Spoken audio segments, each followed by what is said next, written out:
Trim, edge, and shave with Philips Norelco One Blade. One tool for all you need. Philips Norelco One Blade presents Shave All Things.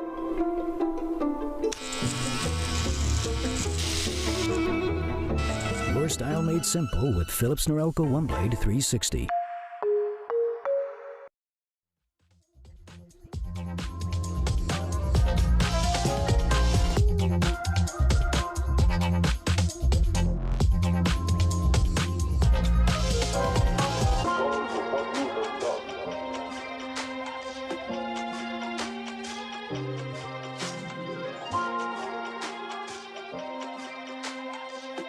I have a wonderful electronic invention I want you to see.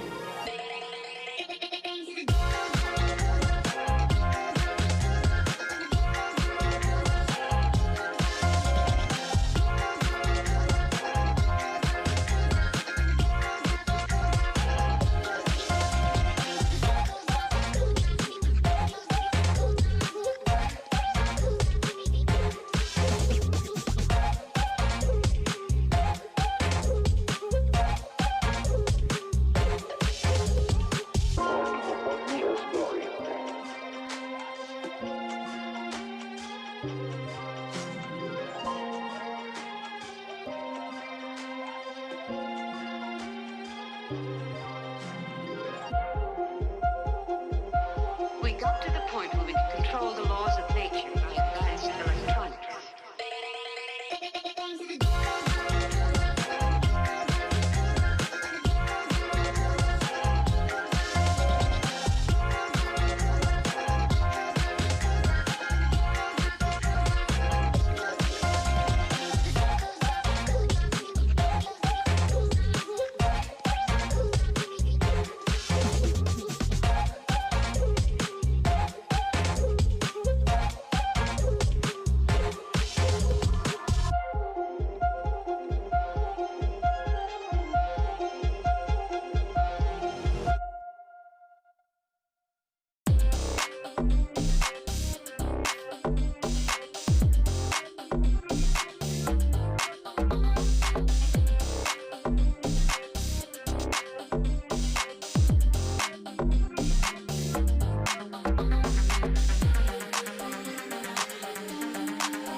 Trim, edge, shave. Trim, edge, and shave with Philips Norelco One Blade. One tool for all you need. Philips Norelco One Blade presents Shave All Things.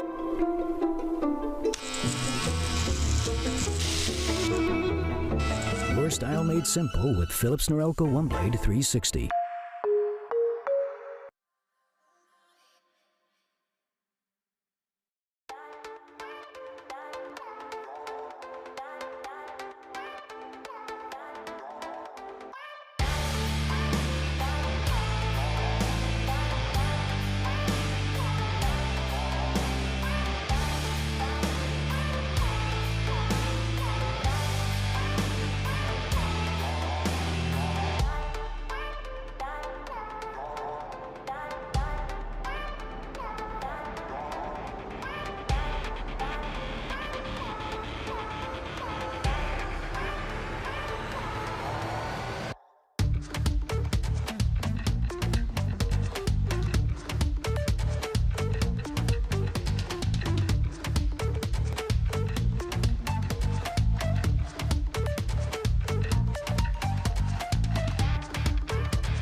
Trim, edge, and shave with Philips Norelco One Blade. One tool for all you need. Philips Norelco One Blade presents Shave All Things.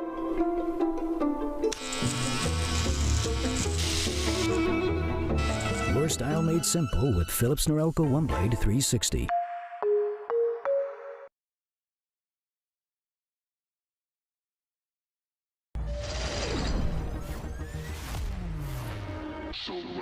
Rest of the defense on the side of Sad in the front side.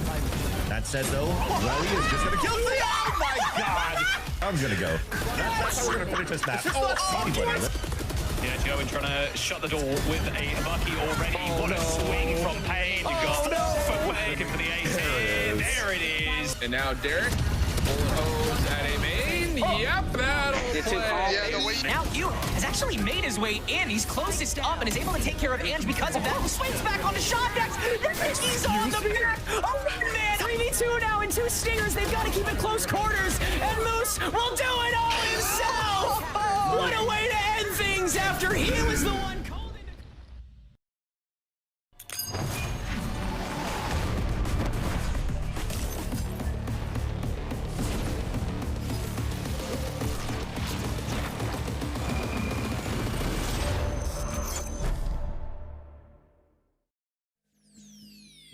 Hello, everyone, and welcome back to another wonderful day of Valorant Challengers North America. Week 3 is already upon us. Somehow, I don't know where the time went for that one, but cannot wait to see what shakes up this week with very heavy implications going on forward for the rest of the stage.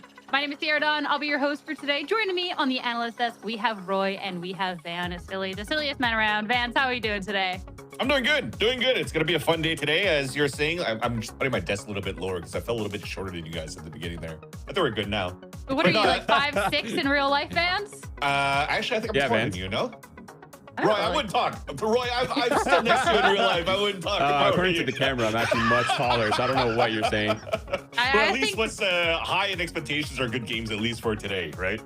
Oh, what a transition. All right. Super tall and now. Roy, for as short as you are, we're short on time because we got to talk about what's been happening. We've got a lot of excitement to dive into. But before we do that, of course, we got to wrap up a little bit of what we got to see the last day of Challengers.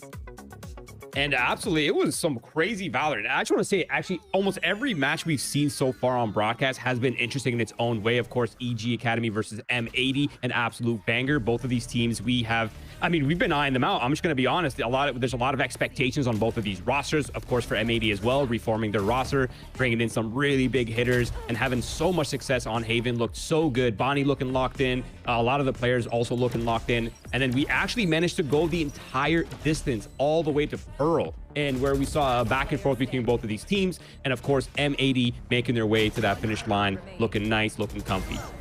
I do agree with that. I think a lot of, sound the alarms, hit the red button, panic button. Let's try to revamp our rosters very quickly as we're trying to get into the playoffs. It's been working out for a lot of these teams. A lot of these matches that we've seen have gone really to the distance, including this one as well for this 2-1 for an Energy Academy loss where, when they first came in with net inexperience in my eyes as an IGL, has been looking quite good, calling victories for 2 of them out of this season so far for the stage for Energy Academy, but unfortunately fell short to a YP team that, starting to find a little bit of a footing here. You're looking at a team like YP where it's always ups and downs in terms of like different rosters that come and go from challengers to challengers. But this one definitely this time around surprised us going into this game here for YP with a different type of look that we've seen.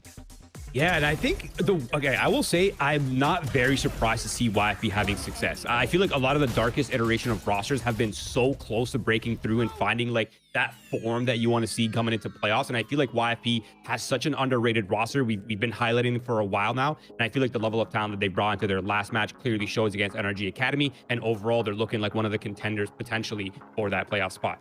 You're just saying darkest because darkest plays for YFP. Yes. There you go. Okay. Awesome. Awesome. Thanks, man. I'm sorry. I feel like we just all you out there. I'm sorry, man. I was chuckling on the inside, I'm always here for awkward silences. I'm here for that. That's what you guys got me on the desk today for. I see. All right. Awkward transition to follow up that awkward silence then. Let's talk about the bracket and how we're eyeing things up. Because as said, heading into week 3, this has been really interesting. Of course, when we're looking at this bracket, to kind of break it down, 4 wins, you get into the playoffs, 4 losses, and you are out. And Vans, we are getting closer to kind of starting to figure out the fates for a couple of our teams here. Yeah, especially if you're eyeing the top and the bottom, right? Because SRG versus Rose, which you're going to see today, is going to be a loser is out, which we'll talk about in a second. But I think the craziest part, Roy, is look at the top. It's not like an SRB. It's not an M80. It's not a recently Fly Quest team. It's ADG versus YFP that could potentially, or guaranteed, one of them going into the playoffs. Yeah. I mean, YFP, I kind of had a feeling they would do well this season, to be honest. Because they have Darkest. Azure Dragon, yes, exactly, because of Darkest. Thank you again, Vance. But Azure Dragon, on the other hand, is such an unlikely story. The T-Dog leaves the team. This team finds success with such a weird roster. I mean, I'd say weird, not in like a negative way, but just like not names that you would expect to be at the top, right? We were expecting M80, we're expecting SRB, we're expecting like these teams like Vance was saying. I mean, even FlyQuest with the kind of the underrated roster of sleepers formerly. And I feel like overall, ADG has found so much success. They've looked mechanically so good, and a lot of the results have been top notch against some really good teams. I think if you're looking for ADG, what you could recognize when you look at this roster is player Recoil and Sacred, who've been playing in Challengers for quite a bit. But Chaotic also had some sort of a short stint as well in Challengers in the past. But overall, seeing this come together, though, as a core or as a group, we haven't really seen what they could really bring. And it's not like they've got an easy run going through a potential, qualification for the playoffs here, because they also had to beat a Shopify Rebellion Black. They beat them 2-0. They had to beat a revamp in Nightblood Gaming. But at the same time, the EG roster that we have for this time around too, with at the helm Faded, who's had experience from the EMEA scene and also from TSM in the past and Challengers, it's teams that are very hard to play against, and they were able to overcome all these guys. It has been such a big step up from a lot of the teams in how we started stage 2 of Challengers here. I think it's been really impressive to see the work that people have put in. And I think indications of the top teams not being those big orcs that we would expect, like SRB, and a couple of those teams too, like EG fighting that 1-2 bracket, is really kind of just proof of that. So yeah, this has been a tough stage for everyone, and it's only going to get more tough going on forward. But heading into our first matchup of the day, we talked about those implications and those 4 losses. And Roy, sorry. I'm down for Troy. I'm down for Troy, dude. I'm also down for Troy. I called Troy last week as well. This is all good. Sierra, what did I call you last week? I don't, bro, you were forgetting everyone's names. You know what? I called you Noya last week. I remember now. Yeah, you did. All right. Anyways, moving on. I'm glad we had a laugh to start things off, because obviously implications here, Roy.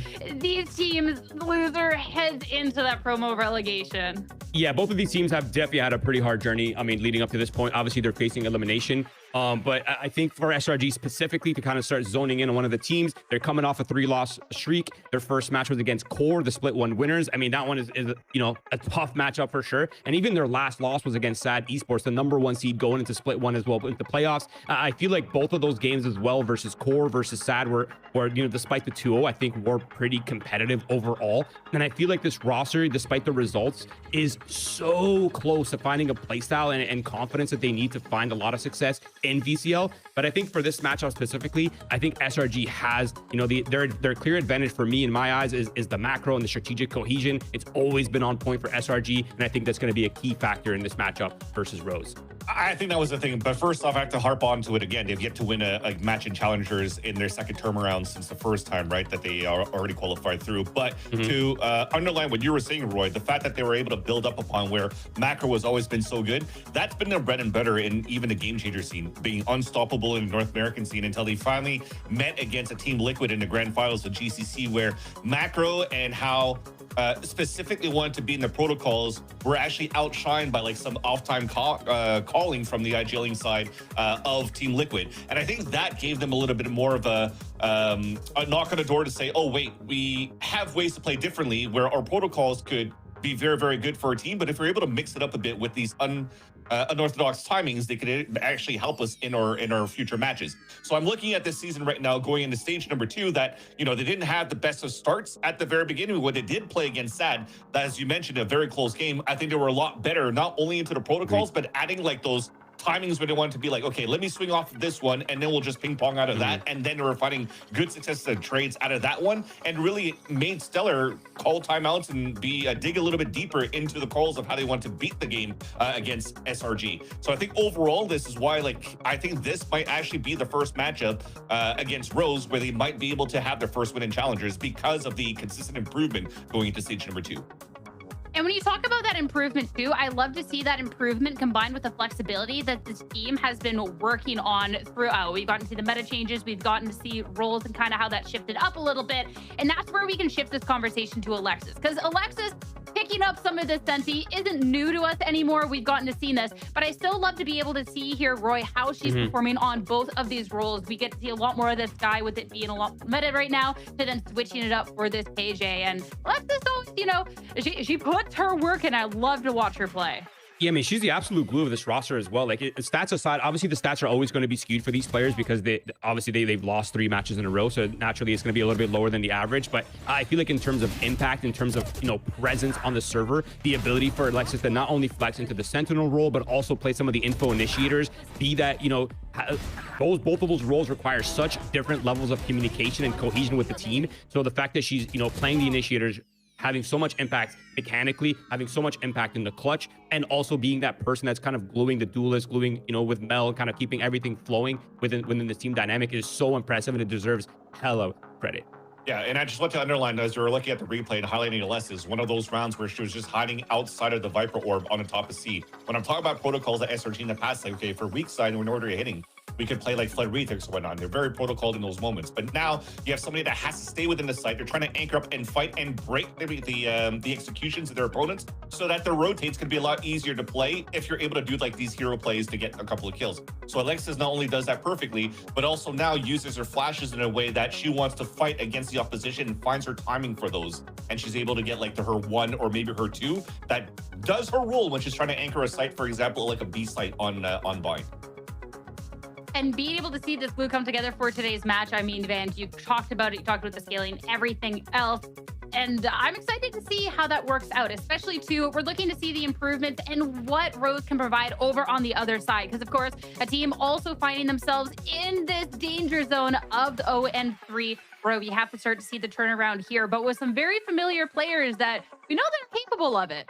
And that's the thing, and this is a perfect matchup as well. As even if I'm saying that this is going to be finally a victory for Shop Rebellion Gold, it won't be easy because you're looking at 3 of these players that have also had the experience to play against an SRG in the past, Bob Corrupt and Sherrod. So it's not unfamiliar territory for them. They've also played in scenarios where they were also in eliminating scenarios where we're able to fight back and come back in that moment. So as a roster, they all look very good across the board. I'm always going to be happy to see Retro again back in the Challengers or just see him compete once more. But at the same time, it's you're going to need a little bit more than that extra firepower when you're seeing on the other side, though, of SRG with the years and years that they've competed against them in GC, that they also still have that firepower. So they need to find now that protocol that allows to break the mold of how SRG are going to hold their sites.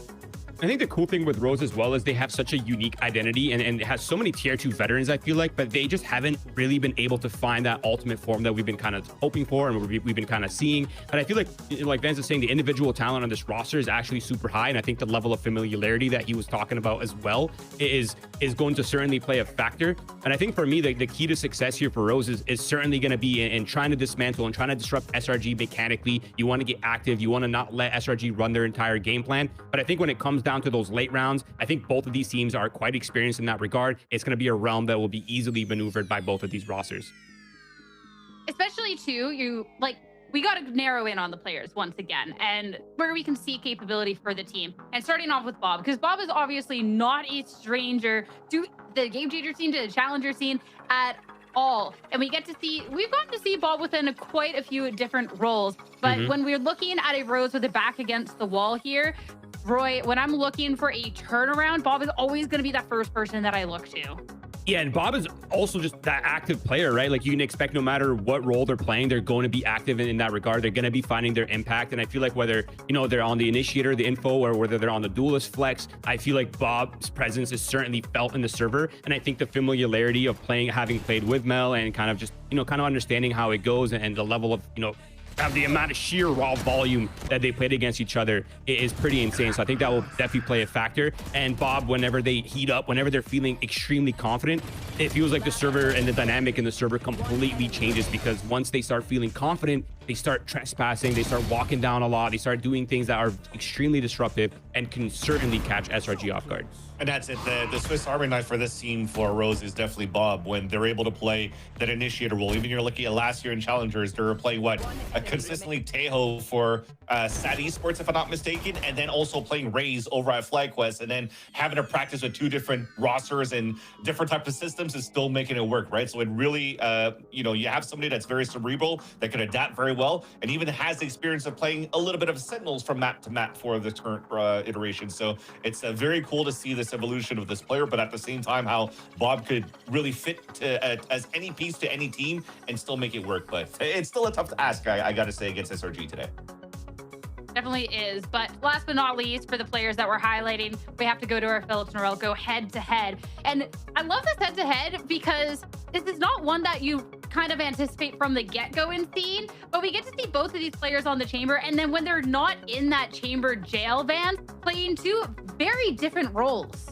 Yeah, and it really looks like you're looking at this head-to-head where Sherrod really wants us to pay attention to them, because they're actually leaning over the frame and be like, yo, I'm not out of this picture. I know Noya is standing tall against me, but I definitely do have the firepower and everything that I need in order to be a good player right now for Rose overall, but also just to help out the team. And I think, as I was just talking about Bob previously, the Senti rule that they're able to bring to the team, Sherrod's able to do that as a chamber too, and is a terrific offer for this team so far. But I think it comes to the same for Noya. Even if it says Viper 3 times, she's also the person that could play maybe Duelist. You need her as a Jet. I remember back in like the Exit days, but most recently is a lot of chamber, because she has tremendous aim right now. When we just talked about Alexis in terms of util, I think in terms of firepower at this time, Roy, is definitely Noya.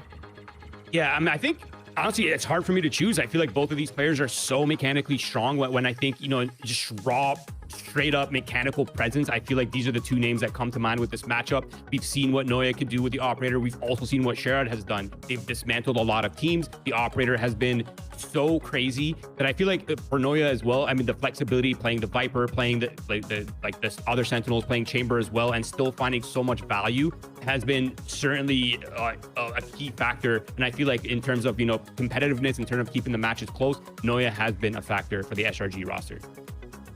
Of course, this is going off of what we have seen, but how it all pans out in today's matches is going to be the question. Let's start narrowing in on the series at hand. Let's go to the map picks and bans and see where the battleground is going to be taking place for, of course, elimination match. If you lose this out, your time here in stage 2 is done. It's going to be Rose for the first pick. And for that, Roy, you and I were talking beforehand about not necessarily being able to beat you for the most amount of Pearl, and Rose is going to treat you to that. Yeah, but before I get into the Pearl, I do want to touch on the fact that both teams are bending to their discomfort. They're not really worried about the other team's up to. Split has not been the best map for Rose. They haven't really played it very often, and Breeze has been the perma ban for SRG. So those first 2 bans make complete sense, which puts us on Pearl, a map that has been so comfortable for Rose, that their composition is very unique to them, and the way they play has been really well. And I think the roles fit their playstyle, and they've had relatively decent success on the map in tier 2 tournaments as well. So I think it makes sense to why they're picking Pearl. I'm expecting big things from them, but if I'm thinking back on SRG's history and in terms of their comfort on this map, they have certainly not been slouches on this map. I got a point on to, sorry about that. I didn't even put a period because I don't really follow Discord today either, but I'm going to cut you right there, Sierra.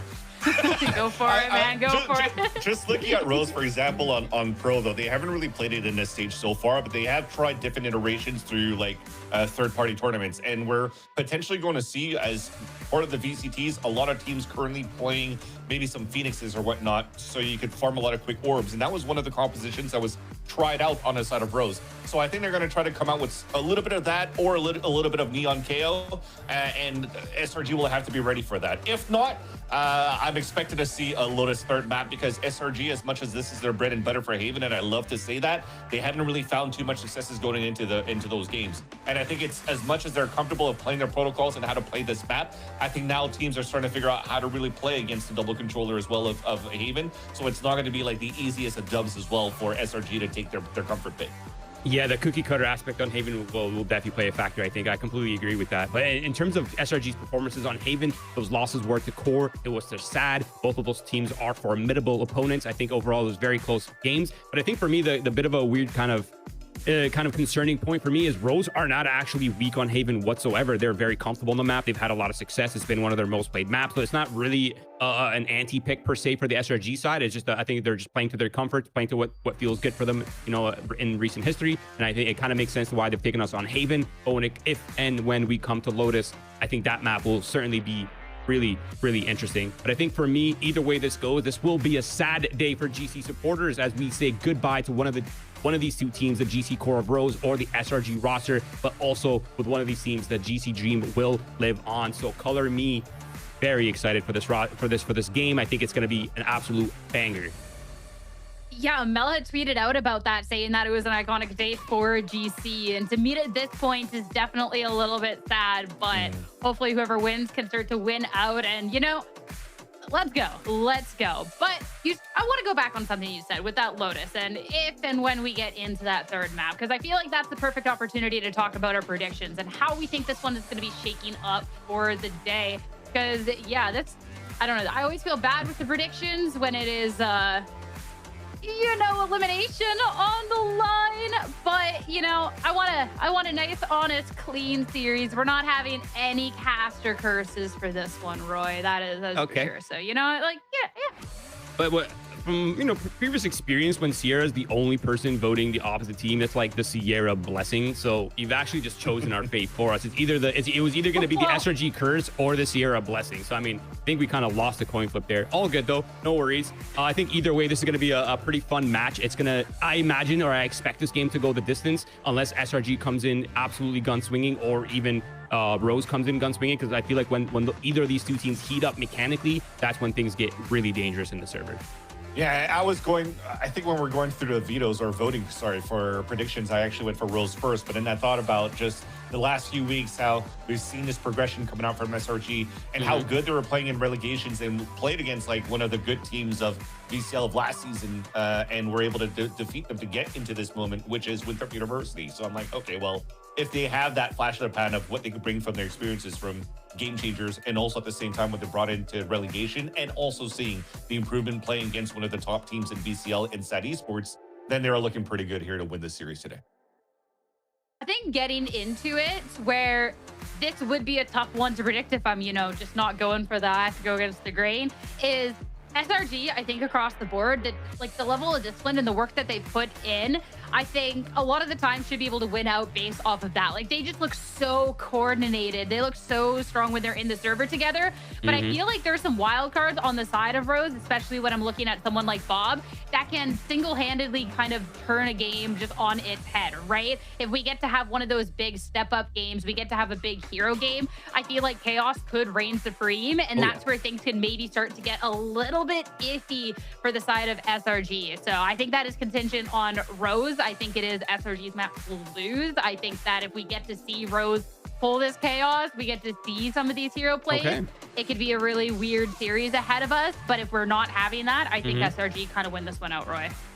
Honestly, I can dig that. I can support that, Sierra. I like that thesis. I'm down for it. I think I think all of us have kind of hit that point. I think in terms of whoever feels confident, whoever feels mechanically strong is going to disrupt the game. And I feel like in this meta where some maps are pretty much laid out, and then people are trying this new form where it's like they're running off duelists like Phoenix. I feel like that style, once it really gets going, it's kind of hard to deal with, especially when the Phoenix ults come online and like all these things start to kind of compound on themselves. So I dig it. I think it's going to be a close game either way. I'm ready for the game. Let's get into it. Okay. I was going to say we're close to that, but I'm just getting word the agents are ready. So you know what? Let's actually just get into it as we start to narrow in on the very first map of the series, which is Pearl. And right away, agents select. All right, Van, thoughts? Oh, sorry. Sage has her hand out. I was like, all right, you can hold me. Not a problem. But no, the thoughts going into this game is what we're talking about, right? So Or they're going to try out to pull out the Phoenix here from the side of Rose, or they're going to play with the KO comp, which they've also tried over in the past. And I think this is also still pretty good. This is a great opportunity right now to get early information around the defensive side, but also on their attack side, just to avoid the opposite as soon as possible. So I do really want to make sure that they're leveraging Bob's utility and Corrupt's utility quite well, so they can manipulate the map to their successes. But at the same time, SRG, this is also a very good map where they won against Winthrop University 13-4, going to a relegation matchup where Sarah and Donut were really at the top of the game. So now you're seeing Donut getting tremendous support from Alexis from the pop flashes to get value off the space that she wants to take, and she wasn't getting shot down right away. And my eyes are on Sherrod on that chamber on the defensive side. I feel like it's going to be a key factor, finding the gaps between the double initiator utility as well as the fast lane coming out from Donut. There's a lot of util to kind of go against the chamber, but I feel like a well-placed chamber in the right places, finding the right timings on those peaks could be very disruptive. And we brought that up as a key condition here for Rose. And for Shopify Rebellion's side, I want to see really good takes, get the map control with the double initiators, force the movements to happen on the macro side, make Rose feel uncomfortable, and from there, strike for the win. I'm ready to go. A historic day for GC here in Challengers, but of course, serious implications with elimination on the line. The first map of the series, Pearl. It's time to see how this one's going to pan out between Rose and SRG. Let's get to it and find out with your casters. It's none other than Marks and Teneric. Thanks, Sierra. Yeah, massive implications indeed. The two teams who escaped relegation to come back and fight in Challengers this stage, fighting to send each other right back down to it, Marcus. And as the desk mentioned again, also a big day for Game Changers, seeing two Brazilian teams fight for a shot in Challengers as well, along with Crew bringing in the second GC team to make a Challengers region elsewhere. So a lot of great progress being made here, and one of these teams hopefully going to continue blazing that trail.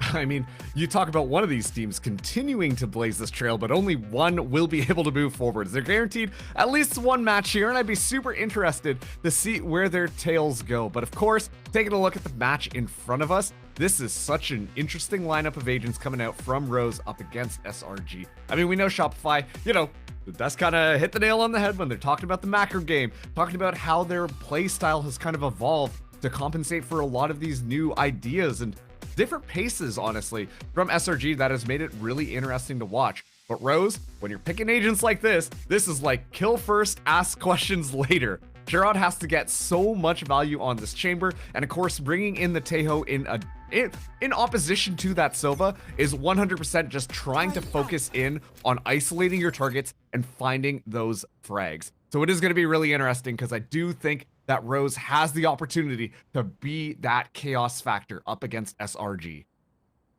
Yeah, with both of these teams having this be their first stint on Pearl this stage, these new compositions and play styles are going to get a lot more pressure in the early stages. So if Rose is able to overwhelm, more power to him. Taking this map as well, you would think surely they've got a lot in the tank. Big stack to meet the noise made at the hallway door, but SRG just fishing for an easy entry here in mid. Right there. So patient right now, but with Retro being able to at least scout things out, could give a little bit of information, but it's still just so passive from SRG here, as they're really just trying to bait out all this utility without giving up any information. So feels like a very slow and patient play coming through so far from Shopify Rebellion. Feels like Rose gonna try and condition some consistent checkpoints with players. Like we know Sherrod's nary gonna leave this B-Hall spot very often. Retro's gonna duck back to it, but Mel and Alexis can clear away both of that. Rose is kind of quick to respond to this, but with enough obfuscation, they'll get this spike down. Mel's tempo with the Nebulas has been really solid so far this round to help facilitate the slight pushes in. Corrupt, first to meet from heaven, trying to lead the charge with this newfound team. So, with money gone, they've had to make some adjustments. And we'll find that first frag on top of Spike. SRG trying to extend back outward, and all is not watched at all. Mel gets a free two-piece. That's so crucial. And Corrupt, yeah, steps in 1 HP. And Shopify Rebellion Gold can take the first round with 2 standing. I was going to say, it looked like it should have been possible for Rose there. Tejo's still having the 2 salvos ready to go. That's a lot of space you can kind of clear out, except they just don't look right when they flood in from heaven. And that pretty much was it. I mean, Mel, just in the perfect place at the right time to find those 2 kills and really seal the nail on the coffin for that first round. SRG grabbing the pistols, but that just felt like such a classic Shopify Rebellion Gold round. Play so slow, so patiently, honestly, that you could see that Rose were a little bit confused as to what was necessarily happening. But now with this buy up, Rose being a little bit more aggressive. Sherrod looking for a potential first pick here, just with that Headhunter in hand, but leaving it all up to utility onto that B site, which is exactly where SRG are slowly migrating their players over to. Rose is very aware of the firepower that their players boast, but they are also pretty hyper aware of the individuality that is expressed through that. And so this late into the stage, I think Shopify is also aware of this. Rose are going to lean pretty heavy into trap setting when it comes to their strategies based on pure mechanics and absorption and meeting for squad fights, which is a lot of what this is boiled down to in the early stages of the new meta. Noya has taken over a solo, and the crowd's going to trample over. But yeah, Sherrod's here and is going to be on the turn. Nobody's looking at him, and he'll get 3! And those are the moments that Rose consistently looks for from game to game. And Shopify, a team in Challengers in particular that has been so susceptible to that sort of play style. Yep. And now it's so hard as well because the clock is just timing down. They've got no choice but to try and run this. But look at the positioning of Rose. This should be easy. Relay bolts in from Retro just to slow down. And once again, an unchecked corner. Corrupt is just going to fire freely with the classic. And the sandwich is going to get the rest of the crowd. Rose have Shopify looking the wrong way twice over to grab a thrifty. The spaghetti's all over the floor for that last round. SRG, just players in positions that they're just simply not expecting. And once again, I really want to emphasize the clock here because that leads to those mistakes kind of happening. Leaving things unchecked and just kind of running through, assuming you've got the space, is where those chaotic moments are going to happen and where Rose are really going to be able to win things out. So a bit of a heartbreaker round for Shopify Rebellion Gold here. We're not out of this one yet. A full buy-up from Rose in this round. Already switching up where these lurk checks could be located. Sherrod gonna get placed out by Noya's lurk. Interesting to see how she develops in that little dance between these sentinels that just love to infect. Once again, SRG going for that patient play, and that drone from Bob should be able to scout all of them out, so information will be given over as to where they potentially want to end. But if you take a look at the minimap, you can just see how much control Rose have over the map, and they've given up all that space on A, but given the fact that no one else has seen anything, they know where this is going. Yeah, they're gonna go for the rush down, knowing how much space the rest of Rose have, how committal that could cause them to be, and how slow they might be to return. With the stack fight, they might be able to just overwhelm one at a time. And it'll start with Retro, trade it away. Handing over that rifle to Sarah, who's gonna spin back over to Spike to provide some extra cover. Sherrod give it away, having to find a bit of a tough walk back. This will provide some extra time. The flush out on the salvo lets Tim just spray away, and the gun dip persists so much harder then. But Mel, holding on that Nebula, can at least get away with one more. Even so, Rose do have the firepower to overwhelm, and like you said, Shopify felt so restricted by that point, and this may persist on the rifle rounds as well, where Shopify takes so much time to consider the opportunity costs with that macro we know they have, and it causes the rest of the map to kind of fall to the wayside when they're searching for the best point to attack. And at first, it was a very good initial fight that they took there, just kind of flooding through 3 people. Make sure you're at least able to secure 1 kill there. Once again, when you look at how Rose want to play this one, that Tejo specifically, Bob, doing such a good job at forcing those fights out. Rose is simply built around, let's discombobulate them and force them to peek us so we can win out on those fights. And I imagine that is going to be the key to success, that Rose continue to hammer as the series continues here, because that is really how you disrupt this excellent macro play that SRG are really known for. Yeah, if it's a weakness that doesn't get fixed, it's a weakness you can keep striking at. And Oh, with yeah. these open sights on Pearl, Rose understand with this map pick that they can extrapolate that at so many points in which they trap set. You've already seen Sherrod and Retro just waltzing up meters past that barrier. Long-term relay bolt, again, a lot of space made here by Dodo, but can't land the shots against Tim as the divide goes up. And Corrupt can find Sarah's early entry and play doorman to the rest of Rose's early retake. 4v2 to take this back over, as this will fade pretty quick too. And Tim has the divide to get back in for Rose as well if they'd like.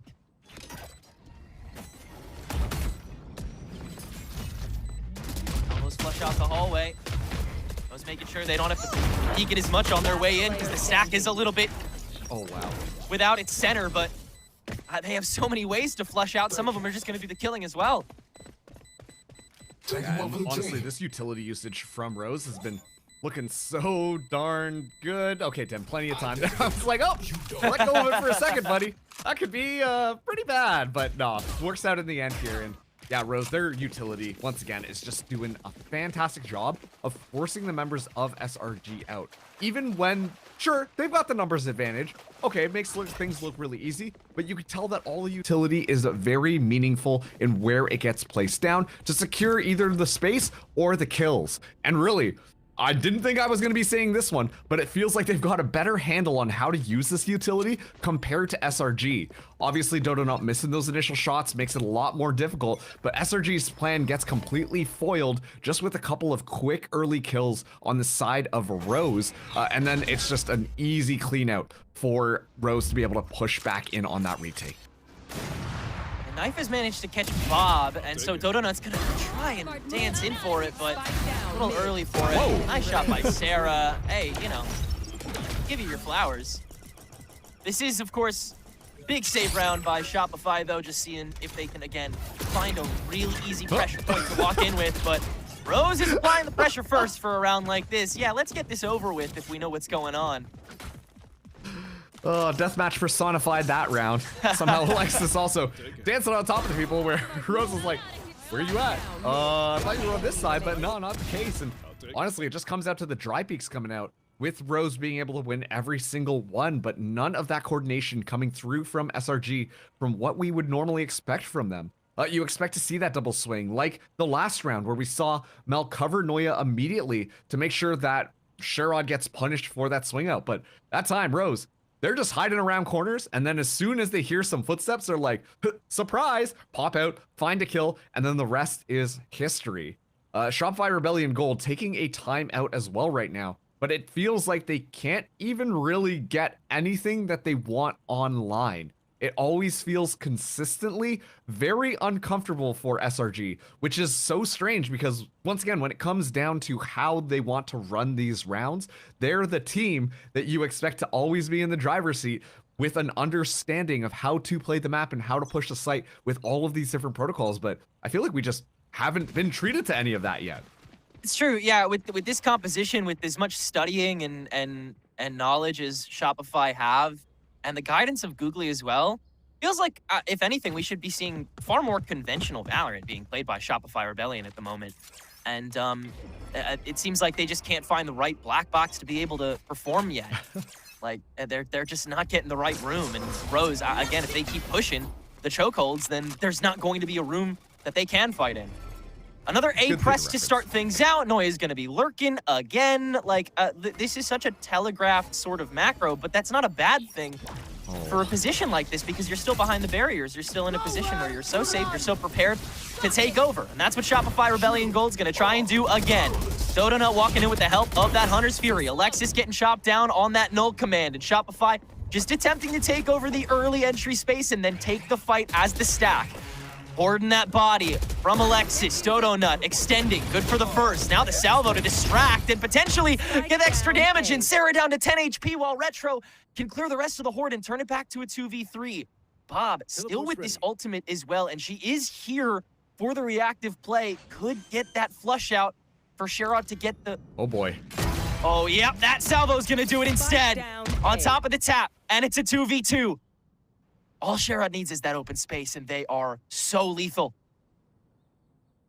Plenty of time, though, on the clock. This time it was a faster hit 30 seconds from left. Shopify Rebellion Gold. Keep in mind, Bob has the Armageddon online, so another tool available in the pocket of Rose, as I think that this is the right move. SRG need to go for this wraparound onto this B site. They will be able to at least secure that space, and Noya still has plenty of utility to kind of play to Killjoy's specialties. 10 seconds left. Oh, There's no. the Tejo ult. Yeah, the plan is gonna get okay. skipped. And Alexis can get out. Yeah, it's a little bit late. So Bob kind of emptily ulting there. Alexis probably would have been in the same spot regardless. And this is a good cross. One enemy remains. And yep, Noya's prepped for it. First bit of that done, and the operator will get dropped here by Sherrod. Very limited time at this point. Like, they've got to be mega quick with it, and Alexis is in a good spot where she can kind of just toy with the repeats. Think they know the goose is cooked. This will be a Shopify round for sure. Yeah, the double nanos will do it. And yeah, they'll just pick up that operator, get right back out, and it will be a 2-4 game. Yeah, just good understanding this time, and honestly, this is what we need to see Shopify Rebellion Gold lean into more. The desk was talking about it so much with that pacing change from SRG, showcasing what they can kind of do up against SAD Esports, and even though that series ended 0-2 for Shopify, the rounds were looking a lot closer, and the scoreline was really good. SRG taking the initiative is what we need to see if they want to be successful there. I will say, Bob, kind of missing the Armageddon. You would have expected that to be more of a retake tool rather than a stall tool. Yeah, but that after really two just amazing salvo plays in the same round as well. Yeah. Like, yeah. And really, that felt like the moment where Rose kind of lost the script a little bit, and SRG are able to win that one out. So very much still back into it, but a slew of ultimates still online for Rose. And so they still have a lot of tools to work with if they want to just kind of win out these rounds. Feels like Rose want to, almost akin to Shopify, want to find the positions where they can activate on their own timing. And Armageddon, yeah, played like that, just couldn't do so. But Keep in mind as well, Cosmic Divide. you look at how this macro has been going these last couple of rounds. SRG, heavy emphasis onto the A site, which has really allowed Rose to de-emphasize that B defense. And now Sherrod gets a kill right off the bat again. Quick trigger finger. Blocking vision. And another checkpoint can be established 2 steps beyond it. So much extra clearing having to be done. Alexis gonna drain the knife now and not even commit fully to it. Shopify, they might just try and sell the stack, but Rose has no reason to deviate. They're gonna keep Retro on the lane, keep Bob ready with the intercept from the hallway. 30 seconds left. No point is safe. Ooh, okay, yeah, this is interesting. They're actually going around to spawn here. Of course, the noise given away, so Rose will be wiser to this one. It's going to be 4v3 onto the site with Corrupt navigating around. Half versus half. Sherrod steps in front. Corrupt will activate the no command, so there's no entryway. It's just a dry contact stack. And Rose can disintegrate that in seconds. Oh boy. Yeah, it's... Unless we see SRG decide to push into one of these sites really quickly, it's looking like Rose just have their hands on the driving wheel right now. Consistently, they're using their util to be more contact. So let's listen to where they're coming through. You know, we're gonna use the Tejo drone to scout things out, but they're playing very reactive to SRG. And when SRG take their time so patiently, they're gonna get caught into traps like that and simply will not have time to do anything except full commit and walk into the crosshairs of Tim looking in one single direction. That was such a hard round. Really just bought by Corrupt's null command just at the last second there. So Rose, once again, very much have a full idea on how this map is going. And finally, we're seeing SRG change it up a little bit as they put that pressure onto the B site. But still, they're just playing the lanes again. It's very slow yet again.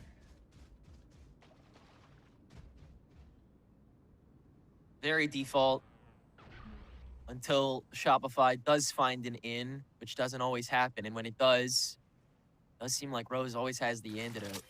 Last time was the null command. This time could be the CD overdrive. for the B retake, which seems inevitable at this pace, as Rose will stick to those guns this time while Shopify cuts noise completely until the B overwhelmed. Fast lane for the back. Dodonut takes a little bit of spray to the gullet, but that'll be all. And Rose will take the back seat. They're gonna go into it. Alexis, the flash in. Dodonut just rushing past. Retro again, not checked! And that's a free twofer! It can't keep happening this often, man. Missile deployed. That's so Reset tough in. now. Salvos as well, so lots of them, lots of stuff once again for Rose to work with, but here comes the lockdown. Salvo in retaliation just to get another step in, and that's gonna destroy that lockdown so they can continue uninterrupted. They do have plenty of time for this to go simultaneously. That turret's going to be a bit of a nuisance. The Cosmic Divide, though, is going to make sure that Noya kind of has to make a critical call of when to step in. And the rest of Rose, in the meantime, can try to burn through. But Alexis, it's again this whole presence, and this time it's Rose that doesn't check it. 3 for her. And Noya, yeah, sure, the Nanostorm is going to get the kill credit. Why not? Shopify Rebellion gold. Once again, stop what looked to be a pretty easy streak. That shouldn't be how that round ended out, especially given the fact that it feels like corners are Shopify Rebellion Gold's worst enemies, and then they decide, you know what, we're actually going to use the corners to our benefit to just completely surprise Rose as they all just tunnel in there, and then, yeah, Alexis popping around the corner, back onto the initiator roll, finding excellent timing, and just mowing down the remaining members of Rose. So a good way to close out a chaotic round, but once again, I want to re-emphasize that Shopify Rebellion Gold that time around had a bit more time to work with. And I think that that really gives that extra padding here as Sherrod gets scouted out, tour de force online, but misses that first shot, giving Dodonut that additional space. Although Sherrod will know exactly where this is going. They just ran right back up to the high ground, assuming they couldn't get reacted to in time. Oh, ballsy, boy. But it works out so well. And yeah, I mean, they're just getting a free pass to peek out every time another member of Rose is available. Retro gonna try and go in solo. Sarah can get that easy cutoff, but they'll just peek right back out. No way to chauffeur out of Sherrod's POV. And it is paying off so well for Rose at the moment. B lane, I mean, purely off of the conditioning in the first 2 rounds, it was considered probably a non-starter by Shopify. Now they consider it, and they are denied so concisely. That's a little bit wild, just watching Sherrod expertly navigate things around there. You don't expect the chamber to be peeking up top, just completely mitigating that smoke and finding so many free 30 kills. seconds left. So SRG, they finally get to experience why people bring chamber onto this map. We knew Rose with this composition, we're going to be looking for those early kills there. And sure, Retro slips up a little bit and, you know, looked kind of similar to how Donut's just been flying in and getting got around corners. But Sherrod just completely clutching up this round with that ultimate. And so SRG go into the save as Rose get up to 6. 3 more rounds are going to remain in this half here. Once again, it really feels like Rose just have such a good understanding of how to play this map against SRG. Well, the one thing you can point to at this point is the ult bank, because it is a tiny bit lacking now that that CD, along with the TDF, got used. That being said, Shopify's enabling tools have been used solely in those contact points, which if Rose wants to apply some extra pressure, especially on a round that will kind of topple the eco again, probably for the final point and a half at this point, then they have all the reason to do that with how well they've been taking these fights. But yeah, I mean, you have a lot of ways in if you're Shopify Rebellion Gold at this point. B site can be taken up if it's executed properly. The fast lane from Dodonut provides you so much space, especially when Bob's Tejo is taking up a spot. The salvos intercepting is more off of the territory that you're not looking at. So Shopify, I think, should take more confidence in those open spaces that they know that they can contest with a little bit of extra obfuscation from something like the flash drive or the fast lane and the nebulas that Mel's been cycling so well, I think, up to this point still. And one of the issues I think that might also be affecting SRG with all of that util plan that you've kind of laid out here is it feels very telegraphed every single time they want to run in onto one of these sites, right? It's by nature, like it's unavoidable almost. It really is, but once again, with Rose being a little bit more reactive with their utility, really only using either their eyes or the Tejo drone to try and get that piece of information, then they've got plenty of tools to try and intercept it and, you know, play around it. And honestly, they've been doing a really good job at just understanding the timings of when to pop the suck and then go for a spray or little things like that. So it's still looking very handily put together by Rose, just simply off of their playstyle. It's countering SRG to not even really maximize their own utility. It's kind of crazy to say that about Shopify, which is such a well thought out team. Not nearly as ubiquitous a threat as we normally see Shopify take over the course of a map. It really feels like there's only been 1 point per round of danger. There hasn't been any other sort of enabling. Dodo Nut hasn't really been allowed to overextend off the leash and get an extra pick to take space. And Noya's lurking has been getting pretty heavily countered here. And I mean, yeah, at 40 seconds, Corrupt gets to throw a knife, confirm that the stack is still here frozen. And there's 3 members of Rose ready to receive 30 it. seconds left. It's so tough to do anything but just try to punch your way through it. Dodo Nut, again, taking such a heavy blow to it, but she can get through, take out Retro. Oh, man, that fragment doing so much cutoff. Tim missing some early shots, but not the next ones, and the stack, once again, can't come into it.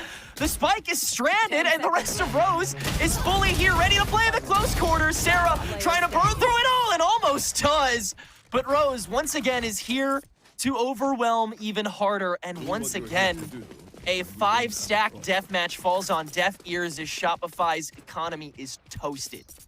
Yeah, and only 2 more rounds left in this half. I mean, you look at the defense there. As soon as they're ready to run into it, you see the fragment come through. Tim's completely unchecked. And there's just so many variables that are on the table for Rose that Shopify just simply don't work with or really clear things out as they try to get that plant down. It's looking completely dismantled from Rose to make sure that Shopify Rebellion are going to be fighting tooth and nail just to get through main. And here comes Dodo Nut with the ult. Yeah, this time a little heavier on the fast lane approach. It seemed like the most consistent part of this attack, and without the extra guns, it could do some damage, but only 1 body's worth, and it's not even Dodo that gets the credit. Now the slide in from Retro, and with the extra help and the rifles, it just looks so much better. Everyone from Rose is getting in on the action here on the site before the spike even gets planted, and because of that, Mel just might reconsider trying to get an orb in on the other side. The chase down activated to get this to round 12 ASAP. As once again, this just, as you said, looks like there's always something that lacks the consideration required to take over this map, and Rose is seeing to every advantage that manifests. Yeah, it's just like SRG are hyper-focusing in on one part of the map, and really there's a lot of emphasis on Dodo Nut to be able to fly in there and then clear all of these areas out, and then hoping that Rose are going to be taking a back foot with all of this pressure kind of going on there. And yet still, Rose are so ready to take that fight as soon as they see SRG initiate it. They've got their timings. They know exactly how to play with the util to completely just allow Retro to kind of fly through and get all of those kills. Every single time SRG have been trying to do something different, they're getting caught and found out so early on by Rose. It really just feels like Rose know exactly what SRG want to be doing round after round. And this is the same approach we've seen Shopify pull before.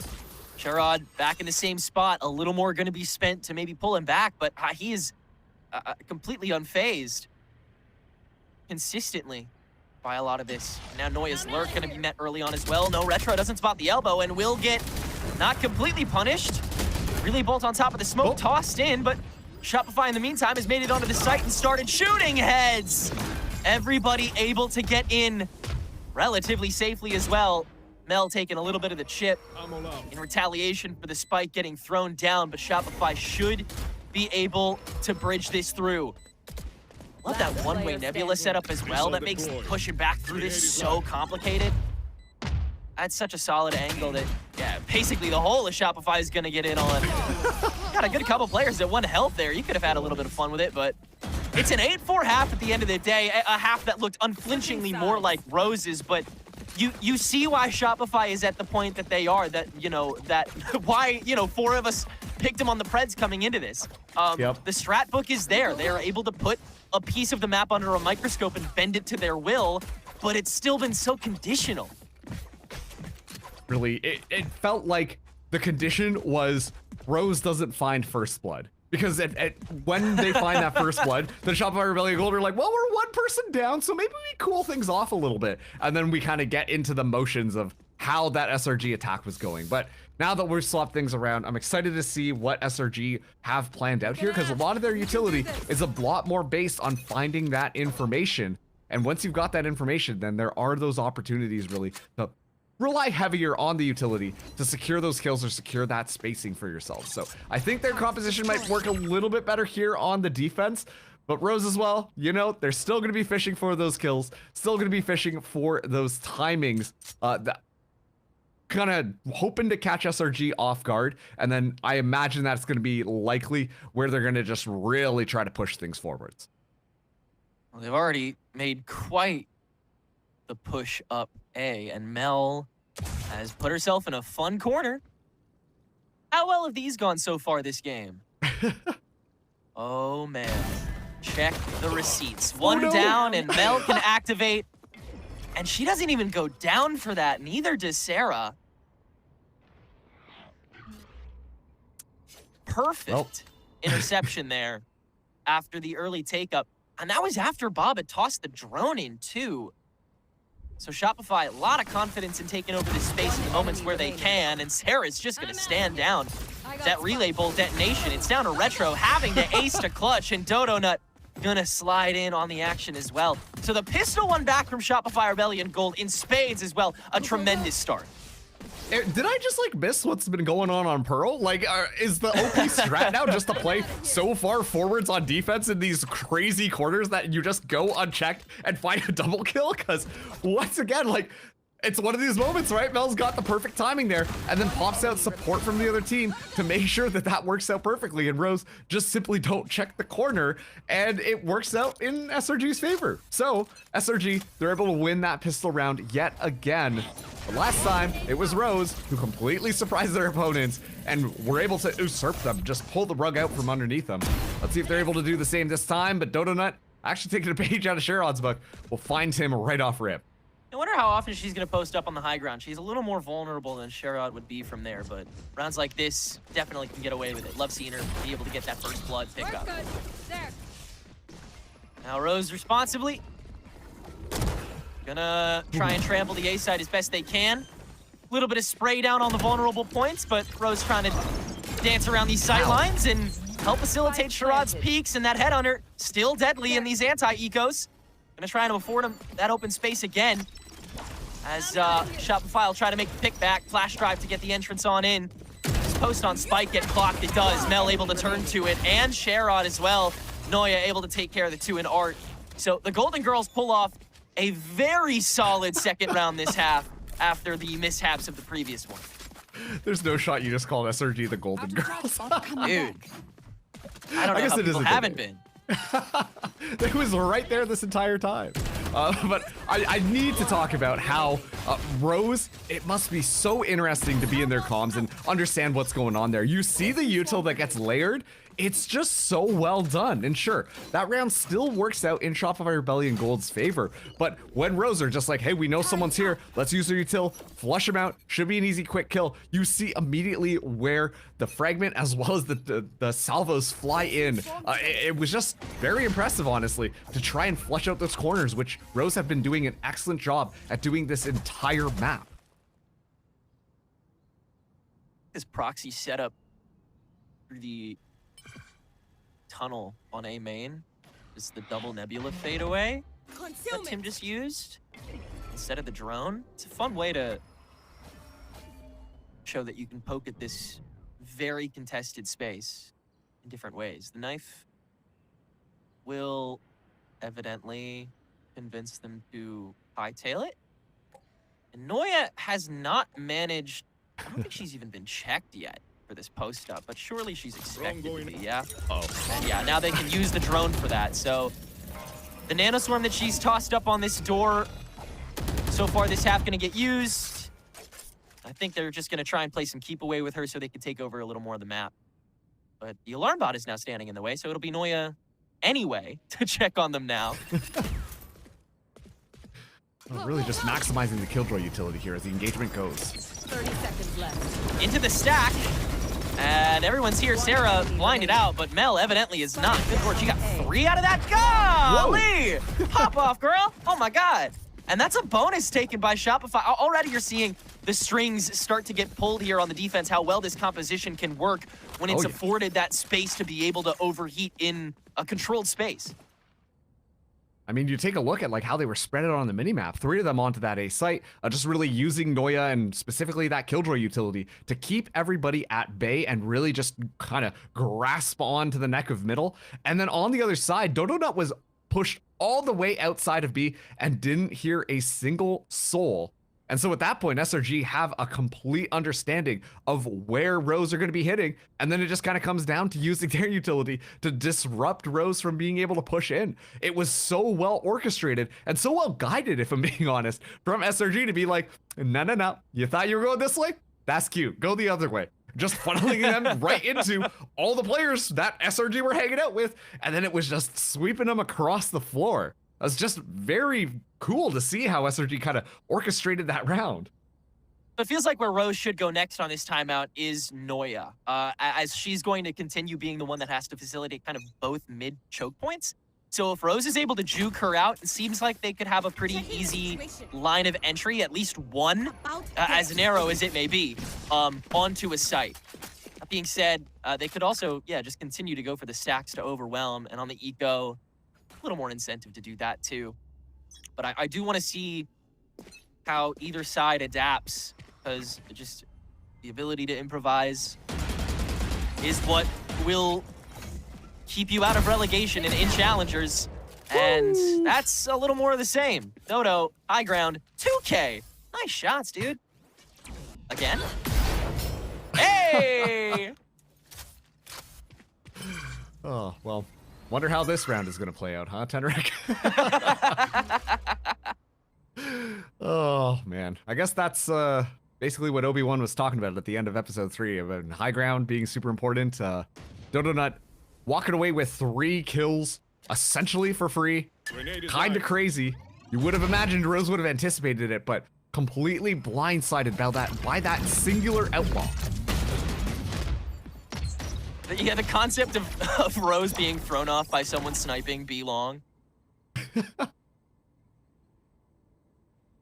Well, Corrupt does have this flash. Actually, they have 2. So, you can make a meal out of this. Remaining. Oh, unless Alexis just spams it. Or... Alright, we're tied up. I like, this is a magnificent defense so far. It's very calm so far from Shopify, very stalwart.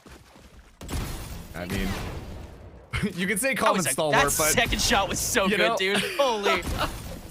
It's nice seeing Dodo get those moments, right? Because Dodo's been having a little bit of a rough go in Challengers. I mean, obviously, starting things out, SRG went up against QOR, the Stage 1 winners. So that's not a good way to kind of start out Stage 2. But then going up against Pigeons and Sad, 2 teams that have been kind of looking a lot better than we were anticipating them to be. Dodo Nut really hasn't had those opportunities to shine. But now it looks like might have a few more. They're trying to aggress that weak point that was Noya, but she's not there anymore. She's at the pinch point outside of the roadway, and the flash in from Alexis is perfect to let her run. And that is the macro we were talking about from Shopify Rebellion Gold. Consistently one step ahead of so many Challengers teams, but it's that micro that just lets them fall back every single time. Sarah was talking about it with, I think it was Ev from FlyQuest Red a little bit. I saw on a podcast they did where like Game Changers players and Challengers players so aware of the strategies and the playbooks that teams like especially Shopify Rebellion Gold have at this point. I mean, that's got to roll deep with this history, but they are so close to being at a place completely antithetical to, vulnerable to relegation.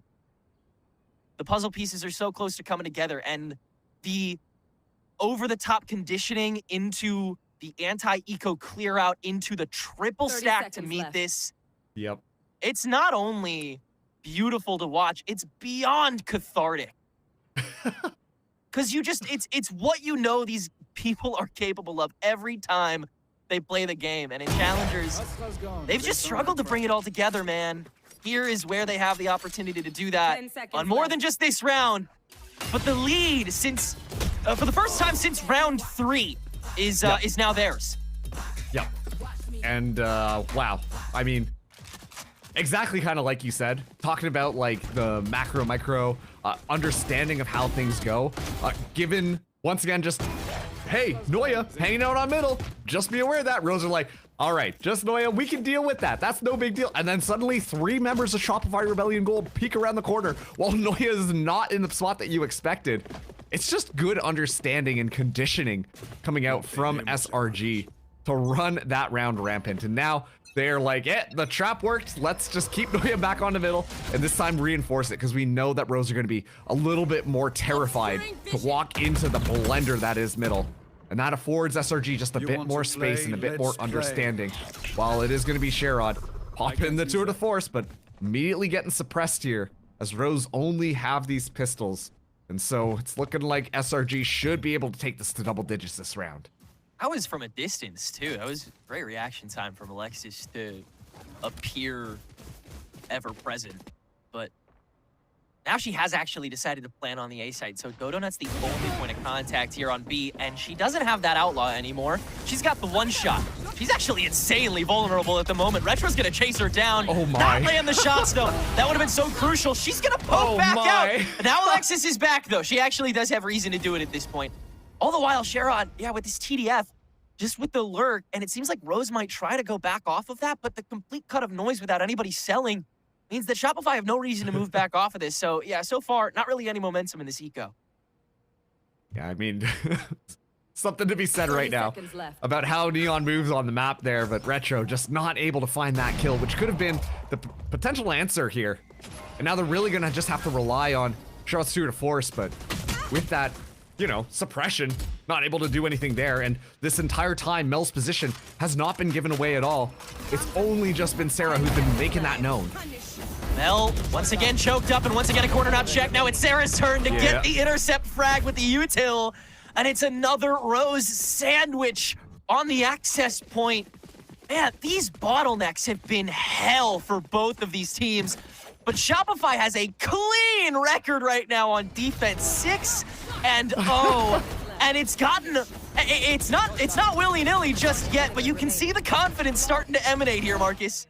Oh, absolutely, you can see it, and now it's like the script is completely flipped around. Rose coming into this one like, oh yeah, we got 8 rounds only to their 4. Let's see how this goes, and then SRG just wins 6 in a row, and so Rose are like, okay, let's figure out the timeout now. Let's try and make this one happen, and it's gonna be difficult for them if I'm being completely honest with you. SRG once again just have a great understanding of how they want to play this defense so far. If I'm Rose, I want to use my utility to flush out some of these positions, right? Try to understand, yeah, this player's probably playing here, and as a result of that, we can put the salvos in on this spot and then flash ourselves in. But the variety that Shopify Rebellion Gold have been kind of showing us on the defense of changing up their positions. Once some information is given away, we're never going to touch that one again. The Rose utility flying in is not finding its value anymore. And that's just the variety that Shopify Rebellion Gold are treating us to on this defense, which is really making them stand out compared to Rose on this defensive half. And let's not forget, Sarah still has that Hunter's Fury, Bell has the Cosmic Divide, so Shopify Rebellion Gold have 2 very powerful ultimates to counter things that Rose might try to pull on this round. Maintaining the tempo will be the main objective here for Shopify. Making sure Rose can't outpace him. Early Hunter's Fury from Sarah trying to find the wayside, but on top of the null command that's going to get thrown in by Corrupt, Rose will not be very addled walking into the A side. And Armageddon also pre-planned just to take over the early space. If they're that confident in the retake fight, more power to them. I kind of get it. Oh, and Dodo Nut, though, with this lurk. Bob's not aware. Oh, Bob, yeah. Where is Bob going? Full wraparound. This might just take her way too long. Rest of Shopify, yeah, they're already in. Girl, get to the fight. All right, she's here now. She's wrapped back. Corrupt, though, holding the first checkpoint up. Cosmic Divide standing right on the outside of it. Knife in, first step up from Corrupt. That's met. Noya meets the slide in. Shopify do have some bodies, but the salvo on top of the gravity well will stall things away, and the spike at half, and Noya stunned! Leaves Rose the first round on attack they've gotten this half, and back to a one-round game we go. Yeah, okay, that was such a funny retake that happened there because, yeah, you're right. You're talking about Bob doing all of that type of stuff. And then meanwhile, Dodo Knight just puts up the fast lane so that she's able to avoid the trap there, but then gets immediately clocked. And then Bob realizes that the defuse is happening. And so then they all just kind of meet up. And honestly, Rose doing a great job at kind of working off of Mel's Cosmic Divide, popping through just at the right moments. But that very aggressive util is just so annoying from Rose. It just forces things out completely. Well, once again, gonna try and meet a little bit early here. Dodo trying to throw competition off. Tossing the gun back out to add some flexibility, but Sherrod finds the timing and 2 more bodies on top of it. Rose have a 3 pressure point on A main yet again. And Bob now able to once again just try and space out. And not nearly as able to actively enable, so it comes down to her ability to frag on this Tejo, on this attack half, and she hasn't been able to do it as much here. Cosmic Divide now to help time it out. Lockdown placed right in front of it, so Noya has the easy passage in. Gonna try and just puppy guard it if Corrupt dares to step in, and they do! Tim left alone. Does have the pulse, and that's it. Oh, the lineup. That looked juicy for a moment, didn't it? Mel, yeah, realizing probably don't have that lineup set up. Double stun on the Nova Pulse, but there's too much presence for Tim to feel confident, and Mel is able to hold on to that frag and the defuse with some time remaining. SRG make it to 11. Oh boy, and well, that one, they just scrap by here to find that 11th point, and Dodo Nut unfortunately burns the ult right as Sherrod goes for that aggressive peek. And with how Sherrod's been playing this entire time, this chamber has to be that X factor to be able to find those kills outside of the actual site itself, right? Like, you expect Sherrod on chamber to be finding value based off of those picks, and almost is able to walk away with closing out the round on SRG, but yet expertly done between Noya and Mel just at the end there. Noya using the ultimate, the lockdown to secure that space, and then finding that kill onto Corrupt really made sure that SRG were able to win. The margins are getting far smaller, and the consequences are getting far larger. Both teams so close to escaping even closer sudden death than before. Again, we're getting a very familiar look here. Dodo Nut pushed all the way outside of B, not spotting a single soul. And so the wraparound from Alexis happens nice and quick, especially with the new further back positioning that we see Noya taking. They know that chances are Rose are going to be moving their way over, and look at where all those stars are placed. There's such a good understanding of where Rose are going to be going. Yeah, so prepared for this takeover. Do have 4 active. No spray through the lane. The relay bolt's solid, but Retro can't get the gun out in time for it, and so Shopify can actually try to pinch this early. Rose prepared for it. Tim swinging back around Art, able to at least do a little bit of chip, but Shopify's rifles will ring out and control the remainder of that round. So Rose back up to the rifles now. Have to keep it clean, 3 straight to afford to try to hold on to this map. See Rose are just like, all right, gang, this is the plan. We're gonna pop all our util in there. It's gonna be great. We're gonna run in and find those kills. And then as soon as all that util pops, SRG are just like, hold on a second. Let's pop all of our own util. But this time a little bit more chaotic. You can tell that some wires were getting crossed as to where some of those flashes were going. But at the end of the day, Noya being able to get that wraparound made sure that there was no chance Rose were going to be able to secure things in that round. Another buy up here, but it's still looking a little bit dicey as Retro just onto the judge as they're trying to scout things out. But another look from Shopify yet again on this defense. They've given up that middle space. Noya securely onto this B site, but SRG have that 4 stack onto A, and unfortunately there's nobody for Rose that is moving forwards onto that site. Yeah, they tried to escort Dodo to be on an island here. Normally she was by herself on B, but now she'll be the anchor point for the A re-entry. Rose, though, seemingly have already decided on top of the null command, they'll make B their abode. Does Noya get checked?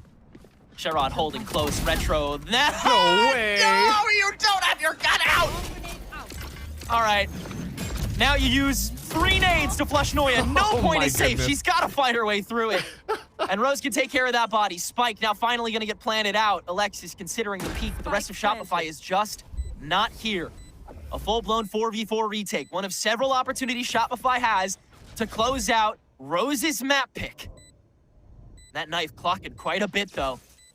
Gotta go in off of bare bones util until now. Pop flash. Bob having a turn. Get underside. Let in by the fast lane. Dodo Nuts wide open and taken 2 in. And now the trampling through hole fails. Sherrod is still safe. Sherrod is still a threat. And Tim with the pinch back. Dodo takes care of him, but what is that? Well, Sherrod falls too.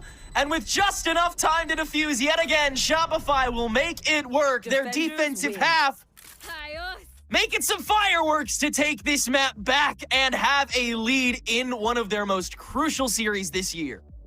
That is a crazy way for that map to end out. The fact that Rose is only able to get 1 round on attack against Shopify Rebellion Gold is just simply unbelievable, given how solid their defense looked on the start of it. But SRG, Dodo Nut having a little bit of a sleeper map so far, as we've kind of seen throughout Challengers, getting that heat up, threading the needle, finding all those timings, those spacings on the neon. I mean, you just love to see it. And once again, I just loved watching Shopify Rebellion Gold's defensive plans. You can tell this team has just layers and layers and layers, and they were just playing Rose to a T on every single round. It was looking great coming out from SRG, and like you said, such a crucial map for them to win as it was Rose's map pick, but they're walking away with the W on that one. 100%. Even so, Rose can continue to profess their mechanical preparedness on Haven Map 2. Shopify's work is not close to done yet, but we'll see that playbook continue to get leafed through after the break. Don't go anywhere.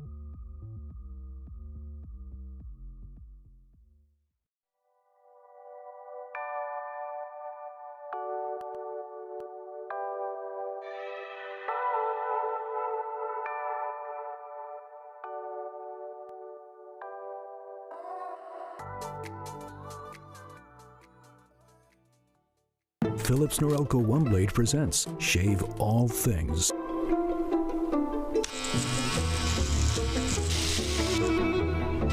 Your style made simple with Philips Norelco One Blade 360. Trim. Edge. Shave. Trim, edge, and shave with Philips Norelco One Blade. One tool for all you need.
rest of the defense on the side of Sad in the front side.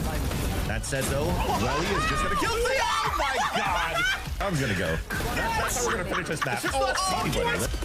Yeah, Joe trying to shut the door with a Bucky already. What a swing from Pain. Looking for the ace. There it is. And now Derek, bullet hose at a main. Yep, that'll play. And 3v2 now and 2 stingers. They've got to keep it close quarters. And Moose will do it all himself. What a way to end things. Elimination match between Rose and SRG. First map of the series, Pearl.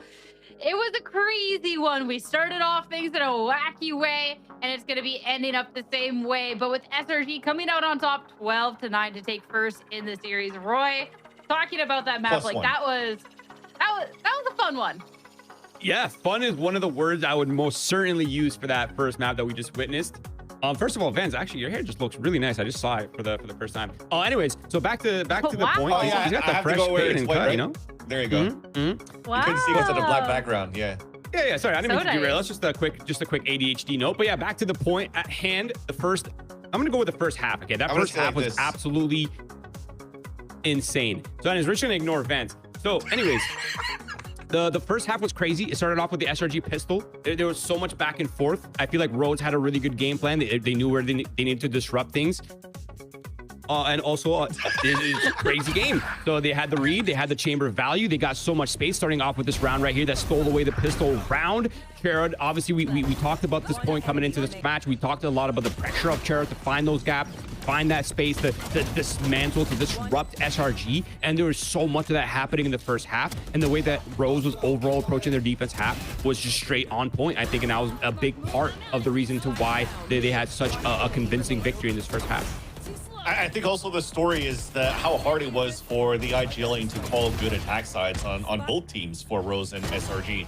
I think to kick things off, Mel did an excellent job at the pistol round, but then on that second round, when they also didn't check their corners, they had to play comeback a little bit, right? You're starting to see the money come in favor of Rose, and then also they started snowballing, and you weren't able to get your round back when you had the money back in the favor of SRG. So you kind of played on the back foot at the same time, and I think because of that, you're starting to be a little bit off kilter in terms of how you want to play as a group and how you're entering, how you're trying to take the spacing. And like, look at this, a couple of rounds ago, Sherrod had like a total fuss, and it was able to just easily find like his own timings versus like the protocol take of SRG trying to take down towards Long B.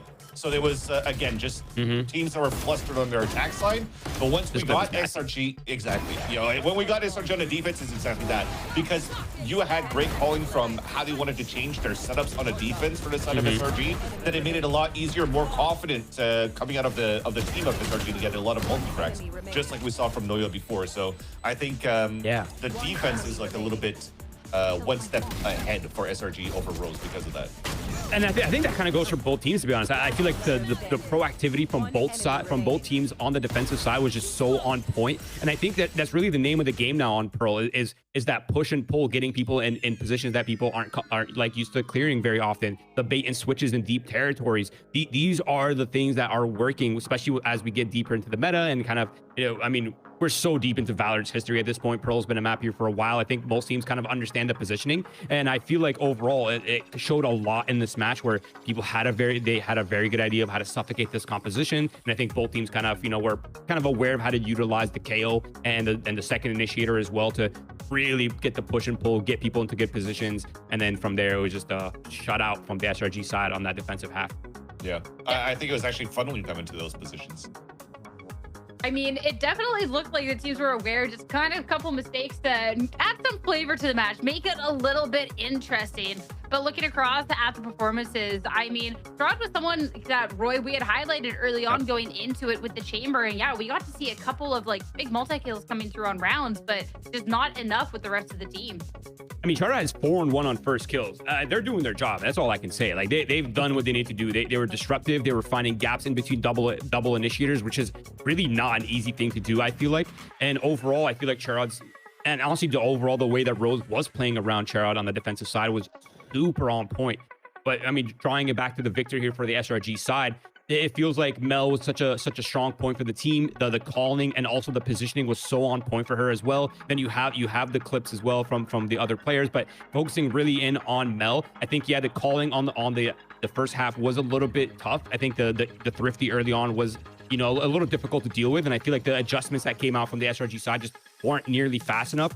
But I think overall the individual impact that we saw from multiple players, but also from Mel's side, was so impressive. She was putting herself in constant positions to not only, you know, have really good calls, but to control the flow of the map and to put herself in positions where she can pop off.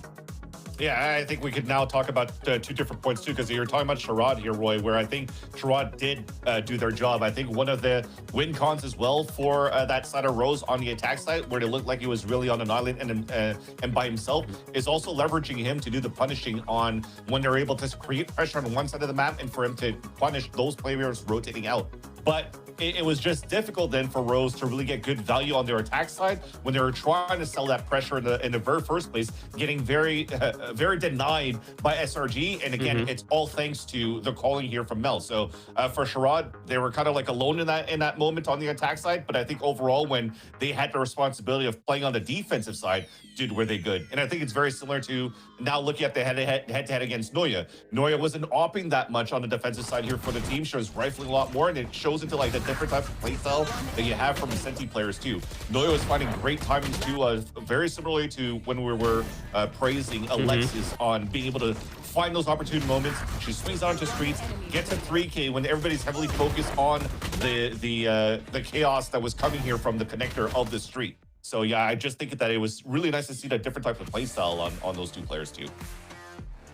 I mean, highlighting Mel and not just the calling, but the impact she was able to have on that series.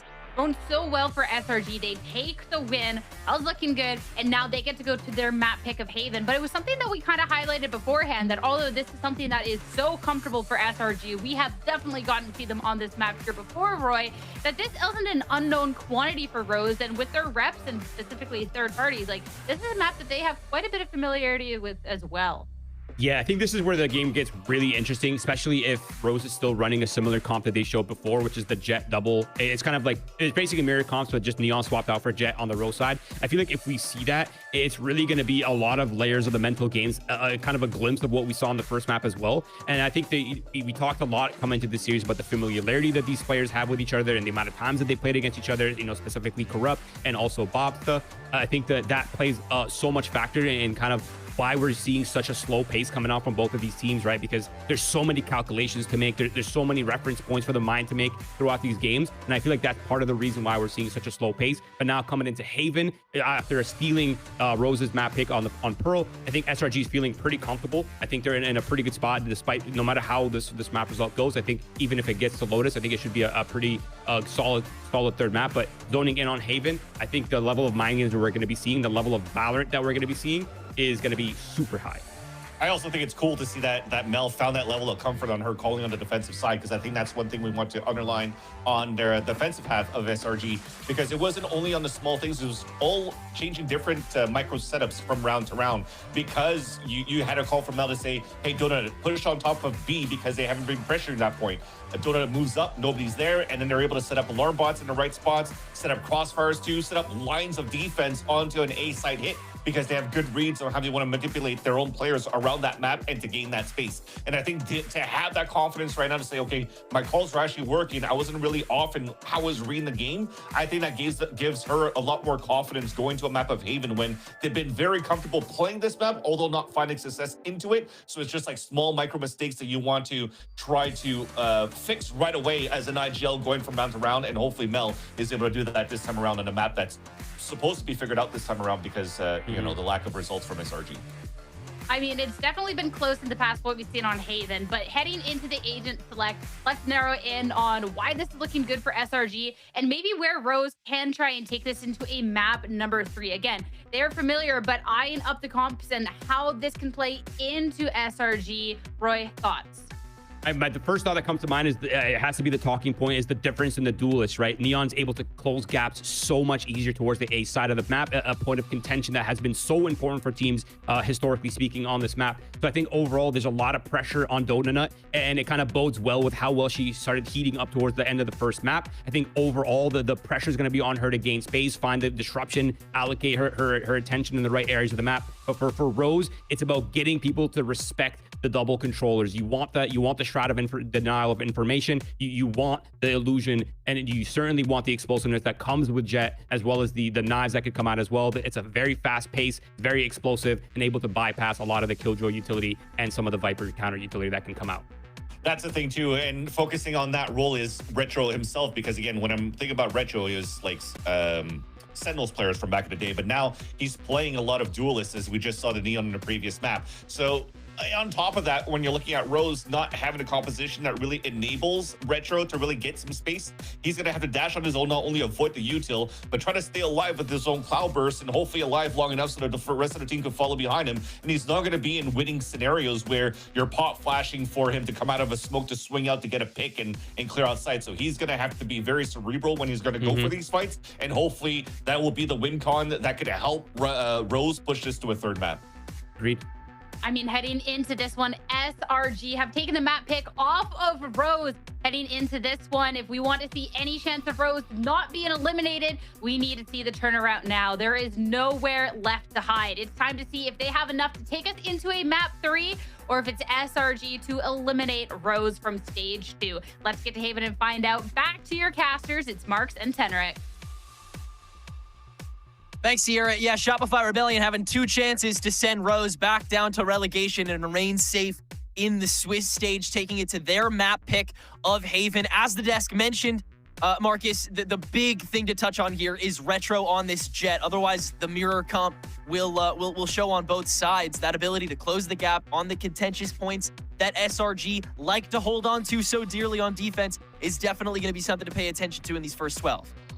Yeah, it's going to be so interesting to see these two teams kind of go up against each other, because one thing that is worth noting, Rose, generally speaking in Challenger Stage 2, have tried to ban Haven whenever possible.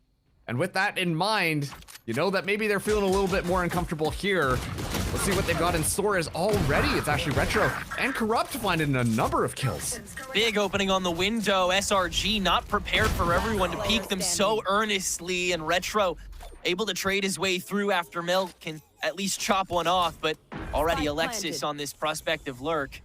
Gonna get found out, and perhaps gonna try and be able to do a lot of the same things that Noya did the previous map, maybe a little bit more unfettered with the triple sight. Gets one down with this bandit. Another close quarters fight incoming. Okay, nice shot, Corrupt. So Rose able to take their first pistol of the series here, crucially, and not really needing to push at all. Love me a little bit of bandit gaming to start things out. But yeah, I mean, it's just this initial fight. It really just works out in the favor of Rose there. They're just able to find the kills necessary before any util basically kind of gets traded. SRG willing to go meet the ram right at the horns, and Rose win out that fight. So an easy start out for Rose. You're gonna be seeing the buy up here. Corrupt gonna still stick with that bandit. Let's see what SRG have in store. Doesn't look like they're just gonna be gamble full sending it anywhere.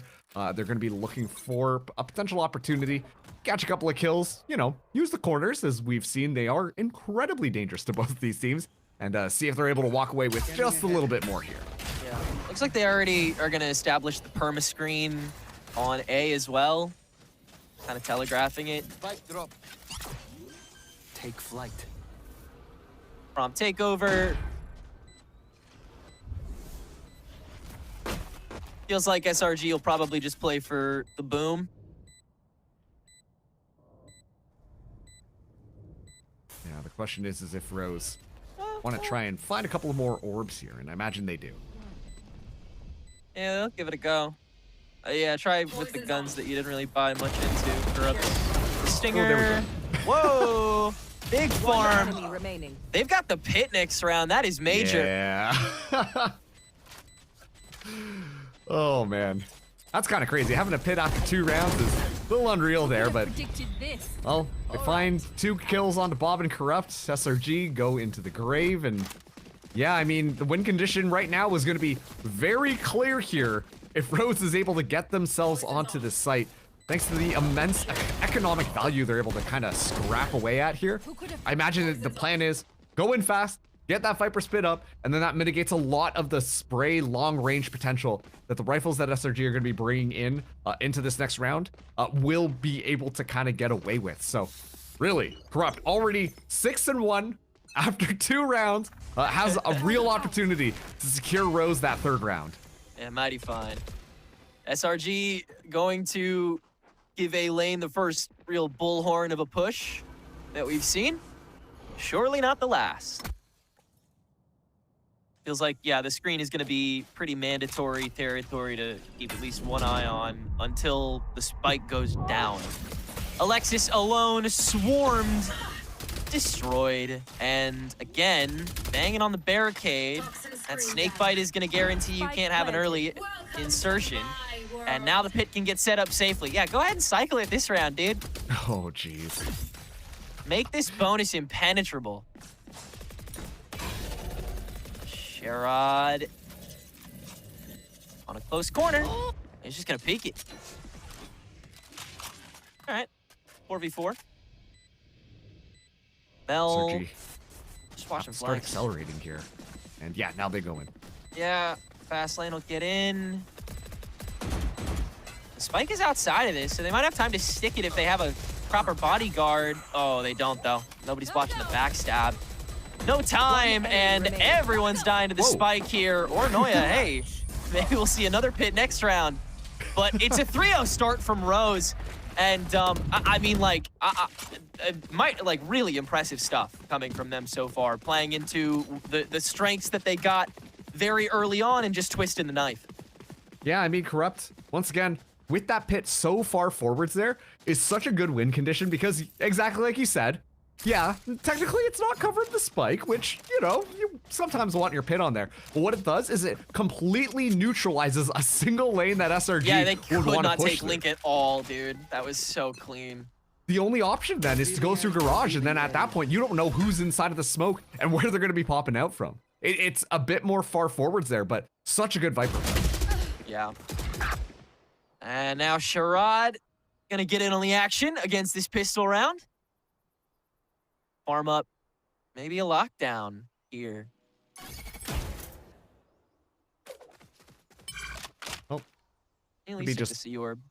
Yeah, just try and get your ultimates online, you know? Right. You're talking about Noya just being 2 orbs away. So if Noya's able to find 1 kill, then Viper's Pit will be available for SRG.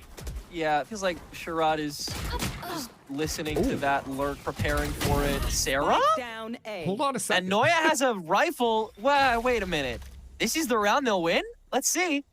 Spike stranded, and Alexis is back here. She wrapped quick, dude. Wow.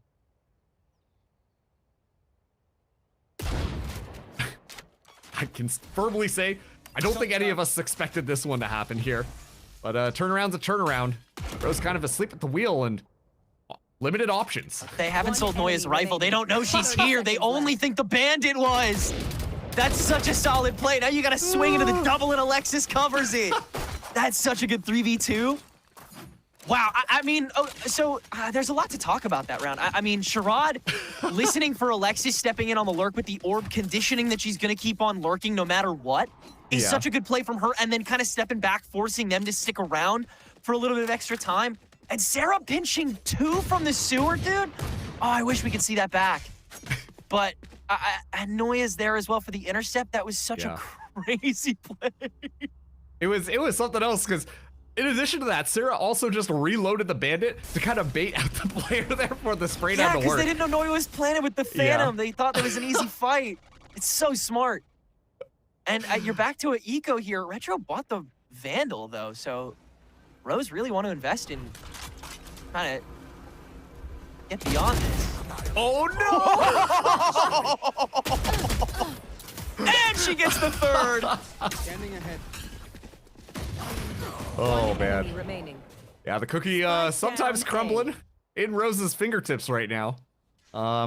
Mel just in the right place at the right time. And honestly, this just feels like, hey, Rose, you gotta be a little bit more cautious when trying to push in on some of these, especially the fact that the drone doesn't pick up that upper position. Like, that is kind of a fatal mistake, because that is such an easy spot for any of the players, really, for SRG to kind of get onto and find such easy early kills. But Rose just missing that crucial piece of information, and then Mel's able to walk away with 2 for free and finding that third one just in the 1v1 against Retro. So not exactly how you expected that round to kind of shake out there, but SRG will take that win, as they still got that pit available in Noya's hands. Yeah, now you have win cons to play off of earlier on in the round, so you can kind of sell that surprise factor, force Rose to burn some extra util. And it seems like they're going to start having heavy leaning into the toxic screen to help facilitate the neutral space. But Mel with the TP along with Sarah helping the swing. Oh, Retro just reading the owl drone popping out from the body. And now Mel is so vulnerable. Oh. Retro getting both. And now it's Rose that have all the neutral power in the world. Unfortunately, Rose didn't have anybody there. I think that the whole point of Retro's play was to try and sell that piece of information, try and bait out the SRG players to go for the early wrap, and then that way you could see Bob and Corrupt be able to find those kills. But fortunately, well, Retro was able to walk away with everything, and no one from SRG can overextend in that way. So now Rose will have this 5v1 stack if they decide to push up onto B.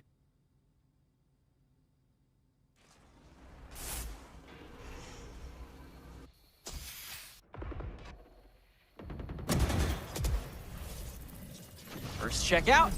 Alexis. Yeah, guarded out by the paranoia. Nowhere to go. 30 seconds left. 2 ISO'd. Last player standing. Dodo. Good time, but yeah, can't get more than 1. Spike planted. And Noya has no tools. Getting pinged up as well, so we'll be able to go through. But look at all of this flanking pressure that Retro's been able to grab throughout the entirety of that map. Was just perfectly navigating around that A site, did not get caught by Dodo Nut, went right into the spawn. And, you know, we had a lot of questions here about what things were going to look like given the Jet compared to the Neon.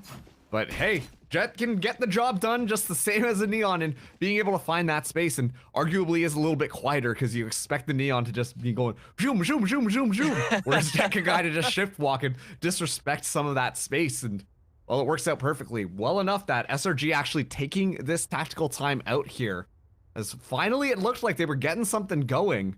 And you could see that the momentum, just the shift in their confidence and how they wanted to play was getting established, and Retro just simply slaps that out of their hands just with a quick little 2K to more or less seal the deal on that last round. And they might be able to go back to, yeah, that more freewheeling pathing that we saw in the first couple rounds. Already seemingly putting some eyes on C main, as that's mostly where Alexis has been trying to springboard the lurks from, and it seems like it's no different this round either. They can start pressing on that, forcing Shopify to spread themselves even thinner here in order to help try to maybe trade their way through it. It's a good way to create even more weak points and just keep finding payouts. You got a lot of rounds left to be able to do that, but you got to find the momentum here. Whoa! Noya, that's a little bit dicey, but the full rush now coming on C. Now Retro's gonna get in. Toxic screen will protect. Hunter's Fury gonna try and hunt it down. In the meantime, oh, Tim just finds him both on the step in. Seaside taken. Low-key kind of dry. Orb, oh, that's gone now. As Corrupt tried to fight off of it themselves. Retro steps in early. Mel can trade that back too. So a 2v3 retake with a lot in the kit. Oh, but this lockdown will waste so much time, and there's no decent way to clear it unless Sarah decides to hand over the Hunter's Fury. It seems like she doesn't want to. Instead, Shopify's just gonna hand over the round. Yeah, they called a full retreat there. Mel being able to walk away with so much, as once again, Rose falling victim to the higher ground. not looking up in the right areas. As Retro still kind of going nuts on that site there, but it was actually Tim who perfectly navigated themselves around the site to completely just overwhelm. You talk about that Viper wall being set up onto C and cutting off that area onto Garage, and I think the whole point of it is to deny any of the presence, deny any of the understanding of where the SRG players are hanging out. But the issue with that one is that Rose, they're not intimidated at all. They're more than happy to be able to just go through that wall and just take those fights. And the whole point of it was SRG to try and keep Rose guessing. And Rose aren't guessing when they're just walking through and finding kills the way that they have been. Right. Yeah, it's been very certain. It's been very aggressive, but in a controlled manner. Yeah, he's the one lurking this time, and they're checking for it. The recon bolt doesn't give away all the stack, but Sarah will still try to let the Hunter's Fury fly in response to it. Alexis holding down that first, and now Rose is a little bit trapped in the lane. Tim having to scurry back to the cubby to hold the personnel, and he'll decide to use that TP to get back over to the A site that Sherrod is already tiptoed back to, so they'll get this spike down, have the 2v3. Yeah, and Mel's still so far forward, is going to wait for the rest of the team to regroup here. Keep in mind, Alexis has this lockdown available. And that is going to be an excellent retake tool if SRG want to use it. As Tim oversteps, okay, keep that lockdown in your pocket. It's a 3v1, and actually they let it go. Wanted the guarantee. They don't want to hand Sherrod a thing. They know what they're capable of. Earth to distract. 2-stack watching the sewer. That's procced out. Sherrod only good for one. The double swing will let SRG have their third round and keep this tempo sturdy.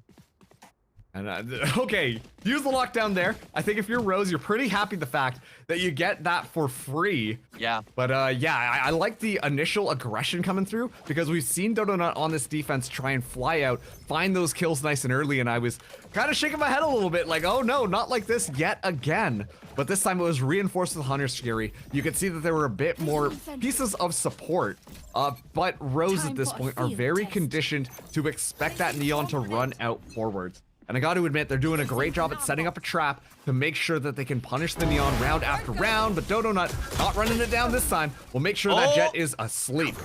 Still not enough time to get back out, as the spray down will catch her. But Shopify, they'll have an early idea of where this push is going, and Sarah inside the Paranoia short sight can still find one on her way down. Tim, the TP in, will catch Alexis in Tim's third of the round. Now pressing even further forward as the poison orb will fade. The cycled smoke in front of the snake bite. They could get away with one here. No, wow, the jump peek out with the shorty just for intel, as Rose will continue to just press and press and press, suffocating this defense from beyond the site. And Mel out of options and with a low eco on the rest of the team. Another round will be handed over to Rose. You can see there were some ideas for Shopify Rebellion Gold on how they wanted to secure that site there, but I feel like right now Tim has just been the hero on the side of Rose. This round specifically, you know, shadow stepping into the right area onto the site, finding a timing there, but the paranoia from Tim as well just secured so much. You can see that it was Shopify Rebellion Gold leaning in on their good old-fashioned, hey, just play those corners nice, close, and personal and catch Rose off guard. But it just comes down to Tim being able to find those timings and, well, also the kill onto Donut to start things out, not allow that Neon to escape, and then the rest was just history. So a good job from Rose to get up to 6 again. But Tenrek, this is looking like very familiar ground based off of the last map. Shopify Rebellion Gold have 3 rounds to try and bring that scoreline back into their favor. Yeah. Still seems like the grip could be slipping at any given moment, and that could affect the scoreline so greatly. Oh. Crawl into the semi-bubble. Mel gets drone tagged. Not shot though. Retro follows it. Oh, the attempted trade from Sarah. Yeah, on the pistols, you gotta go for those. Just not meshing out. And Tim once again ahead of it. So consistently. Alexis, almost a traditional lurk kill at this point in rounds like this. Not the Another? Odin. No, yeah. And now that Bob has that out, Rose is not going to be looking back.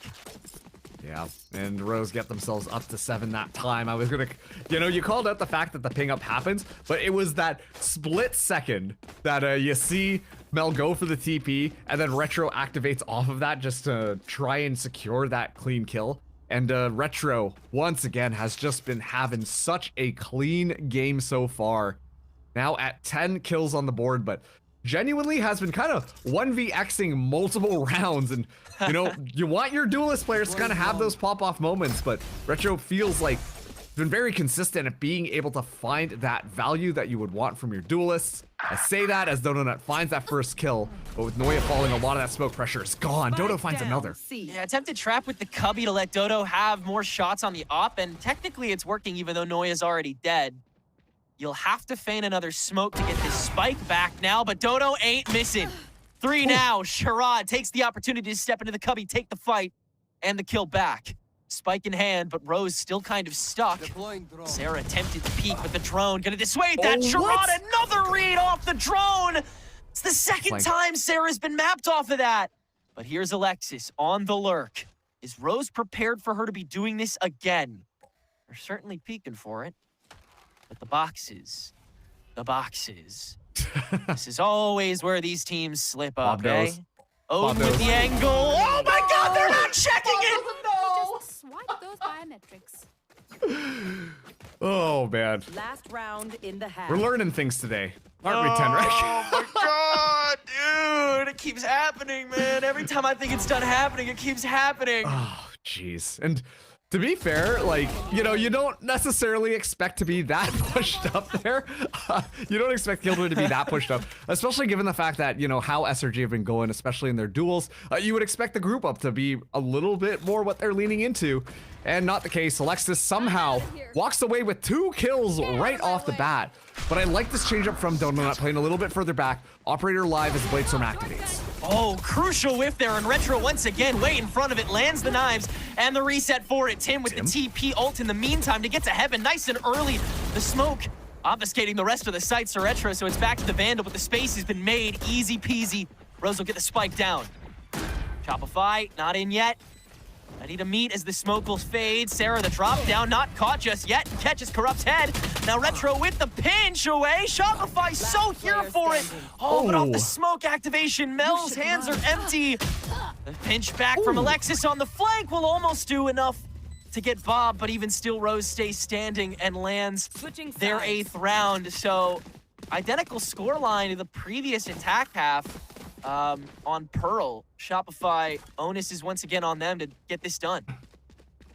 Man, I was literally just about to comment on how Donut, going on that op was such a good idea from Shopify Rebellion Gold. They're able to find a couple of picks, nice and easy round, and then Donut just gets completely run down under the freight train that was Rose on that last round. And as soon as Donut kind of collapses, you see Rose just immediately fly in onto the site. Tim's still doing a great job at being that kind of pseudo second duelist alongside Retro at securing all of that space. And then they close the door on Shopify Rebellion Gold soon after. Swapping around exactly like you said, a very similar scoreline to what we've seen. It's going to be a 3-man push out here from Rose looking to find that early kill. But Shopify, they don't give anything up. They have to be ready, though, for this push up outside of A. Yeah, big snake, but Noya is starting to leak off. And she's making sure nobody's posted in the Cubby. Seaside's open season. Say open season, but yeah, okay. It's just going to be the check. Reinforce the numbers. You know how these pistols go. SRG finally getting spiked down here, especially given the defensive wall. Not going to be super helpful, but a lot of information gained. Noya, though, has this crazy wraparound. Yeah, this is gutsy. And a little bit late. Steps heard, but can a body be caught? Is the step back out to check? Oh, isn't solid! Undetected. Shopify holding it down from the rest of the link. Dodo running back, but not prepared for Tim's angle yet again. He is in front, but Noya finds the timing and nails both heads to land Shopify's 3rd pistol of the series. Wow, Noya. Yeah, you said just a little bit of late timing, but I actually think that worked out perfectly because at that point, if you're Rose, you're like, oh, there's no way no one's back there. You know, this is fine. We got this. And then walking in, not realizing how close Noya was, catching Tim off guard as well with util in hand. And Noya's just able to thread the needle, giving us a little bit of that corrupt performance on round number 1. Let's just see if Noya's somehow able to get the pit on round 2. Be crazy, right? It would take a lot this round, but I won't. You know, my president can do anything.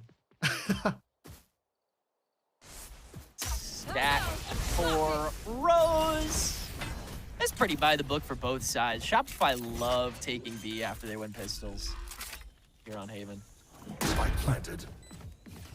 Now the Very big old perfect, hungry of course. caterpillar that is Rose right now on the map. Yep.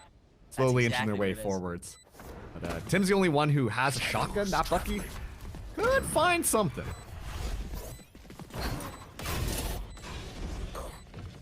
You know, go for the drop down. Nobody's stuck on site.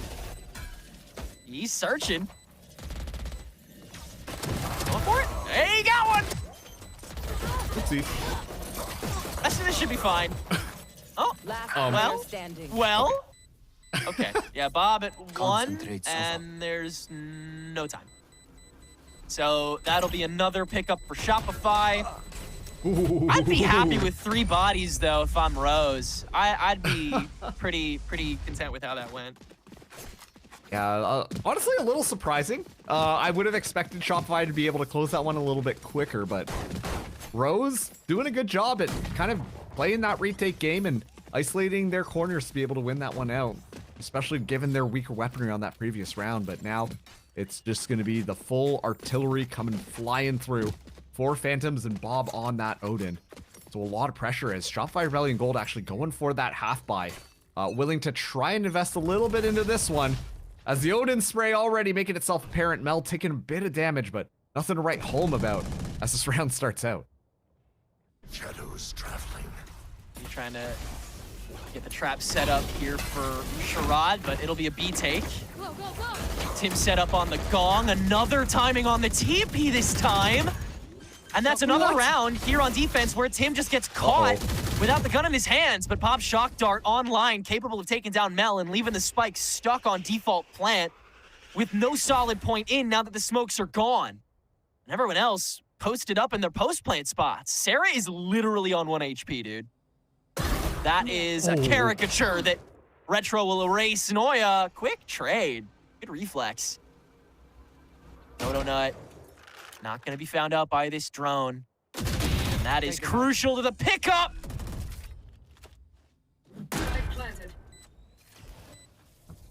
Spike goes down here, but it is this 3v2. Noya 2 away from the pit, actually. Will be able to orb just to get out nice and safe here. So they're able to back up and set up, but this is still a lot in Rose's hand. Yeah, still so much to still lister through. Couple prelims until they triple swing, and Bob, yeah, the heavy duty, trying to get it all done. Noya finding the first step out angle, 21 HP. A lot of time that Corrupt is able to get away with burning, but not landing these shots. Oh, until they are able to.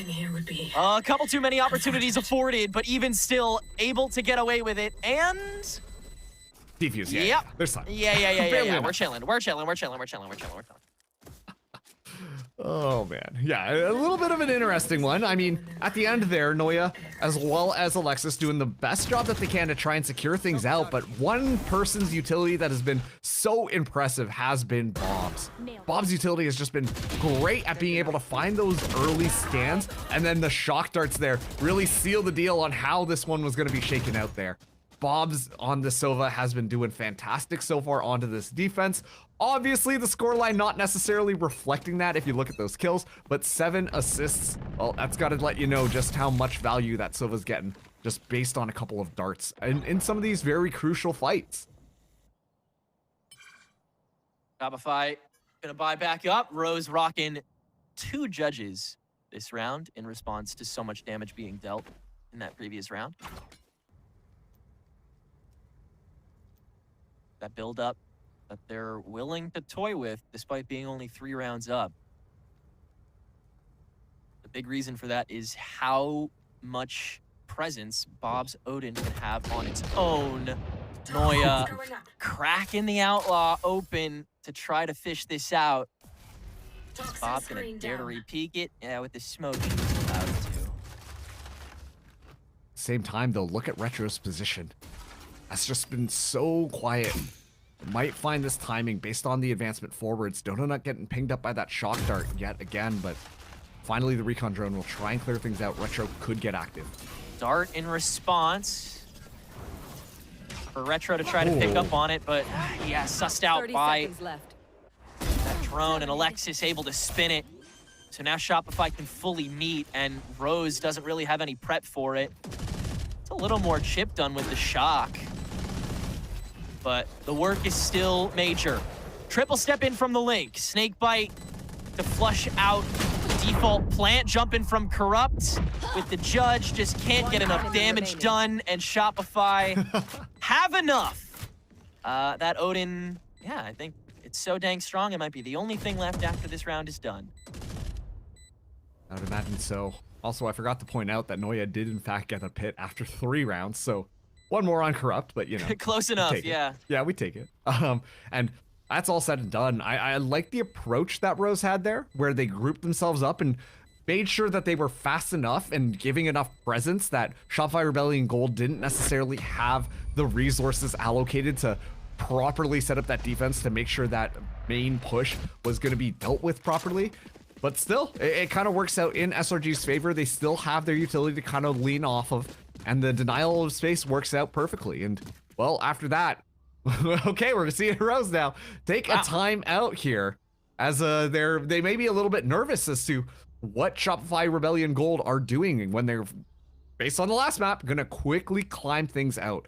And given the fact that there are gonna be 3 ultimates on the board here for SRG, there is a lot of tools for them to make sure that they keep this train rolling. Whereas Rose, they're gonna be scraping for something here. Sherrod being the only person who would be able to buy up on this round, but it's still not looking economically great for them on, like, moving forwards. Yeah, we'll see if the plan coming out of this is either to throw a wrench in the gears of this upcoming round to try to get rid of some ultimates, because Rose is very close to using their own, or maybe it's just the straight up let's prep for when it's 9-8 and work with what we've got from there. Because it is tough to negotiate any sort of win con in a round like this, even with the Odin that you have. Shopify, you're looking at what they're not using here, what they can afford to get rid of in what should be an easy round to get them close to another tie here. Revealing area. There's one consistency. Yeah. And that's going to be Bob on the Odin, spraying down the lane, trying to find some value and really instill a little bit of fear. Is that actually guaranteed the space for Retro? Yeah, this has gotten him way up, and no one is ready for it. The right click completely destroys Dodo. Wow. Well, great little micro play to at least secure that early pick there, but still cards are stacked against them. Dodo not down, but that was just the outlaw at the end of the day, so full weaponry still available for SRG. And those ultimates, although I imagine, hey, you're going up against the pistols, probably don't want to pop those just to secure the round, but if Bob's Odin continues to be a problem, that still is an option available for Shopify. As long as you make them feel the need to use it. A lot of the time Shopify is going to use it, and that is a great start. Bob, heavy chip damage with this Odin from on high, but now no other defending team member has a gun that'll work. Mel, low HP, gonna fake the TP ulti to throw Sherrod off the scent. And that can pay the 3v2's full attention back to the W key direction. Tim, again, caught on TP timing, and Sarah gets away with 2. It's happening an uncanny amount of times this game, I'm telling you. It's just simply Valorant timing. And now Sherrod up against the world, almost found the timing. Down to 1 HP, is able to find Alexis. And both members of Shopify quite low. Spraying through. That flick looked good too. But Shopify can keep it steady, 8-9, holding on to 2 rifles while their economy is Still a little bit shaky too. Rose clearly can set up the traps and cause a lot of threats, but end of the day, it's just from the shadows that's used here. Yeah, I was gonna say, like, this round simply was just down to timings and little micro strategies working out. Obviously highlighting that Bob spray down, allowing Retro to find that initial kill, but then as well, Mel going for the from the shadows just to throw Sherrod off the scent was so brilliant. Sherrod would have had that time, and would have been able to find a rifle, and then would have had that backstab available, but that simple ultimate makes sure that none of that shenanigans can kind of happen. And SRG walk away with the win there, as now it is going to be Rose with the mostly buy up. Retro actually on this operator, which we haven't been treated to Retro sniping just quite yet. Curious to see how it will shake out onto this one, especially given that Donut is no longer on the operator, so going for a little bit more of a conventional rifling round, as those phantoms indicate that they want to take these fights a lot closer. Yeah, starting that wallbang war in garage to afford Donut the garage space. Can catch that lurk back on rotation. Ooh, Mel. Mel TPing right on top of the nano swarm. And Tim can finish it off now in his own post up. Sherrod watching Dodo's lurk as well. That's nothing doing either. And Rose have an iron wall set up. Spike is in the middle of nowhere. Oh, that's And so Rose, tough. They're just gonna encroach. Abrupt is right on top of the garage door. Sarah prepped for it. Takes care of at least that. Considering the lockdown here, it's the recon will catch Noya. He's gonna go for it. Sarah, yeah, can't really stop at this point. They're just standing on top of it. They're trying to burn it down, but they have the sight lines. There's too many people here, and now not enough time. So Noya, yeah, will be forced to save at this point. And Rose can hold on to that lead for now. Now, listen, I know we were talking a lot of smack about Tim not having that util in hand and getting timinged by the other people there, but that time around, just up top, and you can see even after finding that initial kill onto Mel, who had an unfortunate TP right into the middle of a nano swarm. Well, Tim's position was completely unknown. The shock darts that fly through were just for bottom. They anticipate the spraying as well, that Tim was just down, but Tim was just hanging out up top and able to just completely neutralize anything that Shopify Rebellion Gold wanted to get done onto that beast site. As a result of that, a free round for Rose, keeping a lot of their weaponry, and now have the ultimate advantage, only expending that lockdown in that last round. But Shopify Rebellion Gold still have ultimates of their own, and this could be a good opportunity. They gotta be careful of this judge, though. Dodo seems like she's gonna give this push a shot, but Corrupt pulling close with the judge. Hunter's Fury gonna try and chase them down. Alexis on the follow-up, and Shopify recover. Take over C, and Tim again caught on timing, this time releasing the smoke to try to play reactively. Hunter's Fury from Bob in response again. Ult from a big distance coming from her, and it ends up only tapping Mel, who is the one player that did not start this round with a rifle. And Shopify, as the rest of Rose is so slow to get back, basically everyone gets out, and now Noya on a box. Let's see if it gets checked. Nope! And she gets both. It's like if one of the members of Shopify Rebellion Gold are hanging around a box just on a timing, Rose are cooked. Like, that's the win condition right now. Shopify put all of your members on boxes in that post plant there, but I gotta comment on the differences in the Hunter's Fury coming through for both these Sovas. You can see one feeling a lot more intentional, a lot more supportive coming out from Shopify Rebellion Gold. Sarah using Donut spacing to try and seek things out, and then it's gonna find so much value, and it does. But on the other side, Bob uses it with almost no information, so far away, exactly like you said. And so the ultimate more or less gets nothing. It just feels so different coming out from these two teams, but once again, this is the type of discipline that we expect from Shopify Rebellion Gold, and coordination and how they want to play it. As Bob has taken this advance forward space there and uses the drone to scout things out. Sherrod, the only one with a rifle. Could sell the stack up with the low buy, so Shopify might have to take some extra care in trying to take it from window. They've already slowed this down massively with Dodo on the solo lurk, but that's where everyone on Rose is going towards this A site. Oh boy. Dodo's so ready. Yeah. Ready for the jump peek, though. If anything else comes to her, she might be cooked. Avoiding the bolt.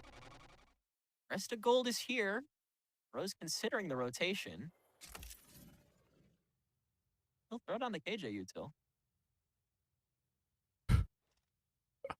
Just a plain old stalemate, but finally Shopify Rebellion Gold move forward. Oh, no contact on Graffiti. That's where everybody is. Retro with the knives gets one scot-free. Tim, two with the classic. A corner that goes unchecked. And now Mel having to play for the jump peaks to recover. As Alexis, trying to make it to see so Mel could get away with the TP. But now it's just another save, and Rose will make it to 11. Man, that's like a heartbreaking round if you're Shopify Rebellion Gold. So much timing, so much util just kind of drained out, and honestly just a gamble coming out from Rose on where to specifically stick their sight. But when it comes down to it, you can still see that they're playing kind of fun. Like, Retro knives out trying to get that space there, and then immediately after that first wave, Tim goes to the TP, goes into that corner, and gets unchecked because you just spotted out the Omen as well as the Jet on your left side. Why would the Omen be on your right? And that classic finds 2 kills, completely stopping Shopify Rebellion Gold in their tracks. And mind you, they had rifles moving into that one. That's got to be a bit of a heartbreaker, and enough for SRG to force out their second time out here. Buy is going to be shoddy at best. They do have a lot of ultimates to kind of compensate for it, but Corrupt having the pit available could foil things if, once again, Rose just picked the right site. Simply because if Shopify Rebellion Gold take their time, then their hand is forced and they may have to push through a Viper's Pit, which would be a tragedy and a half if Rose are able to finesse this loop. Yeah, this upcoming round would be the run killer for sure. And likely take us to 3. Need a drop. So how can Rose still manage to take in all of this firepower that comes through on the table on paper for Shopify? The 4 ults on the board, and again, potential to not call the right side of the coin once it gets flipped by Shopify. Another reason why the lurks, the tempo cutting, the freezing has been so major for getting Shopify through. Dodo again, letting the foghorn fly in the garage. Seeing if they pinch off of it. Corrupt gonna step up to it early. Alexis not looking at it, and there's the lockdown, but caught on the snake bite. Alexis having to move back, somehow doesn't get shot down, but Garage will get fielded out by this Odin from Bob. Shopify trying to hold on to it, and they will manage to. Bob now detained, but also guarded away, so instead Shopify will just take that as the opportunity to let the pit and spike go down on a free C-site. Look at that pit spacing. Once again, this does a great job at kind of neutralizing one of the very important lanes that Rose might try to push through. And yet still Rose wanting to instill a little bit of fear before they try and figure out their retake. Trying to use basically everything for that. You have 2 clouds to get Retro and company in, but all the while, Sherrod is watching from the link, and even placing the turret in the back. It seems like you're just playing for exits to a degree at that point. But the double step in, they'll give it a go, and it does nothing. Shopify holds steadfast with the ultimates in tow, and not even really using that many of them this round. It's 10-11. Yeah, that free form style of play that we know Rose to be pretty good at ultimately gets baited out by Alexis just with the lockdown there. You can see Rose are like, yeah, we got this. Don't worry, we can just move in there. We got this.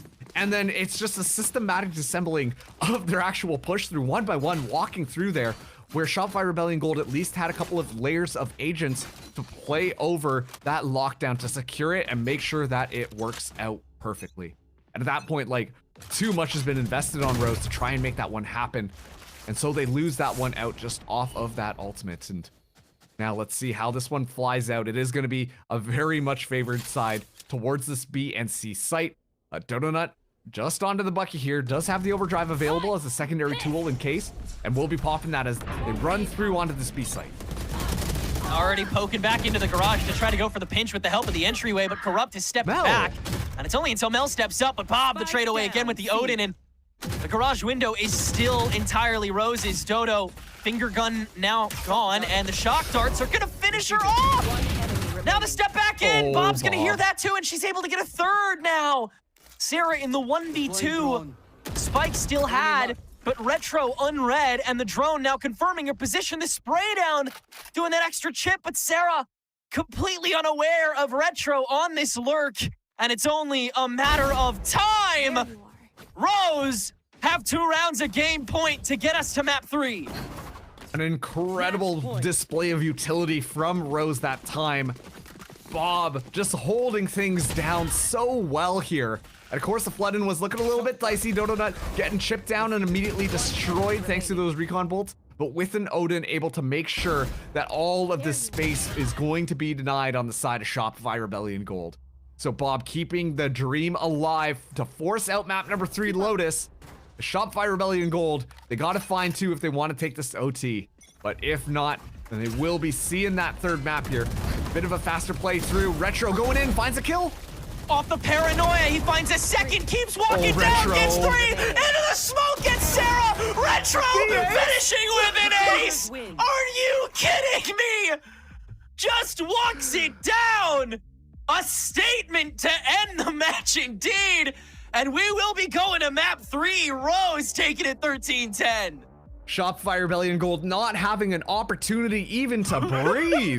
After the last round, I imagine they're just sitting there like, all right, hey, we got a little bit of time, let's talk about what we want to do. And Retro just runs it down thanks to Tim's util, and is just able to find all 5 members of Shopify Rebellion, systematically disassembling them as they get the ace to close things off. What a display from Rose, especially given the fact that we saw Shopify Rebellion Gold starting to pull things back together. You could see some of their game plans getting ready to go. They were looking a little bit nice with it as you saw players like Noya really starting to heat up. But it just came down to a couple of hero moments from the individuals on Rose that really just close out that 2nd map. It's been a lot of what has been able to make Rose tick this long, but one of these teams is still guaranteed to be on a timer. Map 3 decides who gets relegated and who stays in for at least 1 more round of Swiss. We'll be back.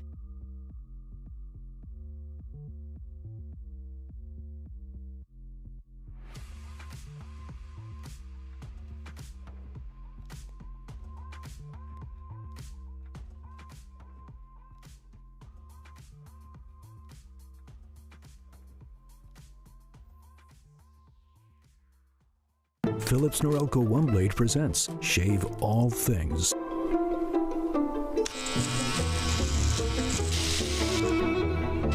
Your style made simple with Philips Norelco One Blade 360. Trim. Edge. Shave. Trim, edge, and shave with Philips Norelco One Blade. One tool for all you need.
rest of the defense on the side of Sad in the front side.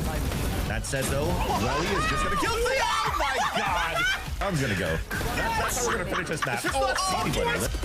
Yeah, Joe trying to shut the door with a Bucky already. What a swing from Payne. Looking for the ace here. There it is. And now Derek pulling hose at a main. Yep, that'll play. And 3v2 now and 2 stingers. They've got to keep it close quarters. And Moose will do it all himself. What a way to end things. Well, it's going to be an elimination match that goes right until the very end, as the second map in the series, SRG's pick, doesn't quite pan out their way. Once we get the side swap, it's going to be a close one, but Rose in the end are going to be closing off in dramatic effect. A little bit of an ace there for Retro to be able to take us into the third map, 13-10. I mean, Van, looking back at that map, it kind of was the question once we got to side swap, like how this was going to be playing out. But Rose, they kept their calm. Things get a little bit wonky, and they'll close it out. I gotta be fair about this. I feel like SRG really had that second map in the bag no matter what. As soon as they took over the attack side, they really got convoluted towards the tail end of that map, though, where SRG, not necessarily overcooked, but I feel like they were missing a little bit of that protocol to really get some good rounds. The 2 rounds that they lost, we have to think about how they tried to open up Garage, missed out on the alarm bot, still focused a lot of resources around that side to break the alarm bot, and then Mel TPs and fully dies to a nanoswarm spam combination on that B site. And then the other round that they lost was just unfortunately being too loud on their, I don't know, site reads, trying to figure out what the stack could be, so they just ran into a trap and all died in that moment, right? So those 2 rounds in itself, plus the assertive round from Retro, that round that map for the side of Rose was really the nail in the coffin there in the end for SRG's demise. If not, I really felt that this should have been a 2-0. Yeah, I mean, I think SRG looked phenomenal, but I want to go back all the way to the beginning because I feel like Rose kind of brushed off the first map loss quite nicely, like immediately with the pistol, right? They had the pistol. They looked great on the pistol round. They had some really good ideas. I mean, even going into the bonus round, like they had the Viper's Pit immediately on the 3rd round. I feel like overall, Rose did play a solid first half. Yes, things could have been a little bit cleaner for SRG, but I mean, that's the name of the game, right? Capitalizing on the enemy's mistakes. And I think Rose was really doing that. They weren't really hesitating. And I think for me, kind of a big differentiator and kind of what bodes well for Rose on the second map is that a lot of the results, yes, they did win a lot of some heroic plays and a lot of individual plays, but they had also really good macro. They were stacking in the right places. They were reading the map movements quite well. And I think if you look at the first kills, first depth ratios, 17-6. And that was going to be kind of my next talking point. Is it feels like Rose kind of dissected SRG a little bit when it came down to the first engagements. And well, I'm sure we'll get more into details once we get the detailed stats on the players as well. 17 first kills for Rose is just wild. They get clutch, they get the thrifty, like at SRG, they had a lot stacked up against them going into that. But talking about the individual player performance as well and seeing kind of the lead of the charge here, I feel like the conversation kind of going into it all was the different approaches that both of these teams had into the map. And even that sometimes, Duelist, you don't necessarily get to see that pop up. But Vans, we get to see Rose, Retro kind of come out on top. 9 first kills. Yeah, but guys, it's 17-6 in first bloods, but it's still a 13-10 scoreline. So Mel really had to work overtime once again to really get a good hold of this map and keep the team together, you know? And I think it was one of those moments that worked out really well for SRG on like the pivots into the mid rounds when they're losing these engagements too. So it really comes to show that, you know, they were never really out of this game or out of that fight yet. And again, I still feel that on the attack side, they had a good grasp of how they wanted to work around this map, especially when you're looking at what we were just talking before, like the different types of duelists that we're seeing, where it's, for me, unorthodox to see still a Jet instead of like a Neon or a Whaley or something like that as your duelist to try to create space for the team.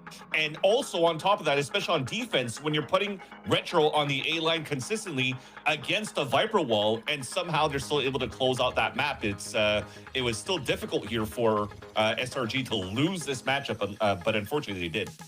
I think what's really more impressive than how good these stats look for Retro, and obviously his first blood percentages are insane this series. He went 9-1 if I'm not mistaken. I'll double check that real quick. Yeah, sorry, 8-3 on the second map. But overall, I feel like the fact that, like Vans was saying, the lack of utility in these compositions that we talked about coming into this match, and just how like dry and how raw the duelists have to accomplish things on this map, it feels like really it's just the paranoia and the Sova util at times. And I think that makes it even more impressive. The fact that he had such consistent results with so little to work with is really impressive on Retro's end.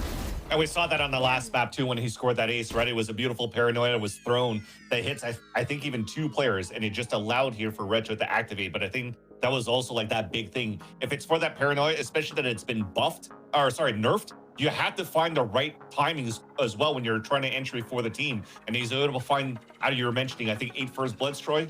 6 of them were actually on the attack side for Retro and Rose. So he did his job. I think he did it. He found his moments. He knows how to play and to spot out where he could find his advantages, and did it quite well here for the team. I mean, and that is going to be enough for Rose to live to see one more map in the series as we do get to see our decider play out. We are going to Lotus. This one's going to be quite interesting because the last time we saw Rose here within Challengers, of course, it's a loss. There's a reason why these teams are in elimination phase, right? But we get to see quite an interesting comp coming on out. And I'm very curious with how it's going to be playing out. If they even stick to that same composition, the ISO, the freeze, and then as well here, Vans, how SRG are going to be approaching this. Yeah, I think if the Raze is still in the composition, at least for the set of Rose, I still think she's a great agent right now with what has been happening with the Euro Nurse or whatnot, and the upcoming ones rumored around Neon. So I think this is still a great pick. I think it's also, when it comes down to the defense, especially when you're pairing it for the way that Rose does it with a fade, it's very good for you to do some great stalls with the ISO at the same time too. I think ISO is kind of like a sleeper pick for a lot of these teams. I think the first time that we saw the ISO coming out on Lotus was actually in China, when you were using that wall to right-click scale on top of the A side control you're trying to get. So you're able to mitigate a lot of that early pressure on the defensive side. But the thing is as you want to theory craft how good this comp could be with the sleeper picks, you don't know where you're facing off against yet for SRG, because they haven't really played this map yet in a very long time. Yeah, I mean, there's absolutely no data to go off of, and that's kind of when things get a little bit dicey. By zooming in on the agents, I think we'll have a more educated opinion, but I think we've seen different looks from the Rose side, and not only that, but they've ran a completely different duelist, completely different controllers as well. So they've really been swapping it up in third-party tournaments. But I think despite that, this map has looked a little bit shaky, and now we're seeing Rose roll it back to the Raze, back to the ISO, the double controller composition that we've seen in previously in VCL. And on the other side for SRG, it is going to be the Vice, which is extremely problematic, but I think ISO pairs extremely well into it. So my eyes on the defensive side for SRG, ladies and gents, is how well they're going to be using this utility, the double controllers, the fade stall, all the things they have to work with to slow down the pace of Rose. And for the Rose side, how well they can manage the ISO utility, the ISO ult, which could be extremely a huge problem. And we've seen how good Sherrod has looked in the series so far. It's going to be an absolute battle here for either relegation or a second chance. Yeah, I think if you're looking at chess matches between the comps, it almost feels like SRG are building this composition and play against like an anti-neon or whatnot, right, with the Vice and the comp. But now you have to face against ISO that could actually remove your utility at the same time. Bob with the nade is going to break a lot of that in the first place. So the protocols that you run on the attack side, when I think with the comp that you have here from Rose on the attack as they start things off, it's a very standard thing, right? You could start scaling very slowly towards the C side, break that util, work that map. So I think that Shopify Rebellion Gold for me had to be pretty aggressive on the defensive side with Donut at the helm again, and hopefully she could find some value going into the defensive side, which she was stopped a lot in the previous maps. For both of these teams, stage 2 has not panned out quite exactly how they might have envisioned. And within this series, there's one final chance here. One of these teams is going to be sent to promotion relegation. The other, a second chance here in Challengers to prove what they are made of. It all comes down to Lotus. Let's see who's going to come out on top with your casters. Back over to Marks and Tenric. Come rain or shine, sleet or snow, any condition, any circumstance, any time, any day, any place, Marcus in the Swiss stage, at some point, someone's gotta go. It's gonna happen here on Lotus. Rose, Shopify Rebellion Gold. It's been close, it's been smart, and it's been fun, but one of these teams' journeys in Challengers Stage 2 ends here. Dog, I'm not gonna lie. I was so confused where you were going with that one, but then you stuck the landing and I'm like, ah, yes, that is totally true. Yeah, Thanks, only buddy. unfortunately one of these teams will be able to move on. That's not to say that their journey will end on the next matchup here, but only one can remain. And there is so many interesting points coming in based simply on these compositions. I think the desk did a really good job of highlighting that Vise and, you know, how the duelists on Rose might be able to circumvent a lot of that type of stuff. But the real question is how SRG are going to make sure that they keep Sherrod and Bob in check. I've been really impressed with how Tim has kind of been pairing well with Retro, who previously was on the duelist, but now is actually playing Fade. So a little bit of a change up here, but that really does inspire confidence to show that a lot of those combinations, a lot of those calls on the side of Rose are nice and coordinated to allow those members to have their pop-off moments. But the big question is, well, is Fade going to be that impact player, especially with Retro having such a pop-off game, but now will play more supportive? Yep. See Corrupt take the first seed up, and it's another trade war in the entryway to B, a la the previous map to get us started. And now both the defending lurker and the backstepping attacker will meet up at the next choke point here on C. Do they expect it? They sure don't. Shopify Rebellion Gold and Boxes once again having a tremendous harmony, as it's now a 2v2 at the end of all of that backyard brawling. Smoke set up early. Mel, again, very much in front of this. They are not checking right in front of them. The double swing into the waterfall leads to a 1v1 between Sherrod and an ever-sprinting Alexis. Spike planted. And no util available for Sherrod here. Alexis going to be able to get the reload as well. Given the fact that Sherrod's only down to 62, Alexis has a chance. First swing out of the archway. Both are peeked on, but Sherrod is cleaner. 2 HP. But another pistol round going the way of Rose. I know what that omen is capable. Bit more bandit gaming that we're treated to as well. I was gonna question things for a second there, because given the spacing of Alexis to where Mel's position was, wondering whether or not it was gonna be that split up, or, you know, you'll play the time, play the group up to make sure that that one kind of happens there. And actually, well, I mean, on one hand, yeah, sure, you shut down Retro, who had a fantastic game on that last map, but the only other person is going to be Sherrod, who's just been consistent across the board. So Rose, they find yet another pistol round here. Alexis going to be alone on that C site. Well, it is going to be Rose looking towards taking that mound presence and then moving things forwards as soon as they get an opportunity. This is something we consistently see Rose condition with Corrupt and their toxic screen here on the A corridor. Oftentimes lurking on itself to get all of this early information without the necessary danger. And Rose will oftentimes use it to have an open ground that they don't have to fight for. But this time, Corrupt, with that confidence, is gonna just step into it and flick to 2. Solid mechs to swing Shopify's stack over and let Rose have a clean seat.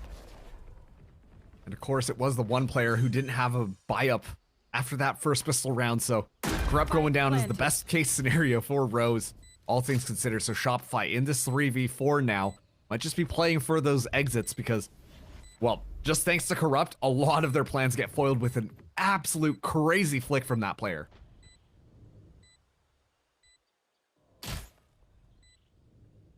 Shopify just going to be playing for the boom. Seeing if they can catch an exit. I'll find you. But Mound will be the safe exit here for the most part. Try to swing into 2. Bob will almost fully farm it. One enemy They'll remaining. just blow their way through it, trade a couple orbs away, and let Rose have this second round.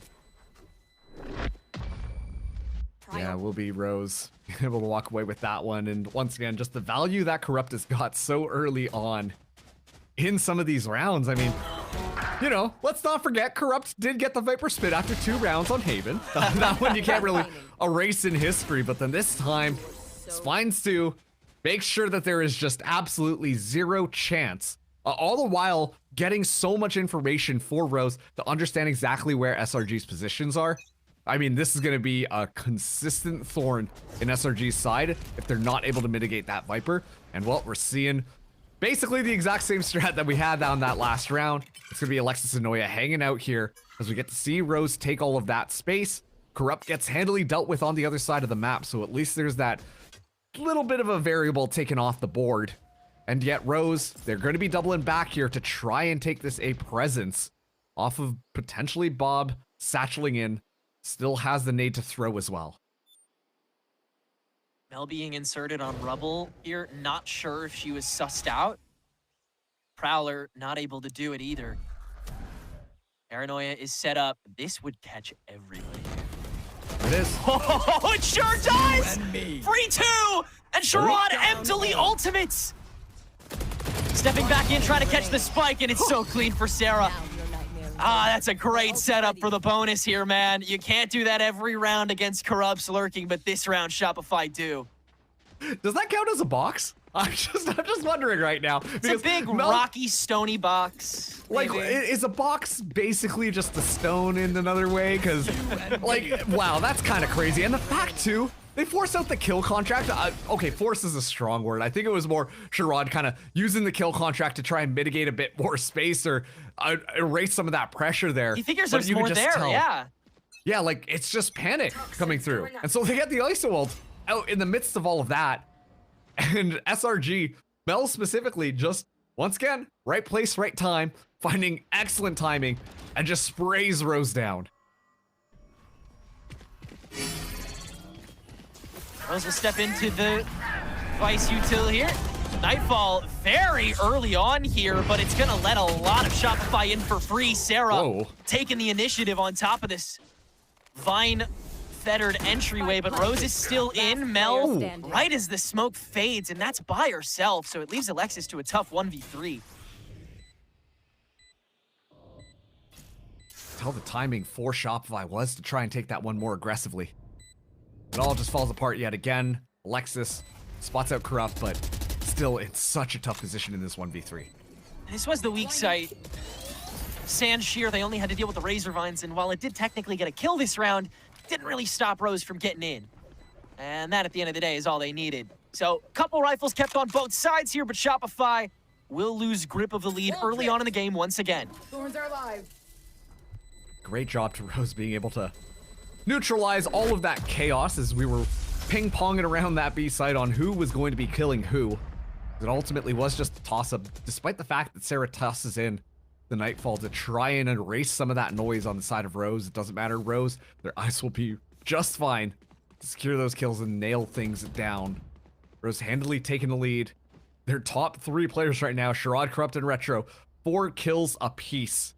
As Retro now 1 away from the Nightfall as well. Corrupt 2 from getting the Viper's Pit online. So the win conditions are slowly lining themselves up. The gears are starting to be put together in the machine to try and roll this one forwards as conditioning just outside of C is just continuously happening round after round. Now no Shear on the C entry. Tim, the TP back into Rubble is now surprising Shopify. Catches a quick twofer. Donut still yet to get on the board this round, and this was really the round to do it with the stack to help out. Sarah, once again, gonna confidently step into this, and now with the help of the baby door getting shot out, she gets at least 1 over heat, but now the shot's fired back, and Rose can re-aggress with even more power and kick behind it. I think Alexis is gonna save a little bit longer this round, as Rose have the freest A site one could ask for. And it's so fun because when you look at Lotus, when you think about how this map gets put together, it's like, oh yeah, util dump outside of A. We should see that. We should expect that. Except for whatever reason, these two teams, instead of that util dump that you necessarily expect, it just comes down to positioning. Comes down to an Omen being behind everybody and just finding those timings on the kills and setting up crossfires. There's no big explosion, no big fanfare. It simply is just a clearing of corners as both of these teams are really trying to position and set up the idea that C tends to be the emphasis in those early round fights. It's a little bit unconventional, but I think both of them were kind of anticipating the other to try and bash their heads against that A side hit. And this round, it comes to fruition for Rose. Be able to swarm Alexis with all the extra time they were able to get in this round. Able to hunt down the whole map. And so Shopify Rebellion Gold will walk into this next round with, bare bones.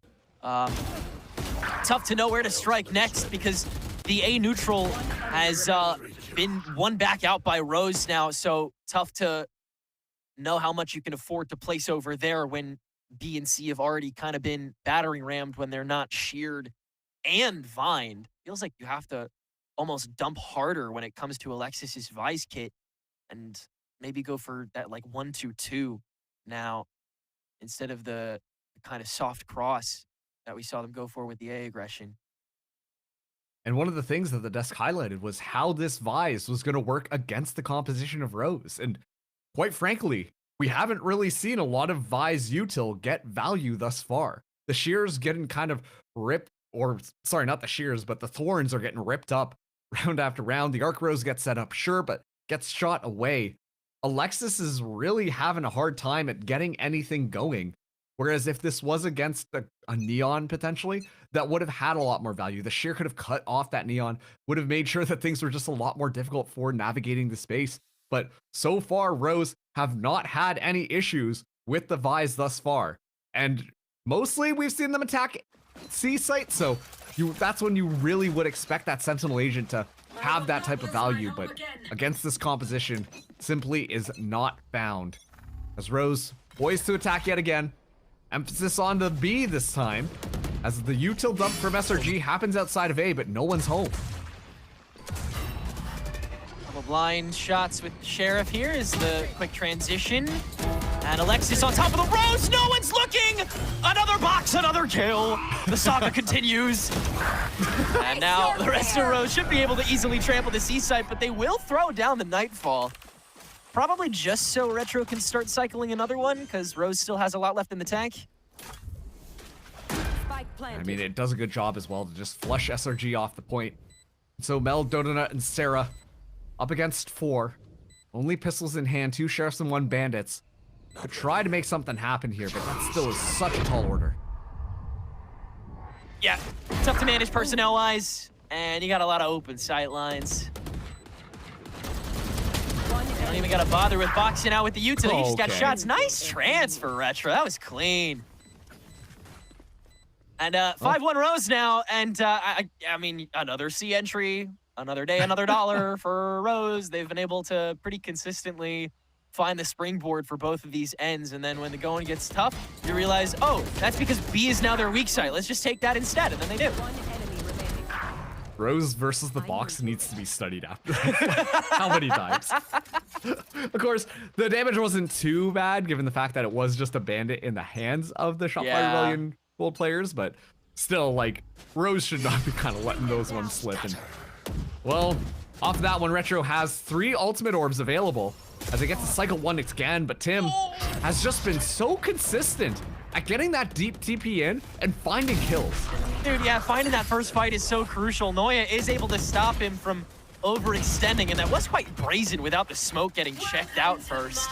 But Waterfall was prioed for the sightlines. Now that'll get smoked away and pitted to boot. Corrupt letting that go as the spike will fall on default. Spike planted. Even there was an operator, that really just hurts a lot. That wall banged Retro. He's down at 23. They'll have to step back into the pit, and they're able to control a lot of the space from there, but Noya will start holding the spike. Oh, boy. So the close quarters hold. Noya's just spraying it down. The extension back out, but the spike's already been held. And Shopify will barely get away with a round despite all of their bodies dropping. Yeah, that entire time, I didn't even notice it. The spike was getting diffused and all Sarah's the chaos just holding. There. Yeah, and it was just like Noya had that fun positioning there. Immediately Corrupt kind of goes down, and then the Viper's Pit drops, and you can see all of Rose scrambling, being like, hey, did we hear that spike stop getting diffused? I don't know that we have. We need to get up there real fast, and at that point, it was just simply too late. So they sneak by just at the end. Sarah gets that defuse, now 1 away from the Nightfall. So a couple of rounds ago, we talked about how it didn't get value. Well, no worries. We'll be back online, Sarah. Holding the ground up against that and gets pulled into the kill contract. Rose. Wow, Sherrod won that quick. So they are gonna try to hold against Shopify, attempting to recontest the body respawning. But Retro's the only one who falls off of that, a 1-for-1, and Rose will recoup. They still got 70 seconds. Keep in mind as well, Bob does have the showstopper available. So yet another tool to really just force the entry here as Alexis went for the turnaround. Garden available though, as that's a lot of people, and well, this is gonna be a tough one. Yeah, that's a real rototiller round. Alexis does have the vines on the proc, and the shear is actually gonna force the rest of Rose to turn heads. So you have a chance to maybe get another body down here as Corrupt is holding close. Rose is free too. She could get away with one more. It's just a question of does she want to. The eco is trash right now for Shopify. All the more incentive to give it a try. All right. So 6-2 now for Rose. This attack is looking really consistent, very replicable. They have the flowchart down to a T. Yeah, and honestly, like it just feels like SRG are struggling to get the read on what Rose are doing. Right? Like, where are they going? What are they planning? What do we want to do in response to it? It feels like SRG prepped for a different composition to go up against. As a result of this, like all of those little moments of Sherrod being able to push in through, Bob flying in onto the site, Tim going for that TP to gain space, is not being accounted for and finding tremendous value against SRG. Back down to the pistols yet again, 4 ultimates online, but still looking rather dire for them as Rose poised to get themselves up to 7 rounds now, as they show zero signs of slowing down thus far. Those pistols, Shopify gonna try and set up a haunted house of inserts on A space. No doubt to set up Dodo Nuts overdrive should they have the button.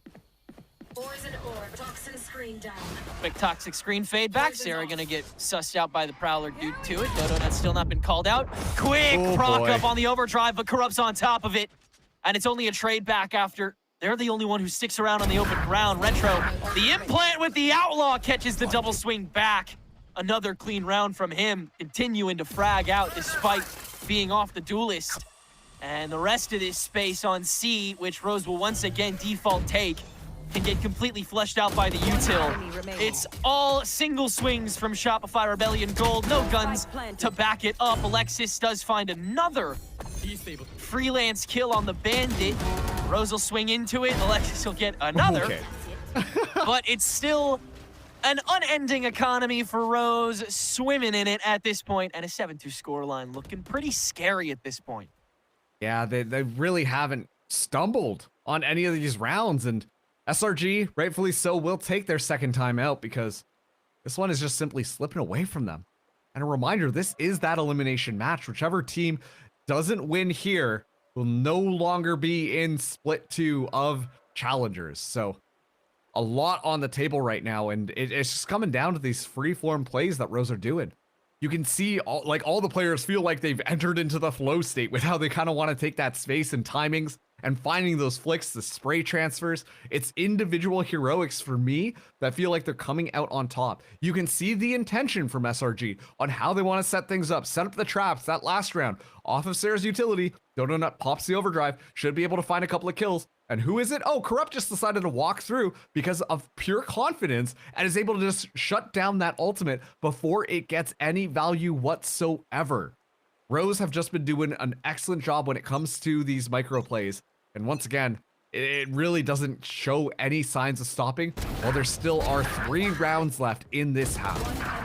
It's tough timing for Dodo Nut there because Sarah is technically supposed to have the peek on it, but because of the Prowler, her attention, I think, on the jump peak didn't quite catch Corrupt as they were already past the line of sight that she had on a route. So maybe a window in which they could have reacted to that, but a combination of luck in the draw and Rose being so keen and aware of what could be surrounding them, which yet again this round will be the early insert. This time it's Mel again, but she's been placed on top of Rubble. Nightfall for Nightfall. Both sides feeling a little disoriented, demotivated to push, but Bob will give it a go with the showstopper. Sarah snap into it. Mel not caught on top, and both sidelines will find all of their purchase and profit. Shopify now have the stack and likely the round with a 5v2 in tow, but even still, the C site has still looked so vulnerable, and Corrupt about to burn the shear away. No way, man. With that getting thrown, they'll walk past it. That's stalled out. Oh, but Alexis caught by the bite. Corrupt just knows. They just know. And that'll be sight. Wow, and planting in a mound check spot. Corrupt gonna walk up on this. Rose finding the moments of confidence to continue sinking their teeth into these rounds, even when they look so impossible. Noya alone on the waterfall check. Meryl could get spotted, but Corrupt will start to duck back as Dodo will get escorted in off the Prowler. Pot shots taken by Retro are huge. The cross from Rose is huge. If they win this round, there's just no looking back. Corrupt against 2. Spots the head, the double swing. Corrupt's got it! Jeez. And that's a clutch that just seems impossible to come back from. Yeah, impossible to come back from is a great way to describe it. You could feel the morale of Shopify Rebellion Gold snap in half on that last round. You could see them just so scared to push up there to the point where time was honestly a factor of what I was waiting to see happen here. Like, you can see the stalling, the waiting happen, allowing Corrupt to just completely navigate and circumvent everything that was set up. It's a heartbreak and a half. Corrupt gets the pit available for these next rounds. As finally, I was gonna say, it seemed like Alexis's utility coming to fruition, trying to hold things through, but now it will be that pit on that side. So Noya just knocking on death's door on the other side while there are some thorns on the ground, but Rose will be wiser to it and back off of it. Something that we've seen them do round after round on this attacking half. Alexis coming back to respond to it, potentially with that Steel Garden reading that they might have cut noise instead of just rotating. No timeouts left here in the game for Shopify Rebellion to try to get the morale back. Only the cushion of these ultimates. As Mel, yet again with his Rubble high top presence. It's you and me. Caught early by the Prowler, now by the kill contract, and it's gotta be the button for Rose to at least inch forward. Sarah ducking back, and Mel losing the duel. 2 free bodies down for Rose now, as they continue to trample. Continue to overtake in both sectors. Tree room hit. Shuffled, Retro, popping the barrel, Dodo Nut, easy target, nobody checking, Dodo Nut finds the lineup, Bob finally trounces it, and the pinch back from Sherrod on the peak leaves it to a 1v3, and as the Viper's pit will fade away, so too do the chances of Shopify Rebellion Gold of remaining in Challengers on the precipice of a 2-9 scoreline with tools to spare on the half of Rose. The walk up from Noya. It's always been the boxes, hasn't it? Off of 1. Corrupt caught. Door not procced. Could turn this to a 1v1, but Corrupt again comes up huge. And it's Rose once more with the driving seat. Yeah, they're just simply not showing any signs of slowing down at all. I like that little fight that Dodonut takes on that long side there, but finally we get to see that plan come to fruition with that ISO. Like, you know, we're talking about the ISO. Oh, I wonder how this is going to be going. And I feel like we haven't been treated to what that kit can really bring out. Sherrod's just kind of been with the squad, hanging out, ready to push in. They've been doing a great job at finding kills as well, but finally the kill contract goes, and you can see how clear it makes that A fight happen. And after that kill contract goes, you see Rose swing in, and everything just kind of works out. It's simply just to pluck somebody out, make that a little bit more tenable, and then overwhelm. And yeah, Rose execute that perfectly. One more sprint into a Steel Garden. Manned by 3 Guardians. Alexis has got the sheer in place with the vines on the A swing. By yourself. This is the 1-2-2. Oh my. Rose not knowing how much they need to dump into it, but Sheer's been pinged. Will triple swing into this? Oh yeah, in we go. Steel Garden very reactive, very prompt. Mel, the only one here to meet it. Team temporarily split. Double flank could be huge here, but the Viper's pit is slowly gonna obfuscate. 1 caught on the way down. Retro on the outskirts, can peek back at least. Alexis in the smoke set up by Mel, able to catch Bob, overextending. But Rose have this pit set up into the stairs so that they can snake over to B. And as Sherrod falls, it'll be a 2v5 for Rose to try to hold on to a 10-2 scoreline. And we're heading back over to this C site. These are the 2 players who clutched it up the last time. We'll see if they can do it again. Oh, look at where Retro is, dog. Spike planted. Yeah, Retro looking to find that timing as all the players run through. Shopify Rebellion Gold have to be ready for this. Shots heard. Quick sandwich. Corrupt in the 1v5. Surely not this time, right? Dodo Nut, easy target. Bait away. Corrupt finds the lineup! My goodness me. And it still looks so scary, but this time, man, it takes 5 bodies at this point, doesn't it? 3-9, Shopify. A tougher gap to make up than the previous 2 maps. Rose are 4 rounds out from staying alive in the Swiss. Switching sides. And I don't want to really call that a Rose overcooked there, but you could see like they're like, oh, we got so much of a lead. Let's just kind of have fun with it. And they go for a bit of an unconventional pit setup without clearing things out properly. And yeah, so that's kind of why the round falls apart. But still, I mean, Corrupt makes it look scary. 16 kills on the board now. As Rose lead 9-3 against Shopify Rebellion Gold. Dodo Nut still never having that opportunity to step up and find those kills. Well, it just feels like Rose are running all over them. It's going to be aggressive to start things out on this defense. 4 people potentially swinging out from that seaside on the side of Rose. Shopify Rebellion Gold have to be prepared for this. Otherwise, they might just get run over and drop the spike, which would be a little bit of a tragedy. Bring them down. A couple of times that's already happened here. It's meant huge gaps in the protocol that Rose has taken advantage of, turned into a couple of good rounds. 4 stack on the C door with 80 on the clock. Certainly not something one expects. I love it though. Undercut into the triple swing.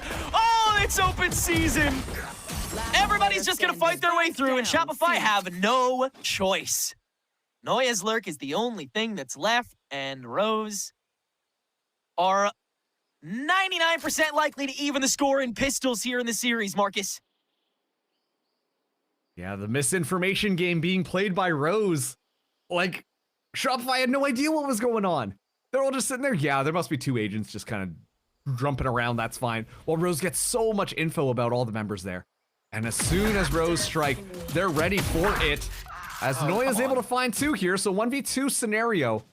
30 seconds left on the clock, so this Viper has to go. I have the spike.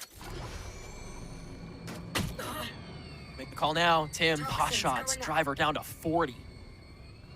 The screen solely to sell the B presence, potentially. That's all she can really do, but can't check everything. And Tim will get a 3rd kill on the board here for Rose's 10th round. Another pistol, another springboard to get Rose farther ahead. And I'm just really enjoying these setups that Rose have kind of come out the gate with. I mean, you can tell SRG once again prepped for a bit more of a classic Lotus composition in how you expect people to kind of play this game. And yet Rose have consistently thrown curveball after curveball after curveball. And while some of it can be a little bit cheeky in how they're able to secure those kills, well, they're working out because they're completely catching Shopify Rebellion Gold off guard. This time it is going to be an A side push here. It's going to be the information gained from Retro on where they are potentially heading out here. And so Rose, the cavalry, will start swinging really quickly around to A. Yeah, decently quick response time from both sides. Alexis is going to get lurk checked in the meantime. What? Oh no! Catch them. You can't be serious, man. Not like that. Last player standing. Spike down A. Oof. More than Got enough no other bodies. I words. mean, you didn't even need to bring everybody here, but shoot. Why not? It's a party. Oh, man. I'll give the man another. Come on now. Oh, one more time. One more try. Yeah. No, come on. Don't play spoiler like that. Let them fight it out like gentlemen. Yeah. That's a tough one there. And it's looking even worse. It's an 11-3 scoreline now. How often have you seen a Marshall kill that, man? It's been a minute for me. Yeah, and okay, if you are Shopify Rebellion Gold right now, I think you have to do a little bit of a better job at selling some of these fakes as to what is going on, because every single time a little bit of information is given up, Rose circulate all their members over there and are so ready to receive any of that pressure and completely just shut it down immediately. Okay, that's a nice little headshot to start it out on a Corrupt, but unfortunately not enough to secure the kill as the trap springs. Undercut swing out the door. It's tough to nail that timing, but Rose does in spades. Alexis's lurk can at least find one side stab, but once again, Spike has been puppy guarded. Bob gonna dare to swing it. Noya, yeah, that's easy for her. Sherrod posted up on the box. Nice angle to approach. Down to Alexis in the 1v2. Sherrod, well read, easy tag. It's the box. Yeah, it's always the box. Retro, tough gun to manage this back with, but my God, is this not already a very impressive bonus from Rose?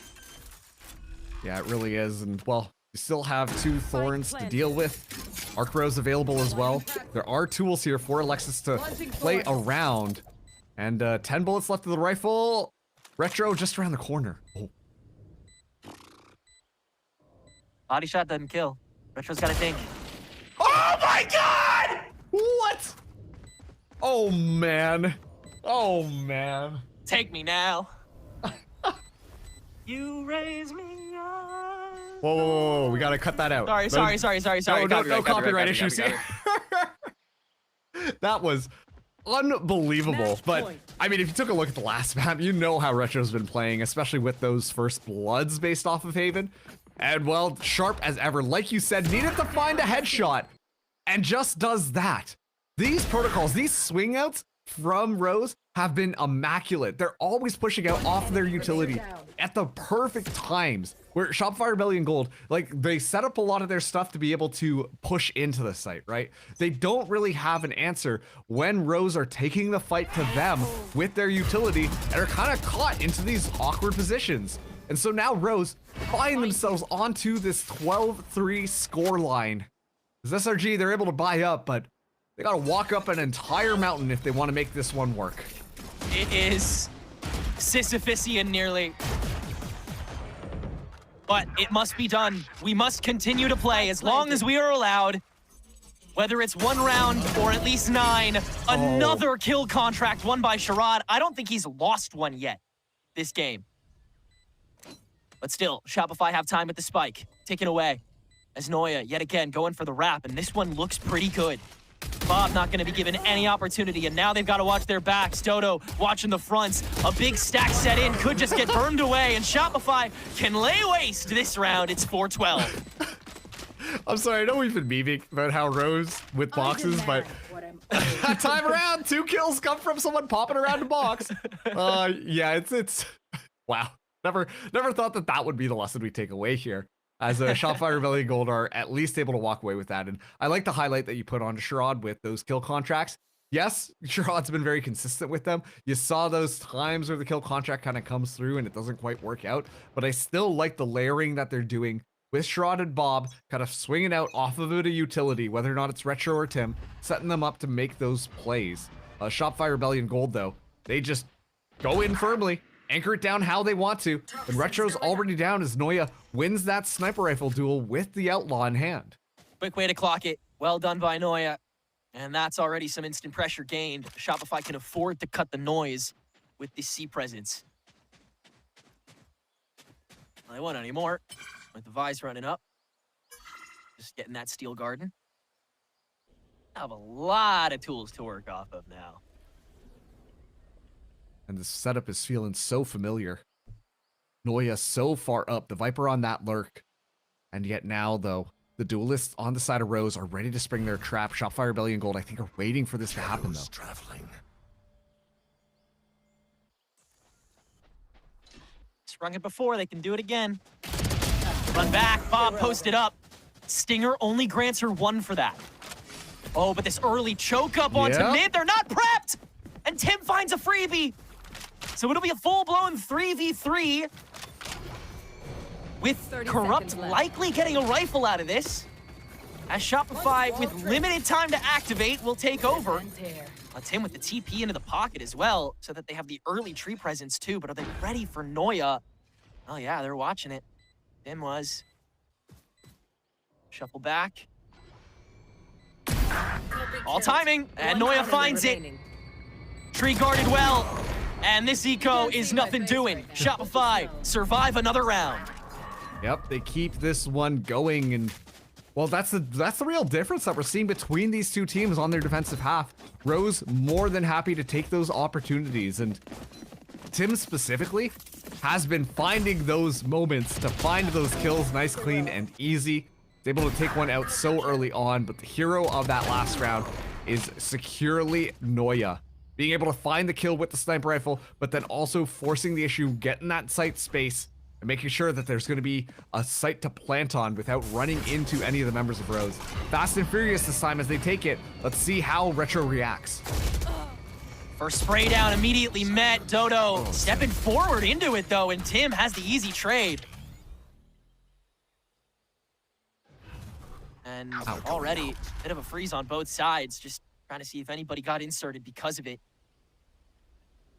Both ends played quite cautious there. I was going to say, you would have expected SRG to make some moves, take that space given the trade through.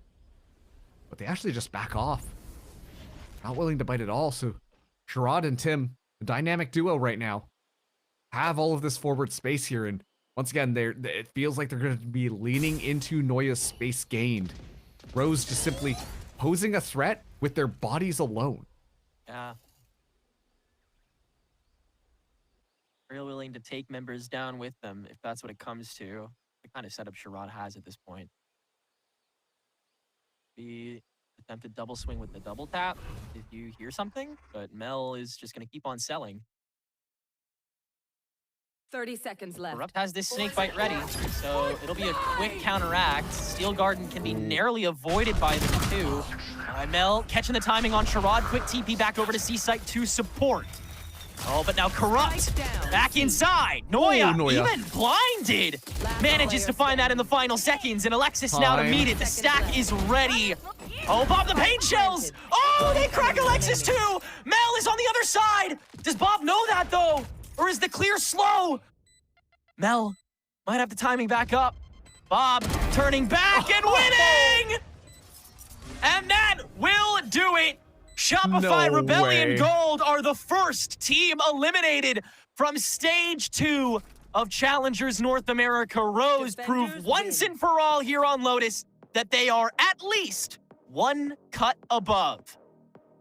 I can't believe that that's how that round ends. Bob finally getting to show off some of that Raze utility. The Raze kit finally getting a chance to showcase itself, because consistently we just gotta, oh yeah, we toss that in. Oh, okay, there's a little blast back, that's fine. And then finds a double kill with the shells, and then has the ultimate just to kind of clear out that space, but then just finding the single kill there. It just simply felt like Shopify did not have a chance to get their plans online.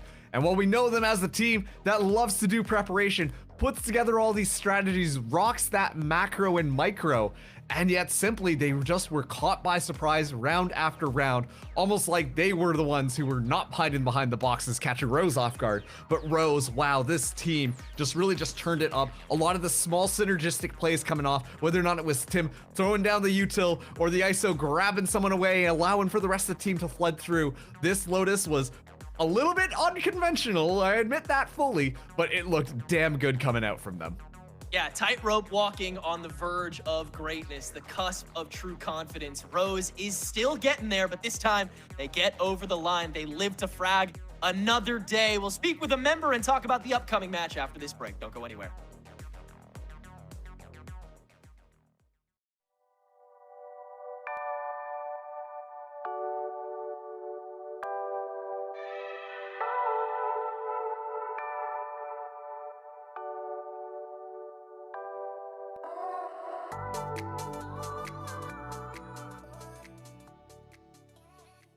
Philips Norelco One Blade presents Shave All Things.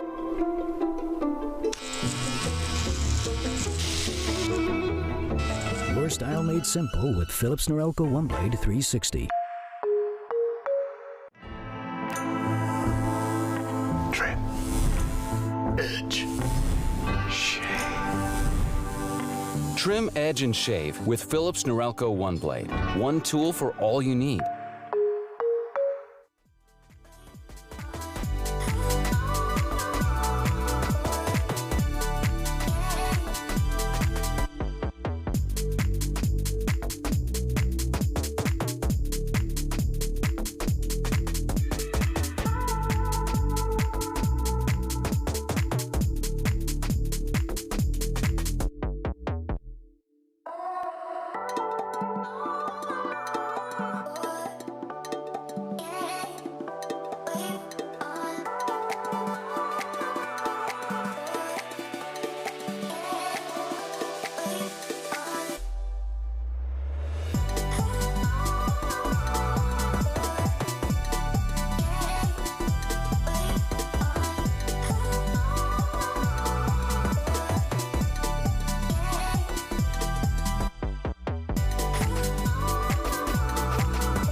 rest of the defense on the side of Sad in the front side. That said, though, Welly is just gonna kill me. Oh my god! I'm gonna go. That's how we're gonna finish this match. Anybody. Yeah, Joe trying to shut the door with a Bucky already. What a swing from Pain. You got looking for the ace. There it is. And now Derek, bullet hose at a main. Yep, that'll play. 3v2 now and 2 stingers. They've got to keep it close quarters. And Moose will do it all himself. What a way to end things. An elimination match going all the way to the end. We get to see Lotus play out, but getting into it, it was going to be Rose to make a statement from the start and close off on said same statement. 13-5 to be advancing on, living to see another day here in Challengers and eliminating SRG from stage 2. I mean, Vans, looking back at it, those maps 1 and 2, they were so close, but once they got into map 3, it kind of just seemed like Rose could do no wrong. Like that shooting, there was just something different about this map. I think it carried on from that second map of Haven. Again, like I said, SRG, I felt like they had the full control of that second map on their attack side. If it wasn't for those 2 rounds that they slipped through on how they wanted to macro the map, and then the ace from Retro. That gets carried over to the third map. They're like, okay, well, this game's not over yet, so all of us could step up to the plate and we could actually take down SRG. Maybe not in a GC fashion, but it works out in a VCL fashion and in full force. Look at the timing that everybody's able to get over for each one of these players. Tim TPing across. Players are still watching towards A main. Right in this results. He gets 2 free kills, make that even a third over an opener. You get clutch results coming out here from Corrupt at the same time. There's just so much going. And I think I remember that 1v1 where Alexis had great positioning, 10 bullets left in the Phantom, perfect range, and then still gets tapped in the face by our marshals. So there was just too much to deal with from the side of SRG, where when Rose was, you know, just hitting every single shot. I mean, once Rose got a big lead, the flow state was fully kicked in for them. And I feel like we talked a lot coming into this match about the unique identity that Rose had, and I feel like it really showed here on this third map, right? It's unconventional, but I think that Rose showed pretty good mastery and a pretty good grasp on how to counter this meta comp that the SRG was running, right? Utilizing the ISO utility perfectly, popping in the right parts of the map, having the ISO lead the charge. So many of the things that are probably SRG didn't get a lot of practice against because it's a little bit off the beaten path, but 2, it looked like it's a good high IQ comp by Rose. It kind of makes sense once you watch it in action. And I feel like, you know, once they got that lead and then everything started to kind of relax for them, it really just snowballed from there. Yeah, I felt that it was a lack of, but I wouldn't necessarily like to say a lack, because as I was mentioning that game plan, if you do have somebody that's playing a Vise over on that C side, you're looking for control and good fights towards the A side, which is what Shotfire Rebellion Gold did try to do. But I think in these moments when you're actually losing grasp of the game, I'd like to see more risks coming out from different sides too. I think they got some good results when they finally switched over Alexis over on the A site, and they forced at least the pivot from a Viper's Pit to a C site where it was like a 2 versus 5 and they won. So if that happened a little bit earlier, where you wanted to change that macro a little bit and a setup for SRG, but also play more aggressive when you're supposed to play on site where you're supposed to play soft site, for example, right? And what I mean by that is when Rose is trying to condition the fight towards the A main, towards Rubble, and you do have some sort of a stall, or, you know, they counter ults with the Nightfall on that A side. What did they do here for Rose's side? They walked even from spawn to C site and still got a free walk in before the wall got propped up. So there was no really true ways for SRG to find like the early information, the mid round of where things could happen, or if they're pivoting into a different spot. So you kind of play into the unknown, you try to play into the rotates, but then you're missing a little bit of bodies because you've already lost the soft anchor because you kept pushing on the side of Rose. They were not afraid to find some high level plays or some high risks on their side when they kept pushing spawn for the side of Rose. And that push and not being afraid for that, we got to see how it kind of played out, and even just with like that extra little boost of confidence, I don't know, like some of these shots they were hitting were just absolutely insane. And Roy taking across like a look across the scoreboard, highlighting that unorthodox composition that we get to see with this double duelist. They both got to see good results, but it was going to be Corrupt top of the leaderboard to really anchor down for this team. and IG yelling the face of death in elimination from the league. I mean, that's so impressive. Like, you have to give credit where it's due. I feel like that's a huge pop-off performance. And I think for me, what bodes extremely well for Rose in this third map is the fact that it didn't really feel like a one-player show, right? It felt like every player on this roster had impact in different parts of the moment, and whenever they needed heroes, they had some. Even in the late rounds, there were so many like the 2v4 that they secured. Like, so many of these situations that could have been unwinnable. It felt like Rose was just walking on water. All the players coming up huge when it mattered the most. And in terms of utility and in terms of like allocating efficiency with utility, it felt like Rose was just super on point when it came to that regard. And just to add on too, I also feel like Rose not only played like a well-standard Lotus map, despite a different composition. Like, you're trying to listen for some noise on what's happening on one side, what's happening on the other end. Even when you're looking under setups on the defensive side, when they went for that 4-player stack on the C site, that's just some standard stuff that you could really do with, for example, the old school paranoia from the Omen with the raise and the fade. So they didn't really have to really think outside of the box to really get good map control or really out macro or outthink how SRG kind of plays. They were just playing off tap orb or whatever noise is being sounded. You play into the trap. SRG went right into that one because they really didn't try to figure out where stacks could be at. Kind of like just Haven, for example, on that eco that they lost. So I think because of those moments, it just really makes it hard for SRG to really gain that confidence from round after round when they're unfortunately not having a good understanding of the situation that they're in currently versus their opponent from round to round. And for SRG, again, this was an elimination match. So Rose, they do get to move on forward. For SRG, that is going to be the end of the time here in stage 2, or at least the main Swiss stage of things. Team 2, I mean, we highlighted at the top of day that stage 2, some of these losses that we've seen coming through, some of the step-ups we've seen from some of these teams have been incredible. And SRG, a little bit of a tough blow for it. Roy, they'll have an opportunity in promotion, relegation yet again to re-earn that spot. But this was definitely a close series, even if this last map doesn't fully get to reflect all of that. And I'm excited to see them re-earn their spot there for stage 3. Yeah, the Golden Girls may have fallen, but the rose that comes through the ashes, my friends, and it's a place that SRG, they've been there before. I'm sure we'll see them back here once again. And while one team is GCG and co-ed is over for now, I think we talked about it. It's another opportunity for Rose to kind of pop off and have their moment in the spotlight and kind of keep the GC dream alive as well. So exciting times in one way or another. Congratulations to Rose keeping the dream alive, a redemption chance, and it was a great match. And yeah, that's all there is. I mean, they're still here. It's going to be a long journey ahead, but they can rest easy at least for today. And to talk about this win, the celebration, everything else, for our Phillips Norelco interview, we have Corrupt on the line. Get a little bit more insight. Congratulations. It's been overdue. We get the dub. We're still alive. Are you relieved? Just happy? Stressed? Like, what are you feeling? I'm definitely happy we got the win. We needed it, obviously. Relieved? I don't know. I mean, I guess I don't really feel like stressed, but there's definitely pressure to keep going, and we want to go as far as we can. So I think we just really want to stay hungry and, I mean, just keep improving, keep pushing it ourselves harder every week and making the steps we need in order to get where we want to be and show how we can truly play in each of these games. And this is just a good starting point. And with the starting point, I want to talk about being able to close out the series, because especially this map 1 and map 2 were exceptionally close, right? So I'd love to hear from your point of view where you're able to find that difference, take it into this map 3, and then be able to have the pop-off performance you did. We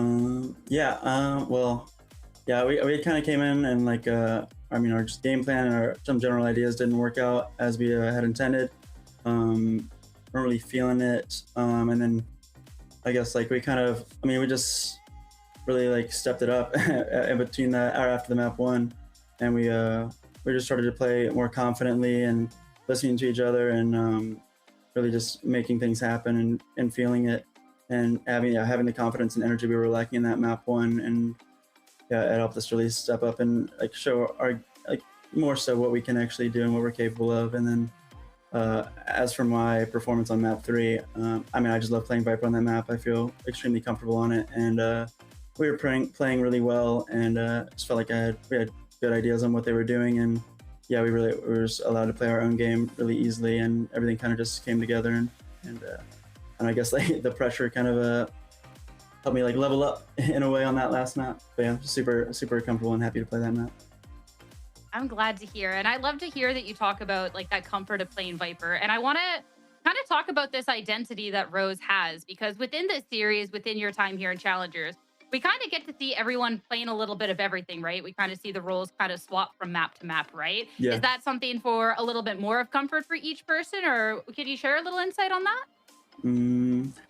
I mean, we kind of, yeah, we really just, a lot of the time it's picking comps based off of comfort or what we just think would be, I mean, what would work for us to run on a map. And we have a bunch of very flexible players, so it kind of, yeah, it just depends on like what feels good to us when we're, you know, practicing and scrimming and trying things out. And yeah, and just comes down to like what feels best for us, because we can make whatever work. But I mean, yeah, so I mean, a lot of the time I end up picking Viper because I just love Viper, and it's very comfortable for me.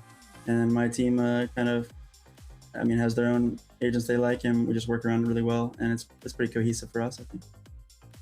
I'm glad to hear. Last but not least, of course, this was an elimination game.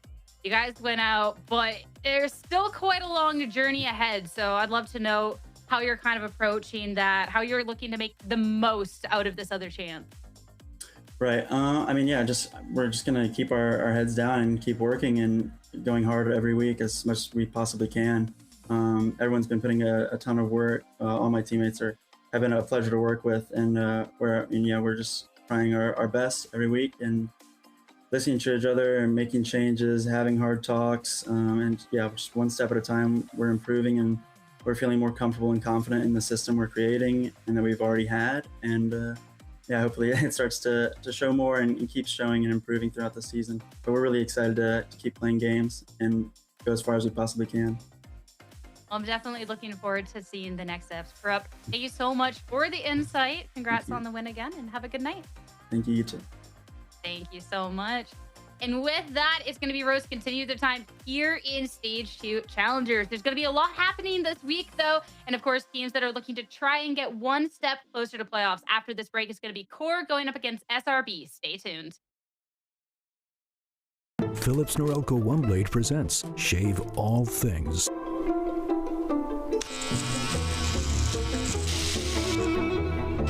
Your style made simple with Philips Norelco One Blade 360.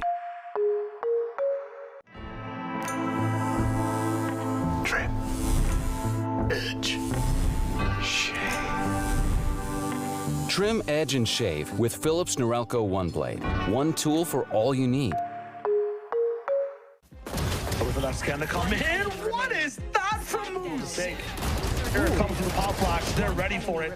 Textbook is red. We won last split, but I wouldn't say that I played at my best. So I could say just like playing up to my standards this split, but still like keeping like the team's performance. I'd say like just the freedom to like make our own decisions and plays, even though like we have such a great IGL.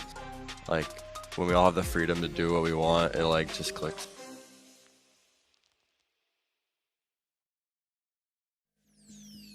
Welcome back, everyone, to Valorant Challengers North America. A big week again to figure out who's going to start securing spot to playoffs, with these two teams being halfway there. A 2-1 record, we have SRB and QOR. Two teams that, Roy, a lot of expectations heading into this stage, and I cannot wait to see this match. Oh, this is a highly anticipated rematch of the Stage 1 Grand Finals. This is a revenge map for SRB and, of course, a friendly exhibition between former teammates.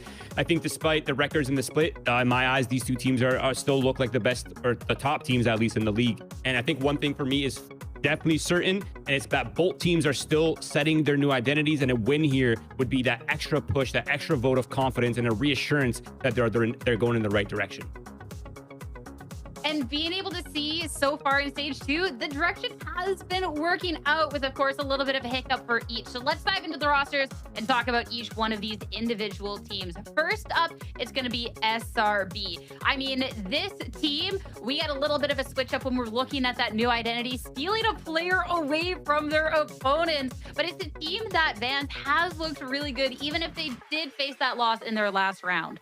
And SRB always had to have like a little bit of we're under construction, under repair going into this stage in this year, because everything was built around EXA, and EXA back then was still just playing overseas in APAC, as a 6-man, a sub, but really not of age yet to play at the VCT level. So now you're coming in, you're putting a lot of eggs in a basket to build around this player where he's kind of like unproven. So this is where the pieces come in quite well. You have Nature and Xander coming in, both of them great experiences in IGL in the past. Nature, if he's the main one calling now, or Xander, they could bounce off each other with the ideas. Then you go back into what Cytolite brings into the table. It's extreme firepower along with Exa, and thanks for correcting me where I meant VCL for sure. And then now you have even more firepower on Smoke. So now you have the complete mix here of the veterancy, the experience around like the young heavy fraggers, which is how a lot of these teams I feel like have been built around like the successes in the past couple of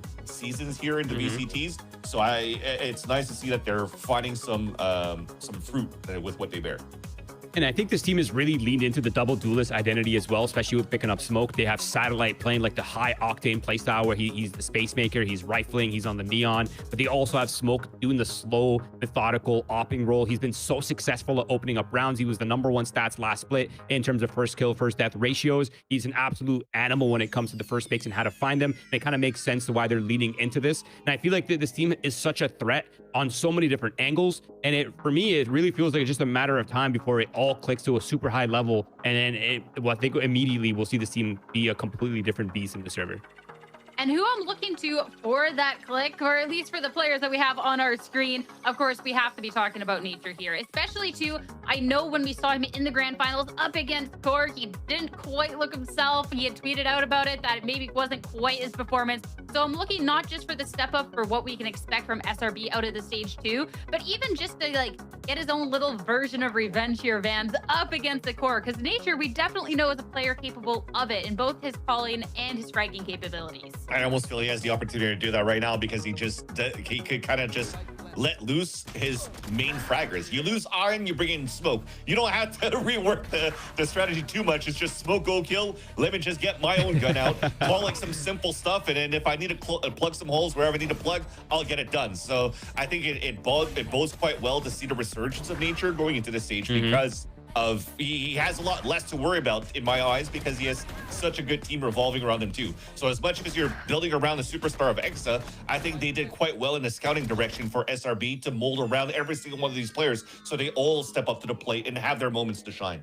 I think it's really impressive the fact that he's not only managing his own thoughts, but he's also that Xander's very vocal on this team, and I'm sure the duelists have opinions of what they want to do as well. So the fact that he's like managing so many voices and his own internal voice and still is the highest stat player on the team, I mean, that you got to give the respect to the man. That is impressive. That is crazy.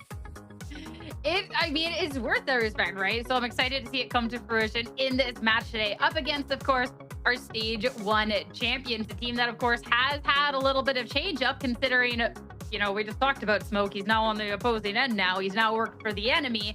But instead, we get to see Derek come into this team. This is a team that, Roy, definitely had to undergo a lot more changes, all things considered, but still looking very strong. Oh, I mean, this team has had to make some serious compromises and adjustments with the addition of Derek, right? I mean, I think it's been a slight growing pain, but I think this team hasn't really lost any power at all. Like, yeah, maybe losing Smoke did hurt a little bit in terms of the mechanics. Obviously, Smoke being one of the best statted players last split. But I feel like with the addition of Derek, it feels like you have somebody on the team now who's still very strong mechanically, but now they also bring experience and comms and a level of comfort and kind of, you know, calmness in matches that is going to be so important. And I feel like overall, this roster, when you look at the names, you look at the players, it feels like they have players that are so good and so proficient in every single role. And just like SRB, this is just a team that requires a little bit more time before that bomb goes off. I mean, with this team, with the compromises, though, they've still been looking good despite any of those growing pains. And that's where we can talk a little bit more about Derek entering this roster, because fans, the look that we got to see from him last week was a little unexpected, but very, very welcome with Mr. Duelist Derek coming out. It's fire, because on Breeze, again, it was, I mentioned it during the broadcast when he was kind of like Nitro for 100 Thieves and still putting up numbers. He was Mr. 4K going to that game. I think he had like 3 different 4Ks for that round. His Duelist arc was actually quite cool. His mechanical skills around Jet maybe isn't as proficient in terms of like how much flashy plays you could do with the updrafts or whatnot, but he was definitely not only fighting space but a lot of good kills. And I think I'm gonna have to like sort of slightly disagree with Roy into like the identity, because he feels like they have to change a lot on their side for core with Flya, because Not only that, you now have to play some maps double initiator. Now you have to bring a jet into that where you haven't really played that in the past. When Smokes was just basically your opera guy. Oh, that's what you said. I'm sorry. I don't listen to Roy. I don't listen to Roy. So I agree with what he's saying. We're on the same page. Yeah, we're on the same page. You guys are just fighting to fight. You know what I mean? We're a traditional couple between Roy and I. I just don't listen to what he says, and then somehow it still works out, you know? Well, I'll let you guys continue fighting that out as we talk about our Philips Norelco head-to-head going into this series. Because, of course, we could not talk about this matchup between SRB and QOR without talking about Smoke. And then, of course, who had to be stepping up into that full-time duelist role, Roy, in place of. But both players have been having a phenomenal start to stage 2. Yeah, I mean, I think Kumi took a bit of a backseat, kind of got put on the chamber jail when Smoke was on the team, and it was Smoke pretty much maining Yoru on the iteration of the roster. But I think people have forgotten how mechanically strong of a player Kumi is. He's very proficient in both the op and also the playstyle of the duelist. And I feel like this head-to-head is interesting, not just because both of these players are mechanical animals, but the fact that there's a level of like, I know what you're up to, and I know how you think, and I know how you approach the game. And there's like a I know you know type of dynamic now that's happening in the server. And I'm wondering who's going to be topping it, because it's not only a battle mechanically, but there's also a level of IQ that both of these players and these teams will have to kind of employ to kind of get the edge over the other. And I think that's going to be something that's going to be so interesting in today's series as well, because this being a rematch of that grand finals with just a little bit of twist, I think it's just going to be so exciting, especially as we have full expectations. I mean, I can't speak for you guys, but I'm assuming we're all on the same page that we're expecting a lot out of these two teams heading into stage 2 and into playoffs themselves. But getting into today's match, let's talk about the map picks and bans and where we can expect to see these players. When I see Breeze, I just think, yes, we're getting a little bit more Derek Duelist, but we're going to be starting out on Bind. QOR Van's going to be picking this one up. The fun part is that it's SRB that's picking Breeze on top of that too. So for them, as much as we're really excited about the Derek pick going into Breeze, maybe it's the weakness that's found here by SRB, where you're just like trying to plug things very last minute and try to figure out the game as you go from round to round for the side of QOR. But to kick things off on Vine, I think this is a good start, at least for QOR, because I was going to mention that they had very similar map pools, but we haven't really seen Shopify Rebellion play, if I'm not mistaken, during the stage on Vine so far. So the fact that they let that slip and they wanted to ban into different maps, like Fracture, for example, maybe it's just trying to hold that until later on throughout the season, because you're pretty much guaranteed going into with the firepower that you have, technically, to be able to make it to playoffs, right? So we'll have to see how it's going to pan out for Vine. And I think the interesting thing with this veto is there's blind spots happening across the board. Like, yeah, one team hasn't played Bind, that's Shopify Rebellion. They haven't really shown it. There's no data to go off of. But on the other hand, there's really not a ton to go off of on Breeze when it comes down to it. There's only one kind of like one point of data, if you will. But when it comes to Pearl, neither teams have really shown that. So it's going to be a lot of problem solving in the moment, a lot of like, I know what you're doing and I know kind of what you're up to despite the comps. And I'm kind of curious to see what both of these teams have cooked up, especially with the fact that they've had to adjust not only to new players, but also the meta shift as well. Oh, it's going to be such an exciting match, one that's almost ready. But before we head into that, of course, we have to talk about our official predictions going into this. This is always going to be the point of contention, getting to it. How much are we fighting today on the death? All right, Roy, Van, you guys can continue your fight. You guys are on opposite sides. Have fun, boys. Go ahead, Roy. Okay. Since I don't listen to you. I know. Kind of crazy, man. We've known each other for so long, and you still don't listen to me yapping. That's kind of insane. But listen to this yap, okay? I'm strictly, this is an X Factor opinion, if you will, okay? I know Moose's mentality, okay? I know the way he thinks. He's not going to let this game go down. My thesis is very simple. Moose is a rematch animal. He has so much experience, and once Moose is in a certain mindset, once you've triggered Moose, he's an absolute beast in the server, and I'm putting my money on Moose right here, and that's why I got QOR as my pick. Yeah, I honestly, after seeing the map vetoes, feel like it's a toss-up on both ends. It's almost like a litmus test, because going into this game, I was like, oh, these two teams have very similar map pools, but you're pretty much banning the strength of both of these teams in terms of where they're strong at. So it now has to come down to that firepower.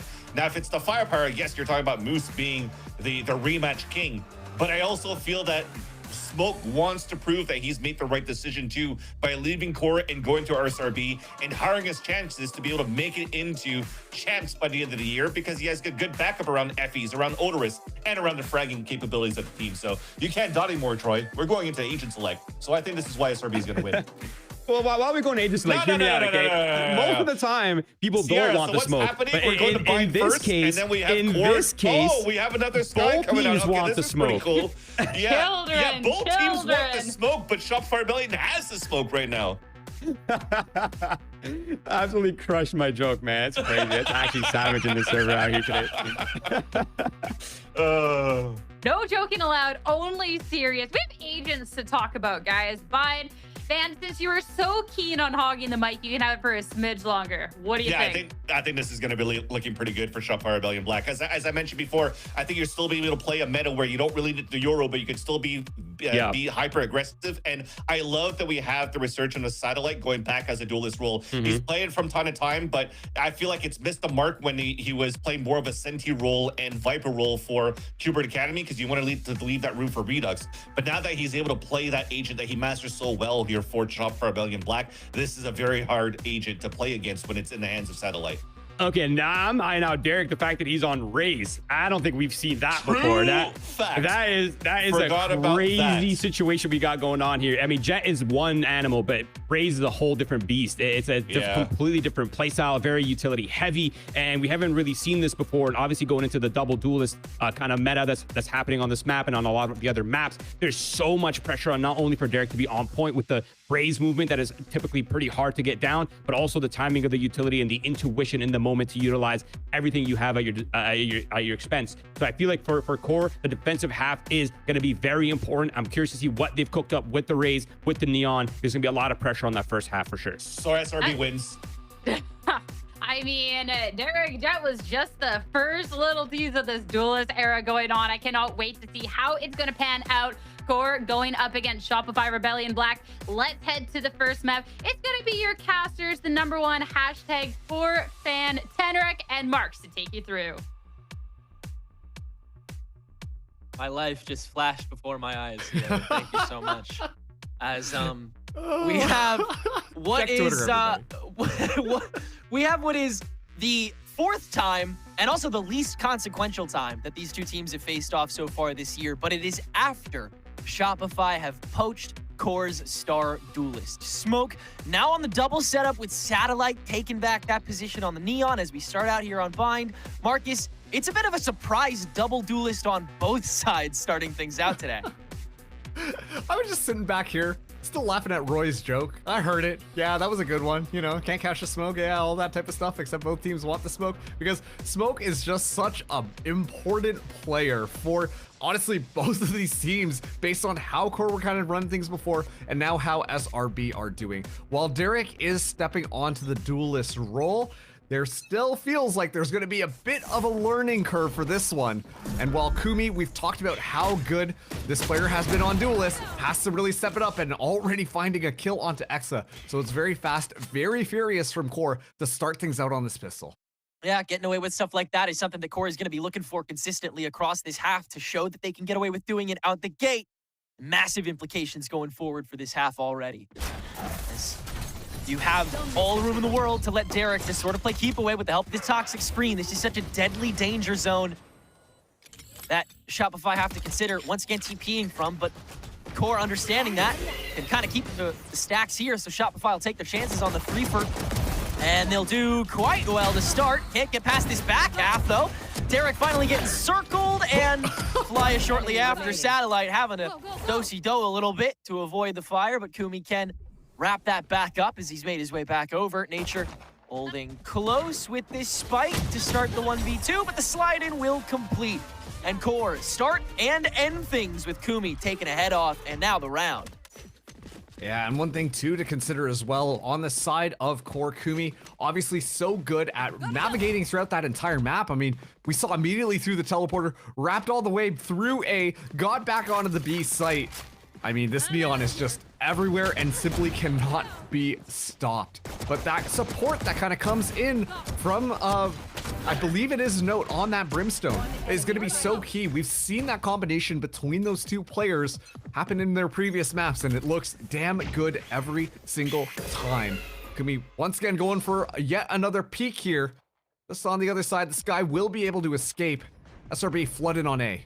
Yeah, you forced Kumi back at least a little bit, but Derek, now the other duelist, to just play for himself, and he'll get a free two-piece out of that one. Shopify just gonna have to take the space and the spike plant, because that's probably all they're gonna get this round, as everybody from Core is gonna get in on the spam, and we'll see how many guns they can hold on to when it's all said and done. Drag swing here, Nature could get away with a freebie. Oh no, Moose just peeks that perfectly. That was clean as hell, bro. That's a flawless round 2 from Core. Yeah, just a great job from Core. While you see SRB, they take all of that space, they make their way up onto that A site. You can already see the sharks swimming in the water. Just around the taste of blood. Both Note as well as Derek, ready to swing around at a moment's notice, and it's still this kind of like rambunctious, play for your own kills type of style that has been really helping Core win these last couple of rounds. Obviously, Kumi being the highlight player on round 1, Derek being the highlight player on round 2. And you gotta wonder, I think it was M80 that kept Derek on initiator jail over there, but has been looking really damn good with this Core support squad on this duelist. And once again, agents that we have never seen Derek play before add race to the counter. Yeah. Sort of stretching his legs the way any Valorant player does. Time to hunt. Which I feel like Scout destroyed. we all probably should stretch our legs a little bit more anyway. It's a good thing to do. Yeah. Keep the blood flowing. Stretch legs check. Everybody stretch your legs. Do a jumping jack. Oh no. Pop out a burpee for us real quick while you're at it. Just get your workout in. Before this push happens.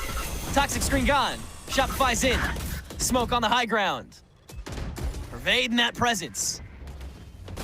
Slow alert from Exa. Stop by Moose. He can turn back to this. Core have a decent sandwich, but not many bodies or guns to supplement.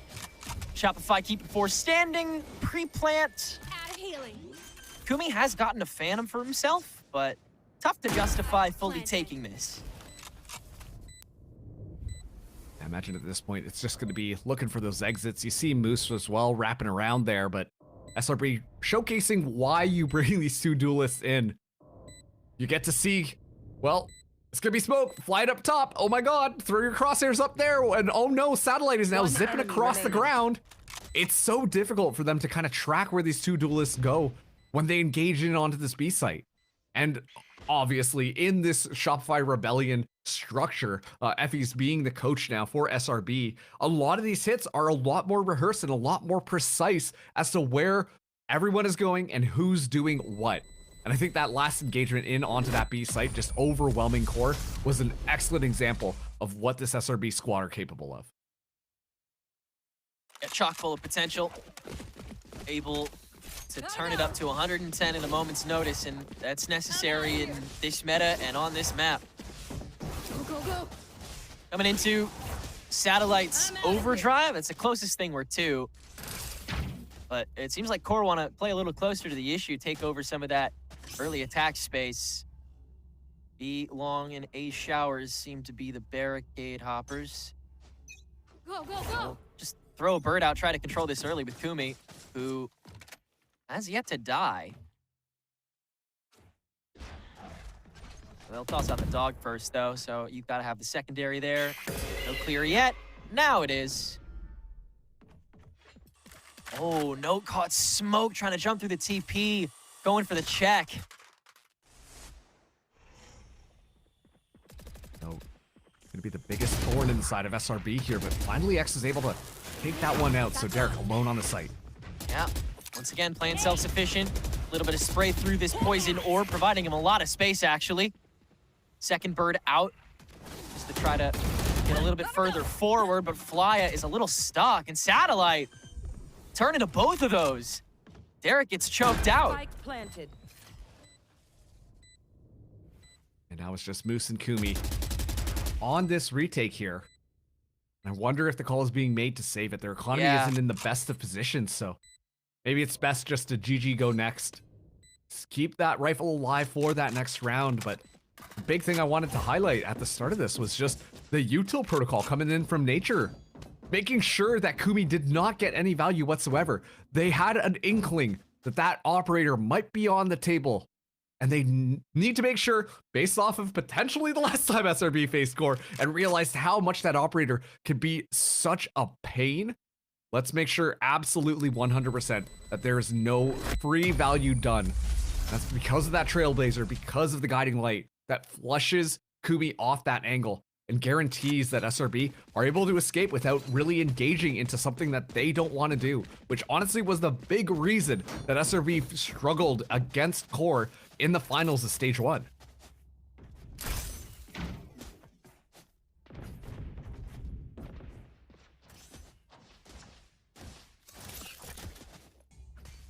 I want to see if QOR once again tries to send someone in early. I'm out of here. To topple this. Down. I want to see how often they think they can get away with it. Overdrive out early from Satellite here. Oh, but that saturate is so good. Holy smoke. Oh, and he's in on the other side too while you're at it. That's insane. Derek gets burned. Satellite's running it down.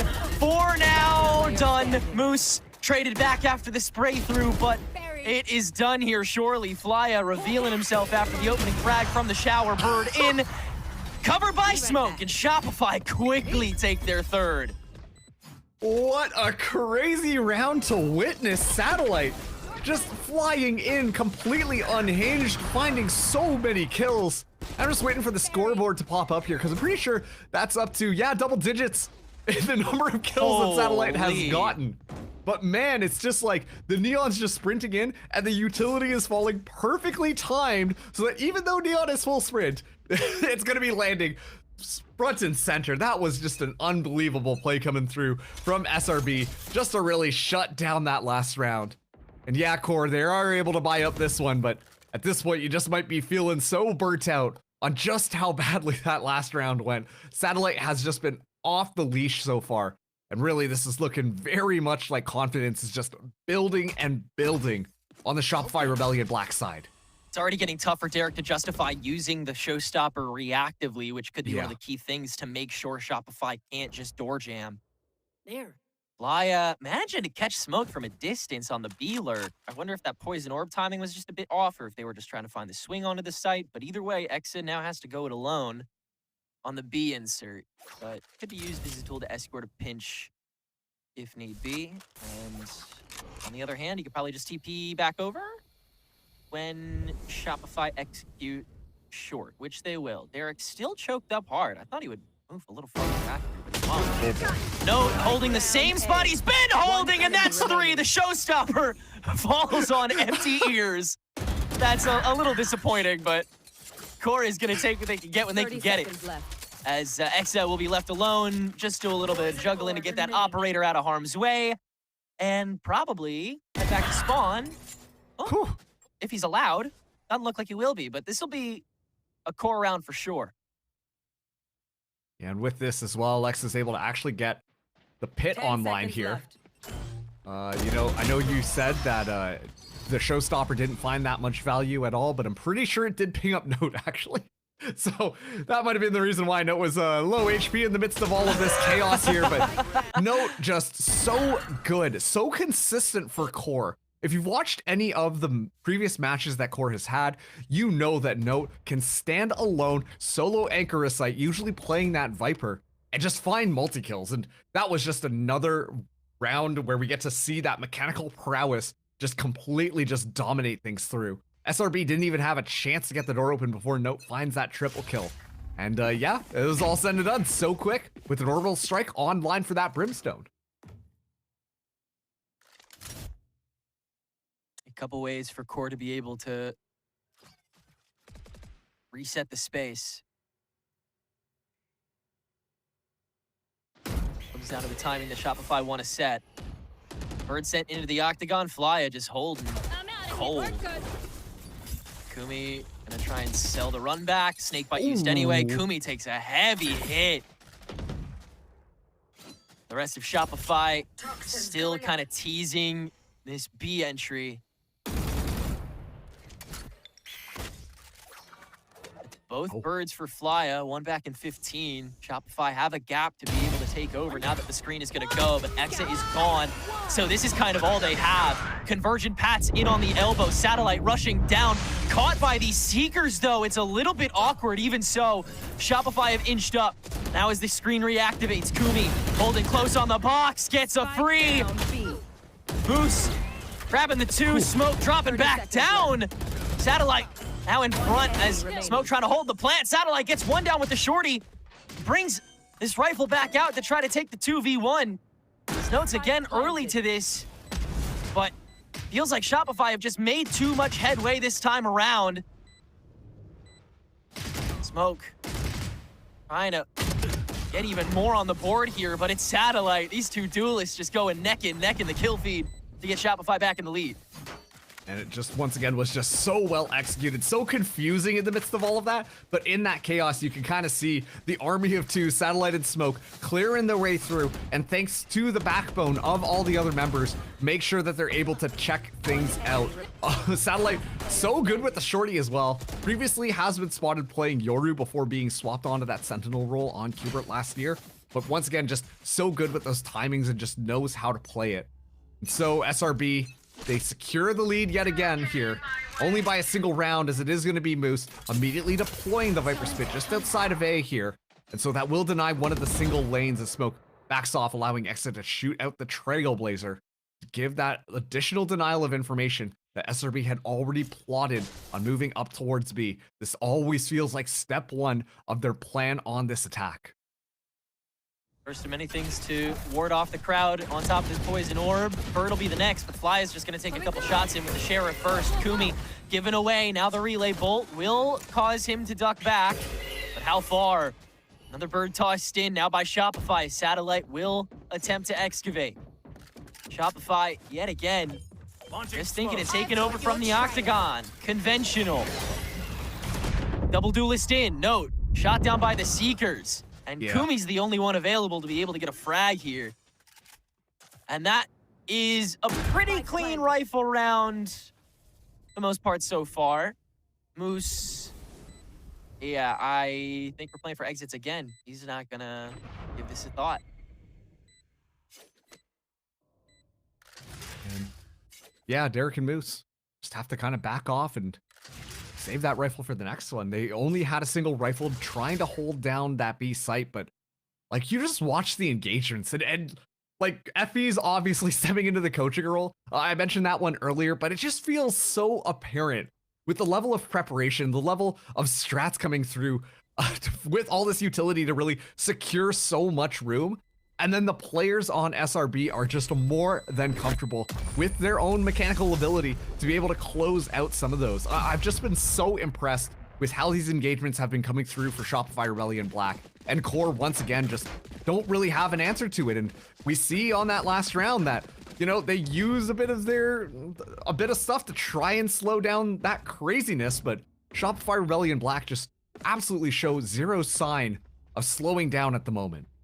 This never seems like there's enough is the issue. Like QOR is trying to heavily balance, you know, running down the clock with this util that they're just burning away kind of emptily sometimes even with the lack of intel and being able to actually take the fights. So it's a tough conversation to have round to round of how much you're willing to let go when Shopify are just going to go for the full-blown stack execute anyway. And this time they're going to get it done quick. Another awkward buy for QOR that Shopify is gonna just mow down without a second thought. Derek stuck around, catches Satellite's overextension beyond the smoke. Once again, a little moment where Shopify is getting ahead of themselves, but they'll get ahead of everything else. So, does it really matter? Wow, the pit? I mean, I guess it's a 2v3. Okay, wow, yeah, if Moose can spray down nature, then yeah, absolutely use the pit. Exa just window shopping with this shorty on high. Derek circling, making sure everything else is cleared. All mandatory work. But still, none of it feels complete. He must walk in, addled, Smoke stepping out. Gives himself away. QOR quick to activate to it. Exa, position revealed off the first shorty tap. And now there's no time. Moose can at least get the kill. But there is indeed enough from Shopify this time to stall out and get 6 on the board. That's crazy. I mean, good understanding from Exa that, you know, Moose is going to be able to find that first kill and actually pave the entryway in to make sure that this was such a winnable round. But Once again, these executes onto B, this time going through hookah.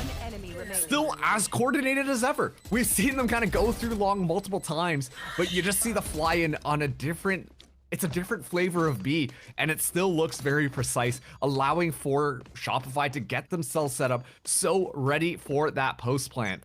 And even then, when you see that rotation around with who's alive, it still seems like Shopify Rebellion have such a solid plan on how they want to make this one work. Core trying, struggling to make it happen, but simply cannot find it just quite yet.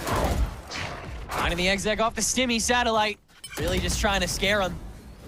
The rifle's available from Core, and they'll use the molly early to stall. Shopify just getting some inserts in the meantime, allowing themselves every option available to rotate whenever needed. Smoke. Patrolling will find that op pick from Derek peeking out. And a satellite will take the TP over. It seems like the call has been made onto a weakened A site. Moose holding back. One way and bite about to fade. Bird into the orb strike. Core. Wow. Given that opportunity after Shopify decides to go in early. Free 2K as he's still around on site. Notes now in the back. Both of them get conquered. And instantly advantage swaps back towards Shopify. Fly is still on the long way back, but he could meet some poor timing. Both X and Fly meet poor timing. A bird given into it as Kumi finds the first op pick. Fly blinded himself there. Kumi letting the overdrive go in this 2v2 attempted pinch. Shower position known. Nature's not.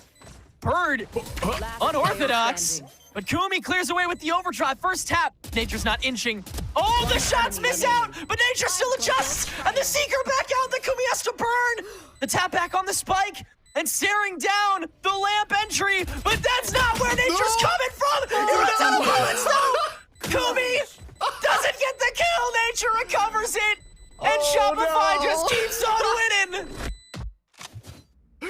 Oh, a bit of egg on Nature's face there. You know, a little bit unconventional. Played that one perfectly, by the way. I'm just gonna say from the wraparound there, that was looking tight. Yeah, just like, oops-a-la, just ran out of bullets. Get the pistol out here, and is still somehow able to win all of that. Just kind of unbelievable, but all things considered, in the midst of all of that chaos, that worked out perfectly for Shopify Rebellion Black.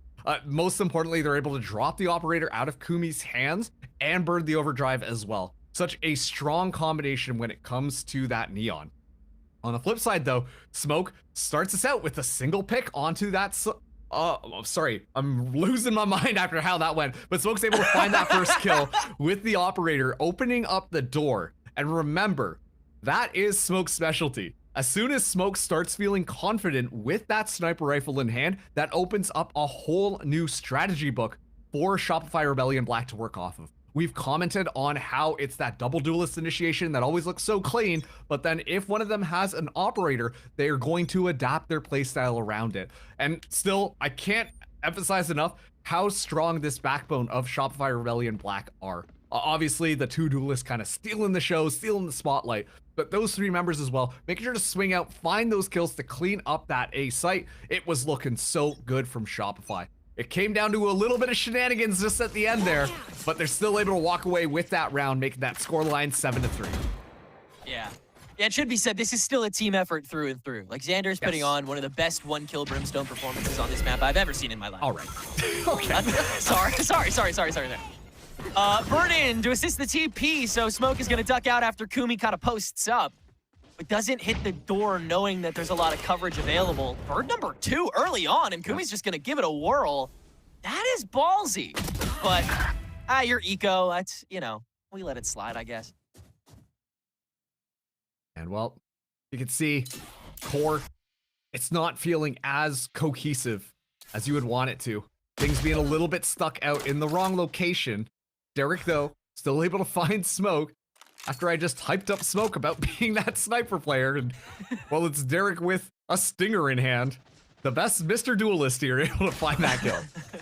Beacon here. There's kill number 2 for Xander. Able to catch a note, lacking on the sight line of the fountain. And he'll set up shop. Moose just going to spray through the screen as long as he can manage to. Derek can't really afford to leave his post either, so yeah, they can just clear house. Shopify are making mincemeat out of this exec, man. Good flip-flopping, good suffocation, just really letting QOR do a lot of the work for them, finding the flip sides and letting go of key opportunities.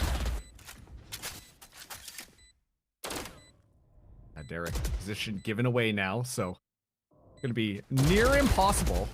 But all things considered, maybe just a bit of a mental reset round, giving us all time to process how that last one kind of played here. Derek's still able to get one just at the end, but SRB find their way up to 8 with, once again, a very dominant attacking half.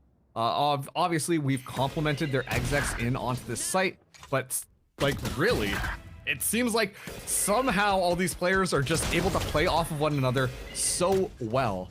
And this still, when you look at the half, so many of the First Bloods felt like they were going towards QOR, consistently catching Exa in these weird positions, just finding the Viper right off rip. And yet still, that's not really enough to slow down the rest of Shopify from moving in onto the site. So, last opportunity here, Showstopper still available for QOR. Rifles across the board as Kumi brings that operator into hand, and you can see that there's backup being set up as well. First dog in retaliation. Yeah, just scare smoke away. They'll put in Derek now, thanks to this. We got another bird. Oh, they have the dog. Yeah, Derek's gonna let the showstopper go. How does that only kill one? Whoops. And they're low, but not dead, and that means if an op shot whiffs, Shopify have another opportunity. Exa caught on the lurk by Moose in the choke up, and now he's choking up even harder. Head back to spawn to catch the cross. That's all the members of Shopify.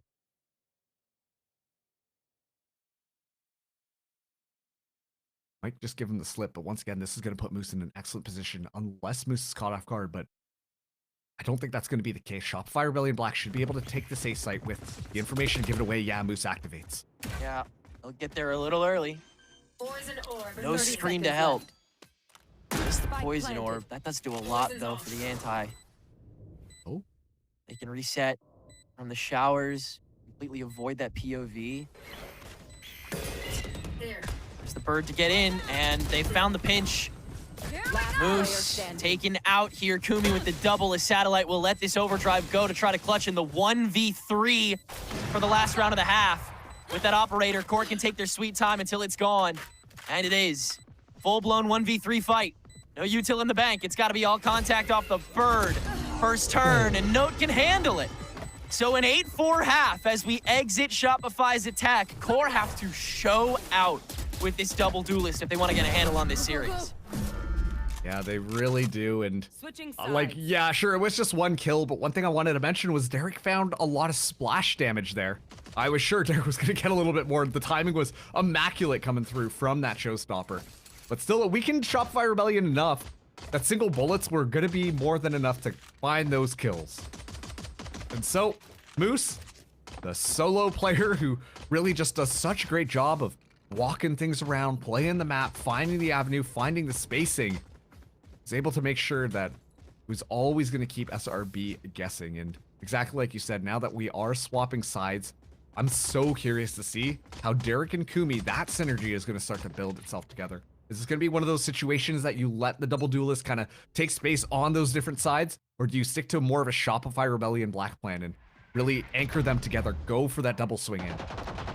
Yeah, tough to double poke with the raise. Whew, that's crazy. Easy to poke though if you're Moose. That's a great angle. Damn, relay bolt plus saturate. All right, we get it, bro. I will check one. 4 stack in the shower. QOR is looking livid. Yeah, Exa doesn't know where he's going, but he's stuck on the box now. Hey, Derek, that was some distance off the blast pack, but in fact, it separates QOR a lot to the point where smoke can extend and find 2. Flyers ran back into the lamps, but it's now a 2v2, and Exa is still here. But now the backstab by Moose, he's made his way back around. And it's left Satellite on his lonesome. Gonna play for the TP first, it looks like, but yeah, Spike's gonna get planted on A. Might run for full wrap. Yeah, probably some bad comms coming through. But might find some timing, all things considered now. This turns out to be a great place. Oh, Moose alone, but he's looking at it. Who hits the shot first? Wow. It's Moose.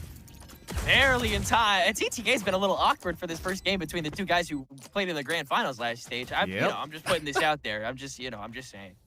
But a pistol for QOR. That is the second one this game, despite it being 5-8. Still a lot of work to do, but it seems like they are far more comfortable, switching up the tempo on this attack path. So I'm hopeful that this means big for QOR. Yeah, and now Moose actually tying Satellite in the number of kills. That the solo player just so alive and always just finding the backs of the other team. I don't know, there's something that should be studied about Moose's playstyle, and always going to be good for that 1vx's here, as it is going to be that push-up. Satellite looking for that kill, but Moose going to make sure to be watching that one like a hawk. Smoke can get the orb out of it, though, as the screen is placed in front. So I like this reposition for Shopify, just taking advantage of what they can. But an exec is an exec is an exec. It's got to be Nature that comes up huge here off this bird. Derek's going to get away off the blast pack. Oh. And QOR will exec a la normal. Oops.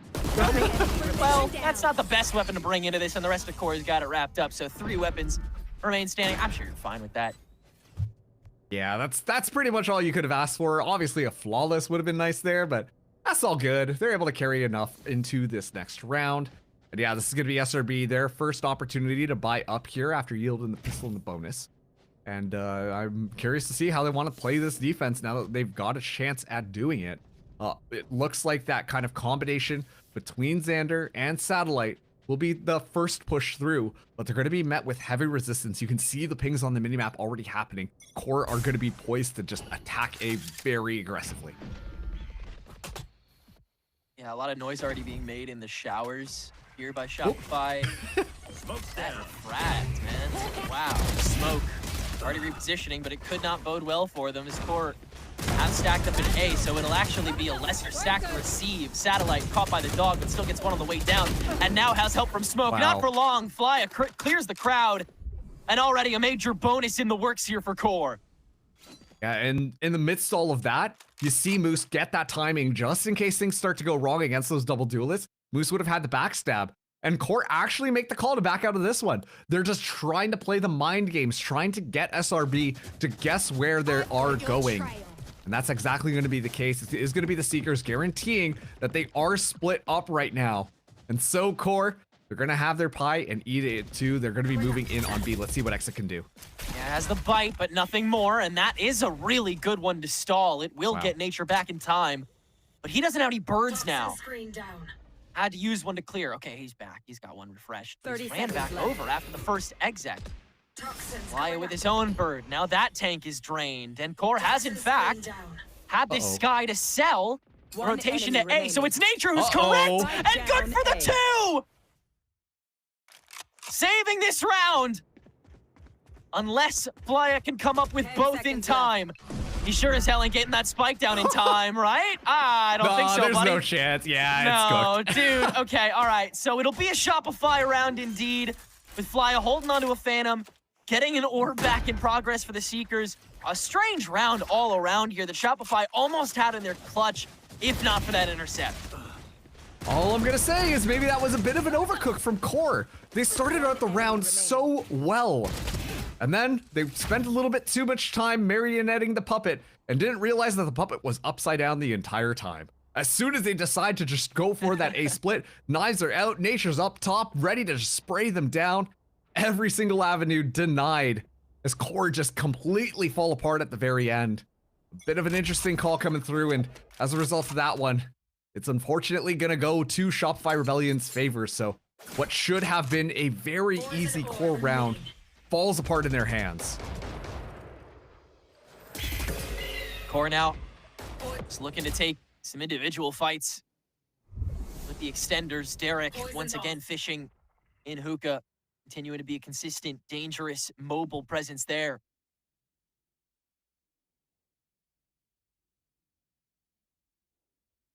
More of a defaulty look from QOR. See if they can suss out a bit of information, force out a little bit of that utility that's been kind of stalling them out a little bit. But if I'm taking a look, I'm looking at Kumi with that operator on that B long, trying to potentially find someone out of sight and force them to be a little bit scared. And as soon as that kind of opportunity presents itself, then you see it's going to be the acceleration on that pedal to go in onto A, as SRB have to adapt themselves off of that individual pick. Cutting that noise, Satellite's gonna take a back step, but not fully disconnect. And Xander in the showers posted already restricts this territory greatly. Shopify's on this quick, man. But they're in, note, with the incendiary. Gonna stop Xander, but only for a moment. The stim on himself to just keep him going! And he's up to a third! On top of that, convergent paths, and Kumi's just gotta relent. Exa catching him where he stands. And Shopify will get to double digits. That has got to be one of the ballsiest plays I have ever seen. Don't worry, I got this. Let me give myself that stim and walk through and shred your team, because you're not going to be anticipating me to walk through there. Xander single-handedly saving that round just with that Brimstone play off the convergent paths as well that Smoke set up. It works out perfectly. Sometimes, if you're playing in showers, you got to understand that that timing is going to be so key, especially with the ultimate setup, and you got to make sure that you're ready for that alley-oop, and Xander really was. Getting now that orbital strike online as well. So more stuff for SRB to work with, while QOR unfortunately back to a save. Kumi the only person with a rifle in hand. Now Shopify can play even more reactively. Exa setting up a couple checkpoints, getting caught early by that hero rifle from Kumi. Satellite holding back in spawn until now to be that available extra when necessary, and it's going to be on top of the double up with Nature, and that goes pretty awry. Holding very close against these pistols gives QOR some free ones. Wow, no orbital strike popped either. I thought for sure that was going to be Xander trying to zap it and get a little bit of value or deny a little bit of time to allow Smoke to come through, but instead just goes for the finesse all the way around. Could be a double peek though coming through. Smoke only has a sniper rifle on hand. And already the Saturite used into the orbital strike. That will catch Moose! Okay. What a fish! And in goes Smoke, catches the spike on the note! And Derek watching all the while. Xander gets him. None the wiser. Shopify up to 11-6. No, that looked so tough too. But the Saturate ricocheting into the orb strike to make it a 2v2 into Smoke's immediate activation. The timing couldn't be more beautiful than that. And these double duelists are just going crazy. Oh, man. I thought right after I get that critique, and then as soon as I see it, I'm like, yeah, you guys are just better at this game than I am. Like you said, the Saturate Orbital Strike combo guarantees that you can force that down into a 2v2 scenario. And on top of that, the Orbital Strike will cut off all these sight lines to try and isolate a little bit more. Yeah, that was extremely well played coming through from Shopify Rebellion Black. That little call being made just towards the end was what saved that round in what looks to be a pretty difficult retake there. Now, let's see how they want to go, QOR. It's slipping away from them on their own map pick, mind you. SRB, full rifles across the board, as well as that sniper rifle in hand. Kumi trying to contest the other duelist who was the one with the sniper rifle before. Has to make something happen here and spots out Exa and still will find that first blood. Still continues to try to contest here and just can't measure it up. Satellite taking the duel against Derek and winning it. So blood for blood early on now into the overdrive for Kumi. Satellite quickly catching it and an ult-in response from him. QOR yet again suffocated earlier than expected, but Moose once more on the lurk. Going for this backstab as Flya catches one on the outskirts of the smoke. QOR continuing to play the default, catching the tempo change, trying to find the moments where they can find the fight. Satellite left a bit ISO. Xander caught by Moose on that backstab that finally comes to fruition, and now it's Satellite who's isolated. For Moose to step back out, the orbital strike to force him away, but the fast lane keeps him covered. Quick takeover by QOR to make sure that's not a problem, and Smoke 1v3 with the operator is tough as can be, but if he's hitting shots like that, you can't count him out. Saturate on a Note's position, but Note steps back on it, and Shopify's streak ends. QOR make it 7-11.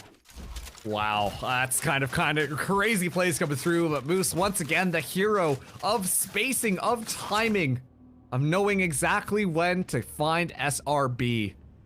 It is unbelievable how much value Moose has been able to walk away with. Satellite even finding a little bit of a diff onto the Neon on the other side. The orbital strike as well, just kind of coming through. And then Smoke going up against the remnants of his previous team. They know exactly how he's going to play, knows exactly how deadly that sniper rifle is going to be, and make sure to mitigate all of that. Sidestepping that saturate was the key to success for Note there, who makes it look nice and easy. Another round, another buy up on the core side, as SRB are the ones who don't necessarily have the economy to keep themselves afloat. Nature does have the ultimate online, can get the positions, but probably gonna hold on to that one for this round, given the fact that they don't really have the weaponry to make this one count.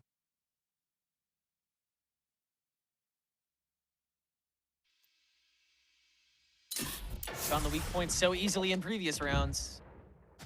Shopify opting to have the no man's land set up with the double poison orb on C long, or B long, excuse me. Poison. Smoke looking for the fight out of it with this Bucky. Does not confirm, but can't take that, so duck back.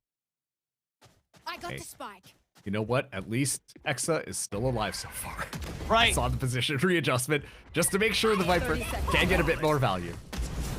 Showstopper in from Derek. Oh, Satellite catching two! You're joking, man. He just choked him in the smoke. And even this out after the ulti was used. Nature walking up on the spike. He almost got that again.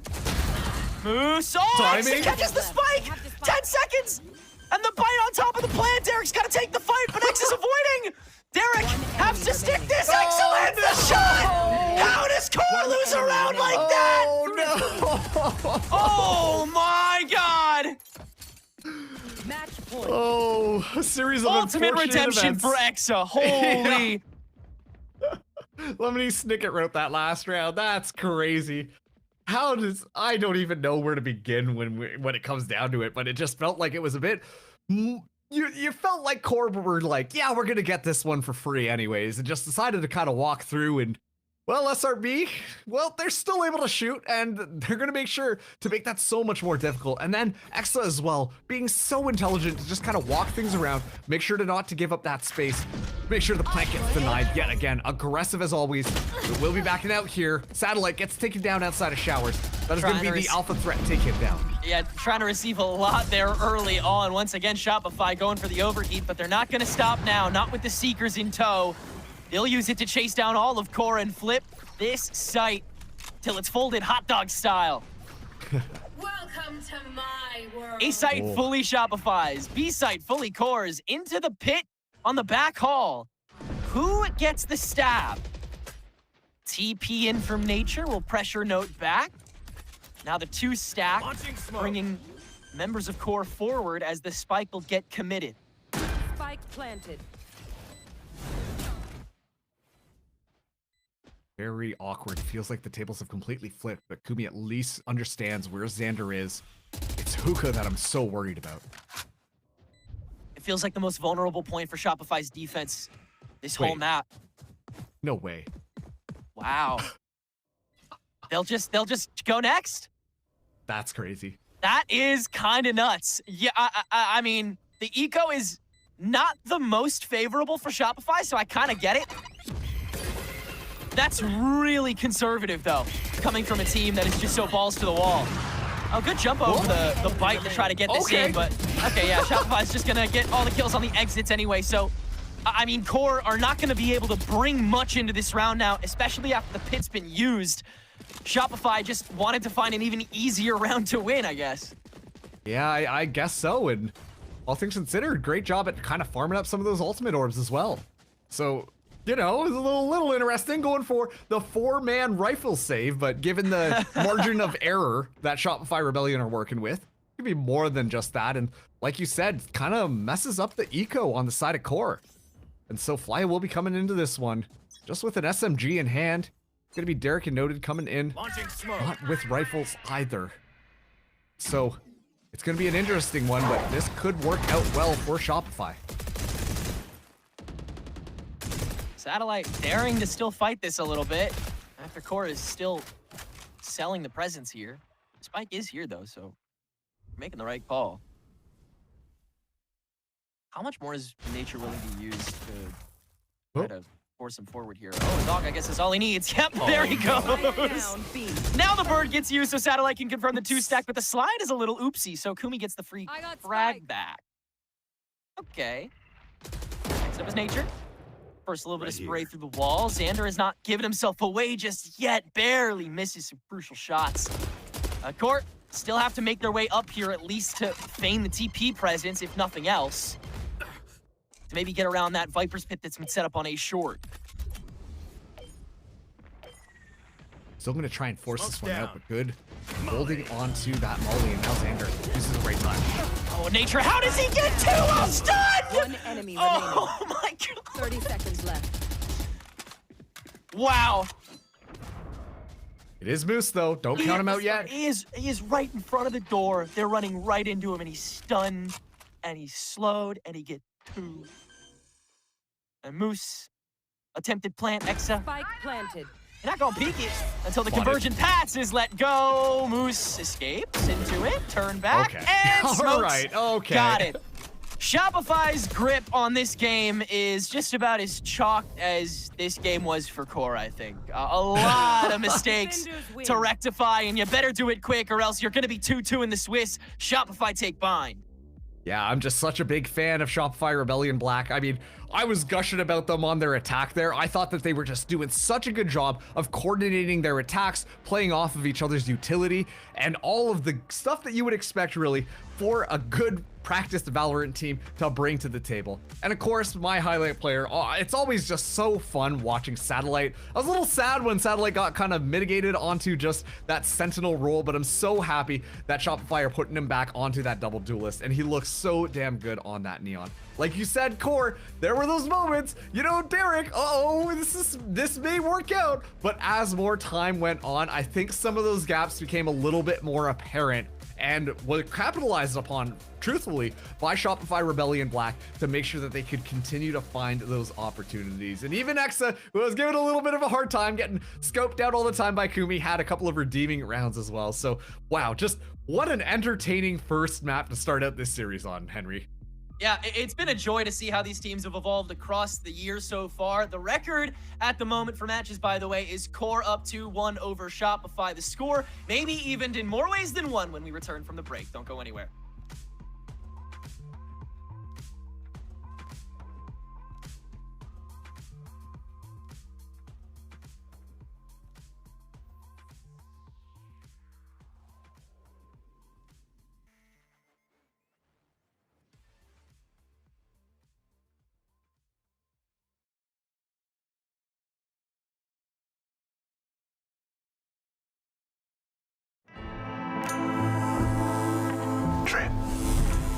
Edge.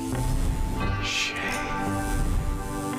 Trim, edge, and shave with Philips Norelco One Blade. One tool for all you need.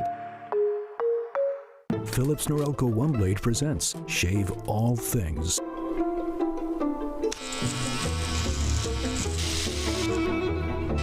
Your style made simple with Philips Norelco One Blade 360.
rest of the defense on the side of Sad in the front side. That said, though, Welly is just gonna kill me. Oh my god! I'm gonna go. That's how we're gonna finish this match. Anybody. Yeah, Joe trying to shut the door with a Bucky already. What a swing from Pain. You got Footway looking for the ace. There it is. And now Derek, bullet hose at a main. Yep, that'll play. And 3v2 now and 2 stingers. They've got to keep it close quarters. And Moose will do it all himself. What a way to end things. I like Troy.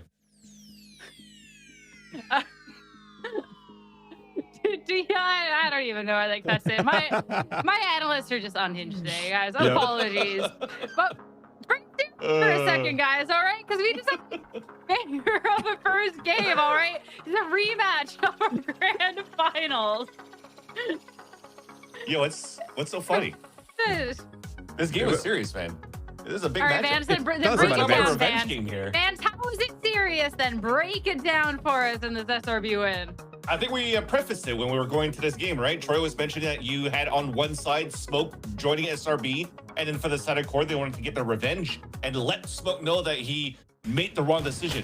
But unfortunately, looking at this game, so far, Smoke has done the right decision. It almost really looked like this game in itself was SRB taking full control of everything, but it also shows how, you know, the double duelist with the Whaley is still something very obnoxious to deal against. And very hard for you to try to defend. You had to really play in forward lines, which you really tried to do from time to time for the side of core, but they were just stopped the whole time.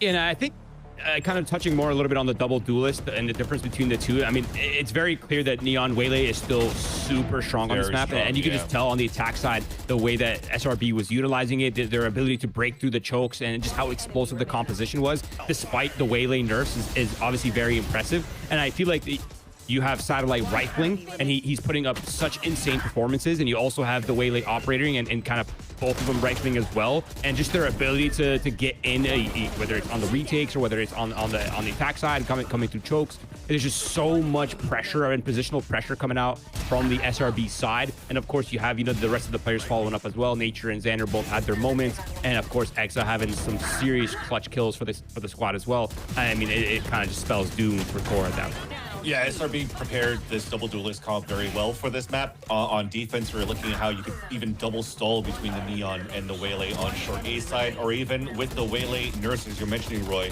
You could still find good timings of setting up your recall, going through TPs, finding information, and recalling back, and you're still able to play, hard site 3 players on the right side, just like if you were playing a Euro in the past, without having to be contained by like a 30-second or now a 15-second timer on that Yoru. So it worked out very well on that side, and how SRB tried to really work their defensive side. But on the attack, when even a Saturate isn't as potent as it is, you saw those plays where he just throws the Saturate from the palm tree, T-spawn all the way back to Showers. You have a Neon stun into Showers at the same time.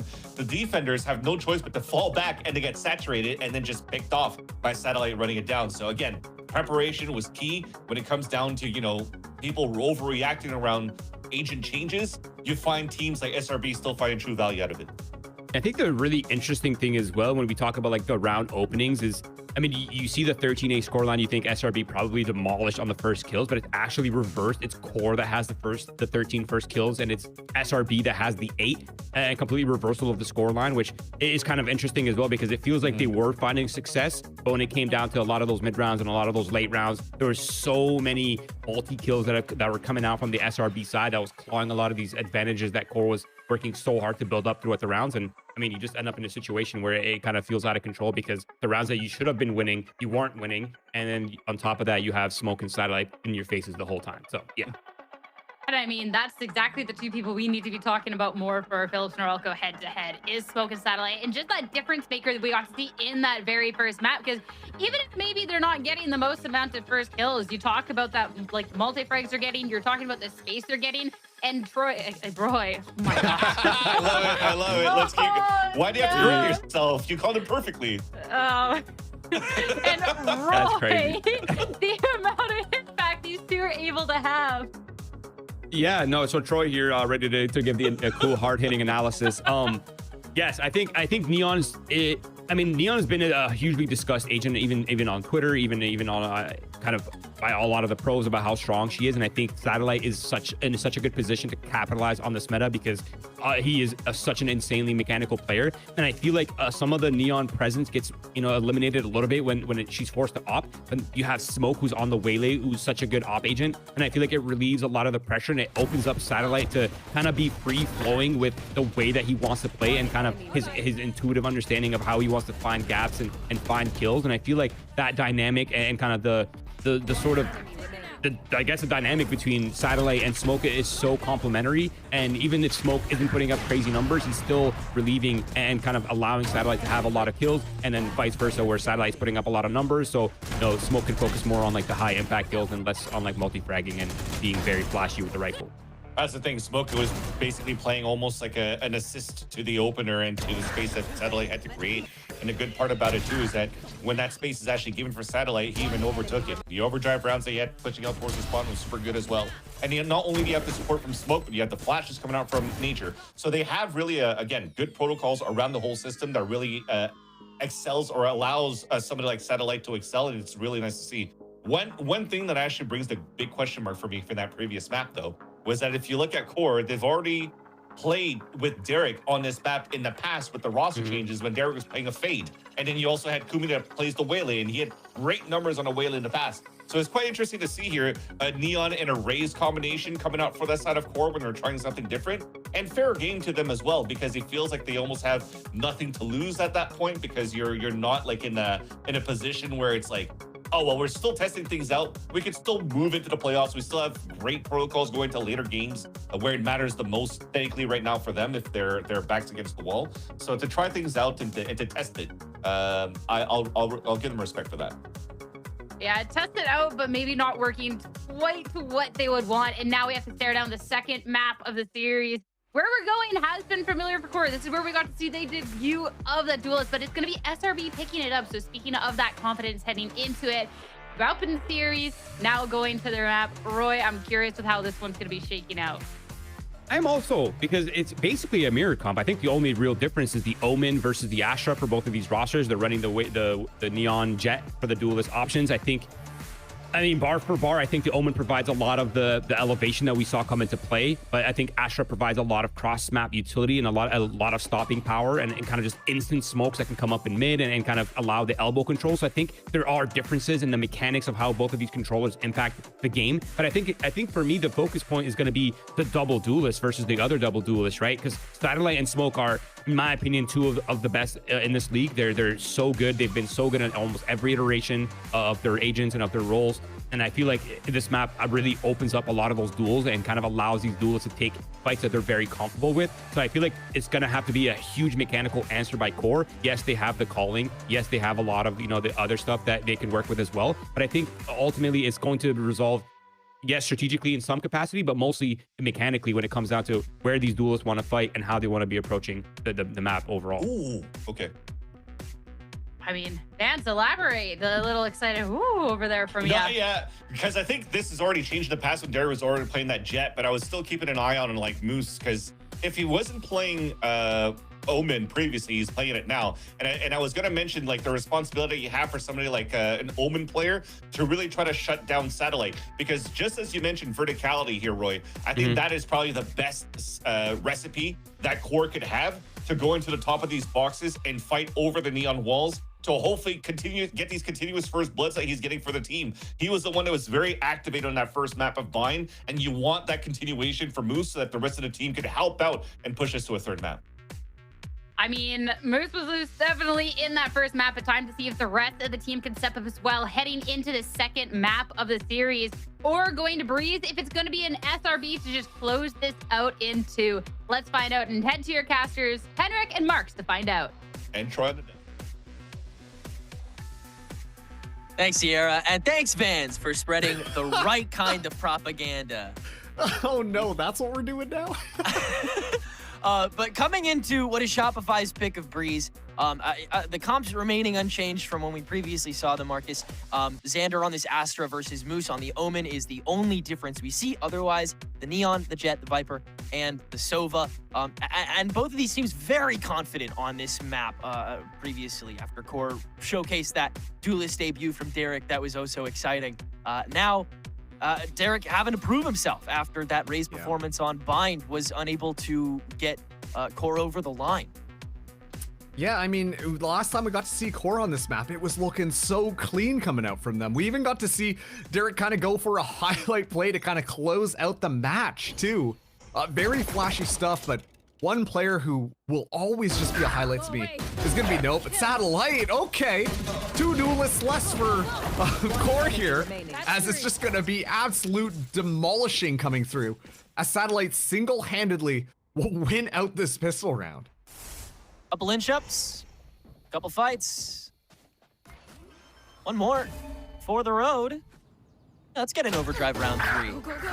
Oh yeah, Satellite. Man, he has been so good this season. Like even in stage 1 with Shopify, he was one of the players that people were talking about, speculating if he was potentially going to get picked up by a VCT team with how well he had been performing, not just at enabling, but as you see here, being able to just play off of himself, be self-sufficient, be incredible on his own. And on the Neon, on the Duelist more consistently, he's been able to do that here on Shopify for this stage, and it's been so amazing to watch. It absolutely has been. I mean, Satellite's been a player that I've always been like watching out for. I was a little bit sad to see him kind of step away from the Duelist, but going in onto this SRB squad has just fit in so well into the system. As Smoke right now getting challenged just outside of A between Derek and Moose. We'll be able to hold it back. Still alive as Exa is barely able to walk away with the kill on Flya. Yeah, Flya attempting that walk up to get a quick check on the 1, but a bigger stack than potentially expected. And the cord's been cut. Smoke managing to check his corners. And now the that step sounded out. pointed. Hey, well, step out from Derek is imminent. Relay bolt doesn't hit him. Oh, but Exa sure does. Nice peek. Well, guns are way better here, obviously, but still looking pretty damn good. No, does track down Exa by the end of that, but Shopify having a quick 1-2. Exa already starting things out really well on this map. 4 kills. I was kind of goofing on him on the last one for being consistently killed first, but I believe it also was on Breeze that I watched Shopify Rebellion Black play, and Exa was just doing a fantastic job at being very dynamic around that Viper's utility. Whereas a lot of Vipers tend to be a little bit more static, a little bit more like set up and then play for the team. Exa's not afraid to get aggressive, and I think that unpredictability around all the util is kind of what makes Exa stand out above the rest, especially when it comes to this map.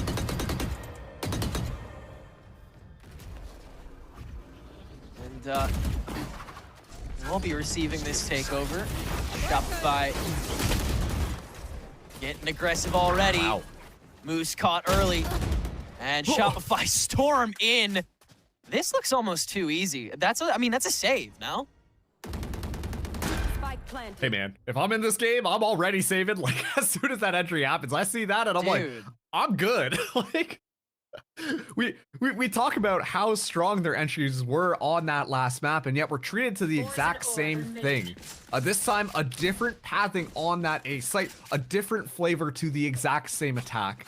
And it's enough to completely confuse Core because they're so used to looking on one side of those pyramids, and suddenly they have to look onto the other as already SRB have stormed the castle. I mean, it's just looking clean as ever when they just can execute their plans. And no disruption from Core so far. It's done a good job at slowing that one down as SRB feel destined to win out this round 2. Being able to find this bonus and now just tracking down the last remaining members.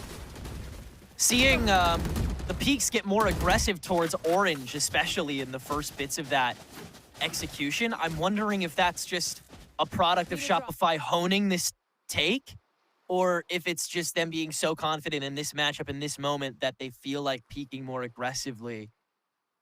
Because, I mean, I'd love to see a Shopify this confidently good going forward on this map because the Breeze attack already looked so juicy. If they made it more refined this week, count me in, dude. Satellite, it's an overdrive round 4. It'll do. Hey, Derek, nice shot. Huge, actually. I can force one up. Smoke also gets beat. Hold on. Nice try. Satellite, back out. I could creep up the elbow. I'm wondering though, because the spike is all the way back, so Satellite's able to get all the space, but with the position revealed, like, you know, will go checked as Note's able to at least tie things up a bit more. This is still very uncomfortable for SRB on this take. Yeah, a little noodly. They're just kind of shaking off some rust here, I guess. Or one enemy it's remaining. not checked at all, and Flya lands enough shots. Kind of picked apart here. All off of that first shot by Derek. Those huge hero rifles can come screaming in. Well, X has done a lot on this map, man. And the start of a 1v4 would definitely be a highlight among 30 them. seconds left. Hello? No. Come on. Get ready. He's considering the pit. Yeah. Spike. 30 HP though. There's no way he goes for it. He's just gonna give it the old college try. Jump up from Derek. First swing in. Two-step, snake bite to stall. Derek keeps crawling. X is completely circled. Found the first. Screen back up, but Moose has the sense to shoot on the step and saves the day for Core. Almost an insane clutch coming from Exa, but Core will be on the board.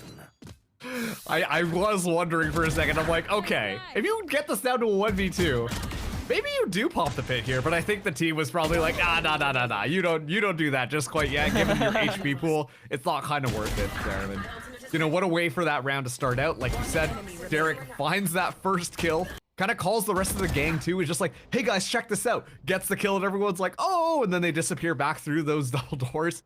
And yeah, I mean, it's still looking really clean if Exa didn't just kind of step up and almost win the round individually. A much better look coming in from that Viper, and you can definitely tell that this is one of those more comfortable maps coming in for Exa.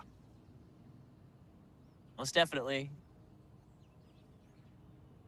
Still, eyes are on Core to step up to the plate. Smoke.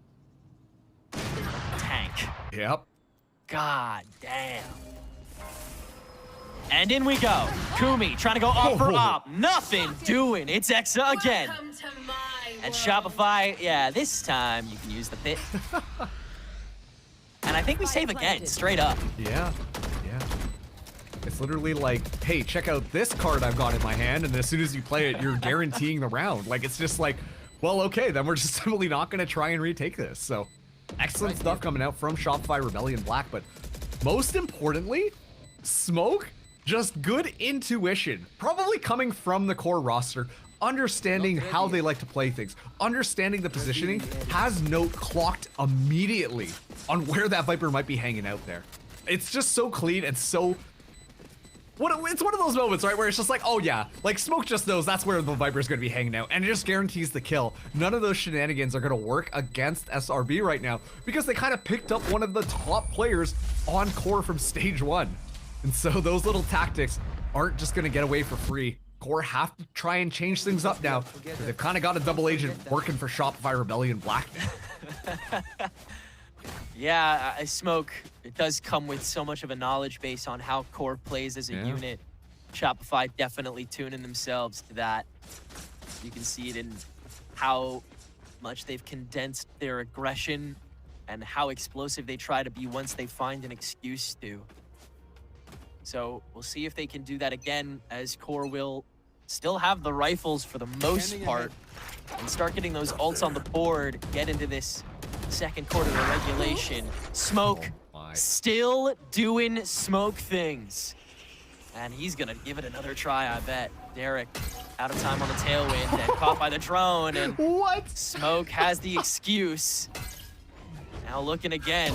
He'll get caught by the drone. One more shot before he'll let it go, but only for a moment. He's just gonna keep on firing till the cows come home. And all the while, Exa with the lurk into the pyramids, eventually caught, but meets Flya on the peak. And that's Shopify's ticket in. That'll be nice and easy. Derek gonna try and make this one a little bit more difficult here. He's able to navigate in onto the site, but I think Smoke might have this clocked. Looking at it, all quick flick on Akumi doesn't land. But now watching the extension, swings to Derek instead. That sense to know who can take over. And Exa can work that line on Kumi. Oh, gonna screen right on top of him to force him out.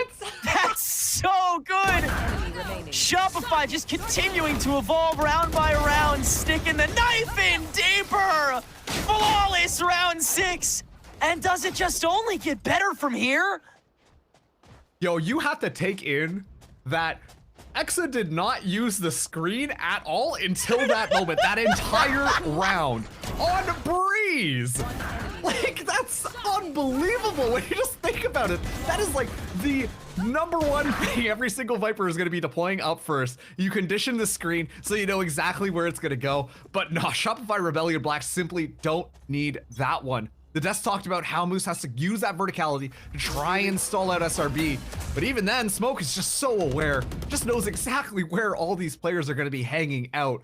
You talk about it starting to really heat up, but I do think that Breeze is one of these maps that SRB just feel like they have mastered so far. It really feels like they have a supreme handle on it. Core now relegated to a practically full-blown eco. It's Moose with the hero gun this time, and it's a Guardian Smoke wading into uncharted waters. The Smoke to help him out on the nest for now. But Flya has an idea. As the Smoke goes, he'll step out, covered quick. Smoke having to adjust, dives in with the shorty! And some style points on top of what could be Shopify's 6th round here. And like you said, that screen has yet to be used. Exa using it intuitively solely for the pushes, only when they're confirmed. Oh, I thought the whole point of bringing a Viper was to condition your opponents, but I guess not. Like, it's a whole new game, bro. Kumi's got the short, he can catch the quick swinging from Satellite. Smoke's still policing the elbow, which is gonna get poked in on, and he's just not missing. We're gonna run back over to A. 20 seconds on the clock. What? Uh-oh. Guys, Moose has a head. Moose has 2 heads. I got the spike. Sander with the sandwich back. They will have barely enough time here. Note gets the shot on Sander. Dog, if this is the round Shopify loses of all rounds. Spike planted. Okay, Kumi's not being watched. Okay, all right, Sander's got it. Yeah, Kumi's not looking at it. Crucial. Down a note. Hey, he's done stuff like this before. Okay, forget it. If Smoke's looking at you, you're dead. Forget it. Yeah, that's kind of what we anticipated was going to happen on this one. Breeze especially being known for its extremely long corners and angles to go through, and Smoke still being really just well set up for a lot of these initial attacks. Obviously, we know how good this operator is going to be, right? Shopify took that in under their wing, and we're like, how do we pair this with a little bit of utility so that we can keep Smoke to be able to find a kill or be super aggressive to try and scare Core away? And so in those initial fights, you see Xander setting him up, Nature setting him up, so that Smoke can show his presence, get out, and then the utility will make sure that Smoke is guaranteed safe passage away. This is just extremely well thought out and put together from SRB to really enable and let that operator sing. Repeak after repeak this time for Smoke on the window to facilitate the B entrance. As the drone will get popped, there's the screen to set up intuitively, and there's just no time to react to it. Note has to stick around now to intercept the overdrive helping, but it's too late. Nature's gotten his first kill of the game off the Hunter's Fury. Kumi, the refrag on site, but Shopify's here, and Smoke with the blades now has extra ways to get in even quicker! He just gets better and better! And now he's got the full of backside, but that's not where the rest of Core is. Moose with the lurk attempt stomped! And nothing from Core is working this map. They beat Pigeons 13-2 last week on this map. And this defense is just crumbling. I think, pun not intended, I'm just realizing it before I say it, but Satellite had to walk before Smoke was able to fly. Like, Satellite really was the one who took over those initial rounds, right? Like, you know, zipping around, doing all of this crazy stuff, and really conditioning Core to be very receptive to a Neon flying in your face and somehow able to find 3-4 kills, right? Like Overdrive round 3, round 4, you know, we talked about all that type of stuff. But it's been a complete pacing shift as Smoke has gotten that operator online. As soon as Smoke got the operator, Satellite is like, I'm zipping around, but actually I'm gonna hang back a second. While you're looking at me and moving your position around there, Smoke is actually gonna be able to find a kill with this operator, peeking down one site. And then when the team is ready to engage, then Satellite will fly in with the rest. It's kind of like doing that balance between your two duelists and what their individual strengths are that SRB feel like they've got a really strong grasp on. And once again, when we talk about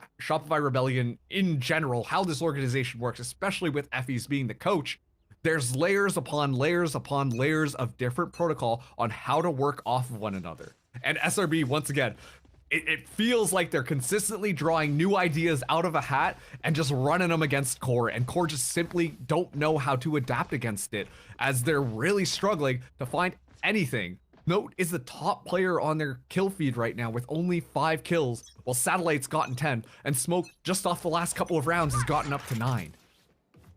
A different plan for each combination of Shopify members. This time, Core is prepped for the window peek from Smoke, the double up and nary a trade. Let's Core have the button. Derek with the knives. End up close. Smoke gonna fade. Here we go. Oh, pain. Hunter's Fury to intercept the push. That's 2 chips. That's a kill from Flya. That's 3 kills from Flya. Hell of a way to win a round, boys. But you haven't yet. There you go. Yep. All right. We are back, baby. Core on the board again, and they got guns to spare. Oh, excuse me for just glazing Shopify Rebellion Black for an entire round. They're so the timeout was for a reason, my guy. All right. Yes. But they're so coordinated with one another. Amidst the Hunter's Fury, I guess they're all jumping the same way too. Like,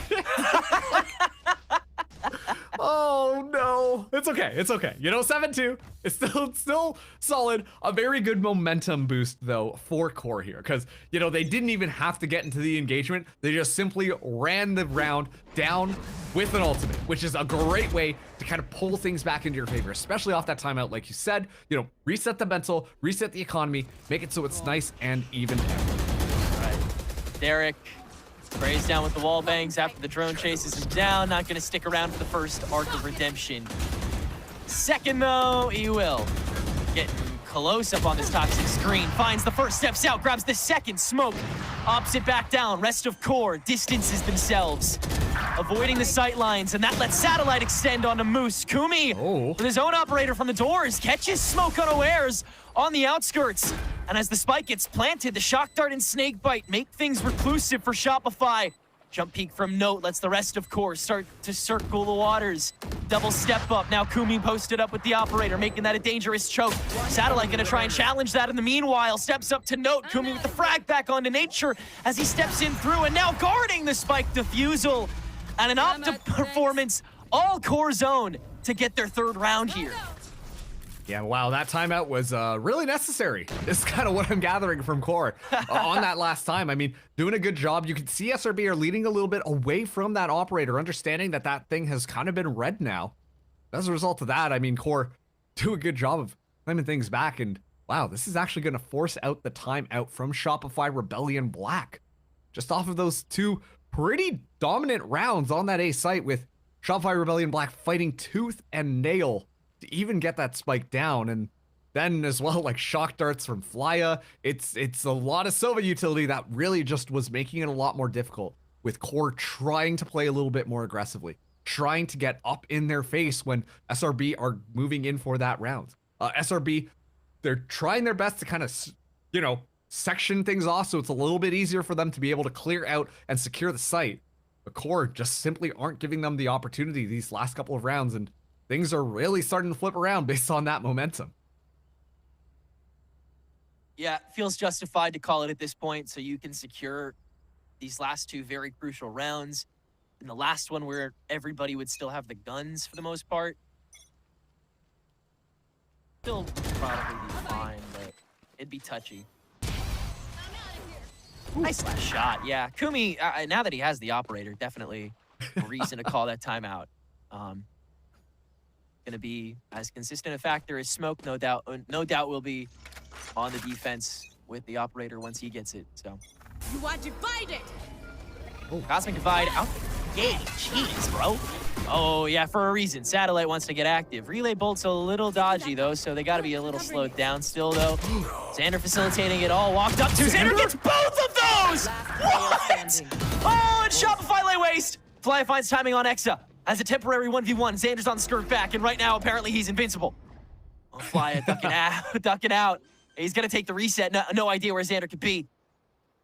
Spike planted. All right, Fly, a 1v2 scenario here. Does have the recon drone available and 2 shock darts, but not expecting Xander to be all the way up there. Yeah, okay. Shopify Rebellion Black pull it back, and you know they stomp anything before it can get started. But what a crazy play that last round, Tenor. Yeah, I mean, Xander able to clear those 2 on top of his divide as he's activating everything for that push, facilitating the entire round from such a distance and still being so self-sufficient. Yeah. While the rest of Shopify do their job. I mean, this is a team that looks so ready to take on playoffs.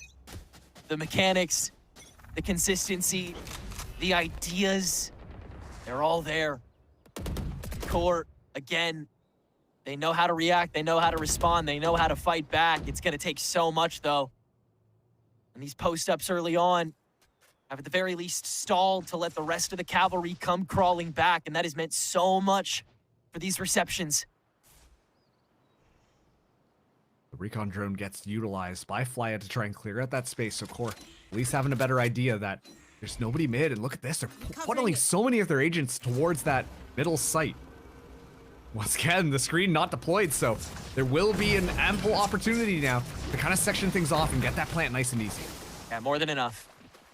Welcome to my world. Screen is gonna go soon, Pit won't though. And X is in a decent spot for now. It's gotta be the pyramids first. Doubled up on the box, both duelists here. Yep. This is really powerful. Updraft, will sell it. Derek giving his body to get the intel. Hunter's Fury to stall. Oh, here comes Moose on the lurk. All the shots are not clean, but the rest of QOR encroaches at the perfect time, and no one drops! What? Hella clean final round of the half to make it a 4-8 recoverable scoreline. Hope on the board for QOR. Moose just alone. That positioning was just so strong. The flank completely unchecked, goes in there. I was gonna say, the smoke and satellite position outside of that Viper's pit was so interesting, but really just kind of made that crunch happen. And as soon as it kind of falls apart, and you see Moose be able to get that back line, it just simply crumbles for Shopify Rebellion Black. Even if they've got these nifty ideas, they don't have enough to be able to try and really secure the rest of that round, despite the fact that they had a Viper's pit. Excellently played by QOR as they do flip around now. So 4-8. In this half here, QOR on the attack. And let's see how they want to play this one out. Derek, still yet to come online, has been struggling a little bit against SRB. And now on this attack, has to kind of lead the charge, playing this Jet.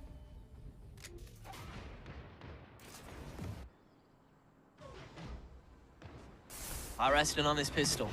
QOR have been quite good at these so far this series. Mid being watched, not entry. Full 5-stack through main. Xander will turn his attention, as will the rest of SRB. But Moose steps ahead, gets the high ground. Nature and Satellite peeking early on. Get their frags in, though.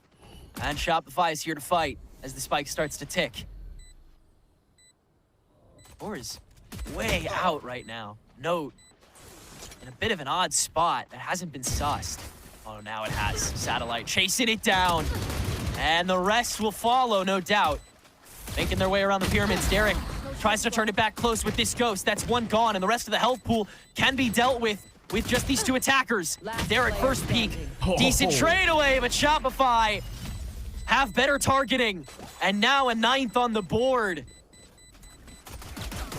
I'm just impressed with how Shopify Rebellion Black do. Like, on that retake there, you see them, they hold back and just kind of hold the angles that they've got available to them without overstepping themselves. The one who oversteps is QOR.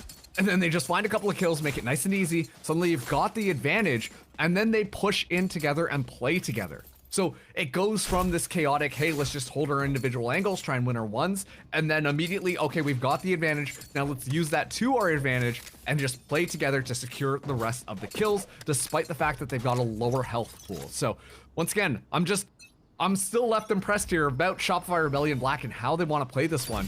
But you can see that QOR still has some ideas on how they want to go and are not out of this one yet. Wow, Exa just standing it down for that first bit of it. Might pay with the recon, but not his life. QOR just have to get out and assess what to do next with these stingers that they've decided to invest in. Smoke with this scope is so deadly. Especially on a round like this that could topple you so much heavier if the buy is committed. And Shopify don't seem to be missing out on much. Oh, yeah, Derek. Kinda, well, okay. I think I need to step out of character for a moment. What did Derek just do?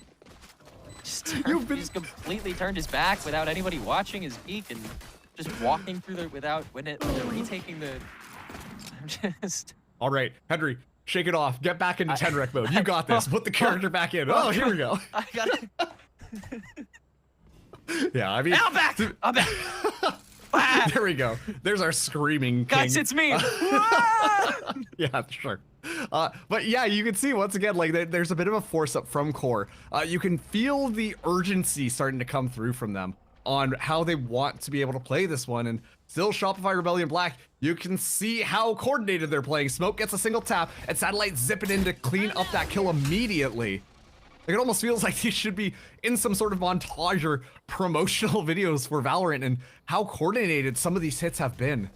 And now it is going to be a full, buy up for Shopify Rebellion while QOR have nothing. Xander starting out with a kill onto Flya, and it's all falling apart. Satellite will eventually get fragged back, but it takes almost everybody on QOR to do so. Note wins the duel against Smoke, but that's what Xander's there for, and the Shopify has got a buddy system enough this round to make it work. Buy will be decent in the fourth round of this half, QOR. And, yeah, Snowball indeed rolled the other direction this time around. And that might be curtains for the match, thanks to it. Shopify just looks so damn clean. Send the punishments on them. Wow. I mean, a great way as well for Xander to be able to close that one out. I mean, Xander has been doing a pretty good job at, being that anchor on some of these sites, calling that information. The smokes have been well timed as well, but finding that opening kill just looking so clean, and somehow Satellite walks away with 2 there. Like, it's just unbelievable how much value Satellite's able to get when it comes to these more aggressive angles, and was something that originally was his primary playstyle on Duelist. Very familiar with just sending it in and then finding some kills, and the rest of the team could do the rest. But SRB have been doing a good job at showing how Satellite can play other ways around this Duelist as well. And I mean, once again, we're being treated to so many varieties of how to run different things.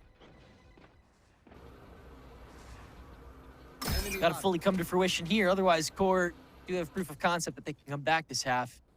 Shopify want to stomp that spark out in the one opportunity that they would give QOR to do so. Drone already going to get a decent amount of distance for the attackers, but this door peek is just in the vein of their existence. Kumi going to fix that. He's back on the op, folks. Look out. Oh, Smoke. Oh! Yeah, there you go. Okay, you can't talk down on Derek if he's getting hit by stuff like that. Oh, man. Kind of crazy, and Xander still is going to be anchoring in on the site. You see Smoke go for that rotation around as well. This is where QOR want to go, so they're going to be running against it. Oh, drone for Fly. I used it in mid 30 earlier. seconds left.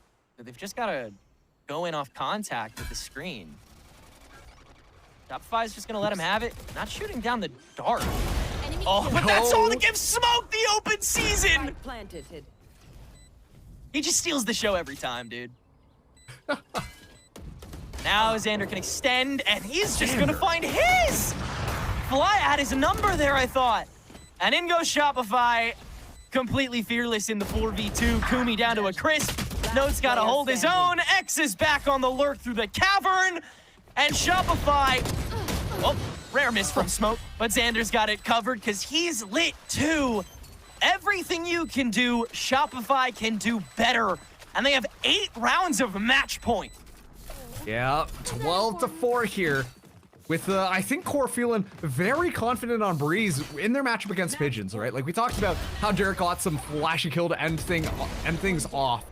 And honestly, Shopify Rebellion Black, once again, like, the coordination between these players is just unimaginable. They're so smart off of each other on how to play to kind of bait things out perfectly. Like you said, Xander kind of absorbing that recon dart to be like, aha, this is the time. This is where you want to kill. And then Smoke just pops around with the operator and secures that kill. It's just so clean coming through from SRB. And yeah, I mean, look at that. No one on QOR has hit double digits just quite yet when it comes to these kills. Derek finding the kill on the Satellite to start things out, at least taking out the top fragger on SRB. But this still feels like too much as Smoke finds Kumi. Jeez, and he's just gonna go right back to his post. Both sides fighting for the consistent spots, and this time it's the Cavern Lurk spot. Xander. That's caught by Xander. And now he can insert himself as the spike drift towards A, call all of these steps along with the drone given. While Derek has to hold down the mid swing, not knowing how much of Shopify is rotated over here. Xander has to be the first check, the only one who's known. Nebula to dissuade the lurk from beyond. Moose gun not out! Now down, and Flya having to commit to the re-clear as Exa has now rotated onto Derek, who ain't looking at him! And it's QOR once again caught with their pants down. Flya 1v4. Started out well. Knows where at least 2 are, but it's as always Smoke to end the show with a bang. 13-4 against your Stage 1 champion, Shopify Rebellion Black. Give the franchise a win for the day, and a heavy one at that. And when we talk about Shopify Rebellion Black, one of the things the desks highlighted was, hey, these guys are leveling up. They're taking the time, the strategies are slowly coming together, they're getting that discipline, getting those reps in, and it's looking better and better every single time we get to see this team face someone in Challengers. And with this specific matchup, I 100% agree. I think it was Vansili as well who said, yeah, Smoke made the right decision. And with how this has been going and how the Shopify Rebellion Black squad was put together, it's integrating Smoke in so damn well. In Stage 1, it felt a little bit chaotic, a little bit disjointed with how Ion was, you know, just kind of let off the leash and kind of going in there. But now Satellite, that was kind of his playstyle that he dominated, and he can take on that role. Let's let Smoke play that Opper, play that kind of support duelist in the secondary duelist spot that is so consistently good at finding kills, which was exactly where QOR had them when they won the Stage 1 finals. I have nothing but like complete praise for how Shopify Rebellion Black have put themselves together in this disciplined time frame, while QOR on the other hand, once again, they've got so many really good pieces and an extremely strong core, but it feels like they're missing that little piece of putting all the gears into their proper places and having them all spin on the same tune. Once they kind of make that happen, then I think they definitely can get back to the same spot that they were at the end of Stage 1. Yeah, QOR is definitely still on the road to reaching that greatness again. They have a lot of development that still needs to be done with the adjustment they made, but it's as the classic saying goes, you can't beat them, ask them to join you, and Shopify's new puzzle piece seems to be fitting in a lot better at the moment. The meteoric rise continues in the Swiss as Shopify now 3-1, QOR 2-2. We'll speak to the victors each other at desk because that's how the show works after the break. Don't go anywhere.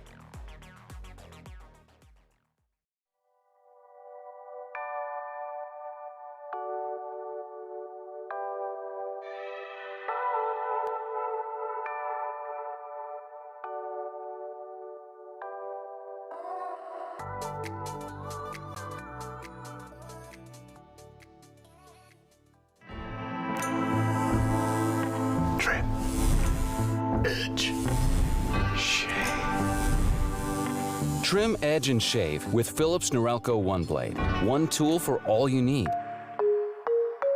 Philips Norelco One Blade presents Shave All Things.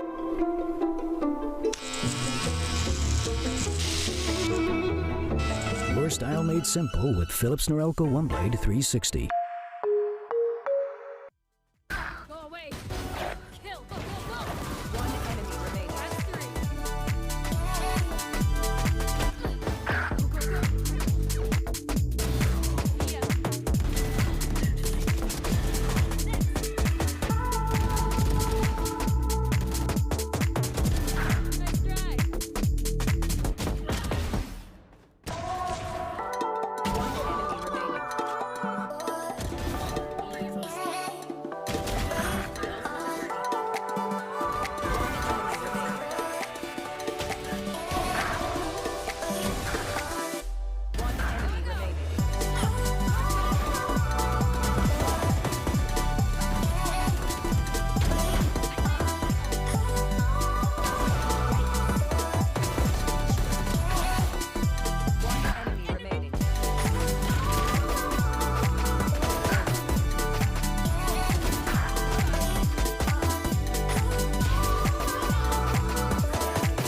Rest of the defense on the side of Sad in the front side.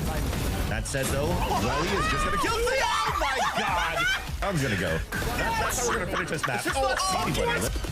Yeah, Joe trying to shut the door with a Bucky already. What a swing from Payne. Looking for the ace. There it is. And now Derek pulling hose at a main. Yep, that'll play. 3v2 now and 2 stingers. They've got to keep it close quarters. And Moose will do it all himself. What a way to end things. And 4 is all Core is going to get looking at the second map of the series, as it's going to be otherwise a masterclass coming out from SRB to take the victory in the end. I mean, Vans, looking back at this map, I feel like we just went into the map. Where'd it go? Where'd it go? Yeah, I didn't have time to take a nap. I just I closed my eyes, opened my eyes, and the game was already done. That was so quick. No, but I think jokes aside, it was just, again, great preparation, especially from this round. You understand what's happening here and the comp that you're playing against. And if you're starting off with your attack side and you're not getting ready for like some sort of elbow crunch, because you're not playing a chamber, you're not playing a veto, you don't even dart into the elbow because maybe you want to use a dart for side exec if you're using you know, a pistol or something as an upgrade. You're gonna be able to run it down here on the defensive side, and Satellite did just that. I think they did an excellent job here overall for SRB on the preparation. And dude, the fact that he's able to already get almost overdrive in round number 3 is just comes to show how easily they dismantled the other side of court. Yeah, and I think we highlighted coming into this match how mechanical this map was going to be, and I just feel like SRB was a little bit hotter on the pads, and that's really just all there is to it. The players were feeling it. Satellite certainly was feeling it, and I feel like overall it was a dominant showing from SRB. And I think for me, what is a scary prospect is that SRB continues to level up with every match, and I still feel like they haven't even reached their ceiling yet. There's still room for them to grow, and there's still like a tiny little details that could still be ironed out and still be improved. And I think we're seeing that come to life from match to match. And I think with every rep that they get, with every official that they play, it feels like players in different roles are also starting to get comfortable. Like we're seeing Exa stepping up a lot more now. We're seeing Xander get his moments as well. And it feels like a lot of the pressure is getting relieved off one person having to perform and kind of one person needing to be perfect. And I feel like that responsibility is getting spread out among these players, and it's really starting to show in the gameplay. And credit to QOR no matter what, though, because we've already looked at the beginning of this stage when Derek joined the roster that they would probably have to rethink their identity from game to game, map to map, and how they want things to work out. So you're always going to have to be an IGL in Flya to always think like right in the middle of these rounds. And they did an incredible job at the beginning of these rounds, sometimes on defense, to shut down like an early peak coming out from a jet, or like at least to shut down an area where they're getting pressured all the time. But then when you add so many resources on one end, you have to make sure that the other ones kind of have to step up to the plate. But then you're still getting run down by good utility and good players outside of SRB, even if your jet falls down in the very beginning. So very hard there for QOR to deal with overall. But I think for them to understand what they were, the cards that were dealt, to what they were playing up and against, I mean, they still did a good job trying to keep it salvageable within these rounds. I'm not going to say from the scoreline because it was still very one-sided, but at least the idea of trying to fight back into what was against them was nice. I mean, going back to this change-up for SRB, Smoke coming into the roster and that kind of alleviating the pressure from some people needing to perform, I feel like with that alleviation, we've gotten to see such a big step up from key members, Satellite notably from this matchup, because Vans, like looking back at what this guy was capable of doing, like he didn't need to be putting up the 20, right? He didn't need to. Like, the rest of the team was still there. We got to see a lot from Smoke. We got to see a lot from Mexico. But, like, he felt confident, too, because he knows the team's going to have his back.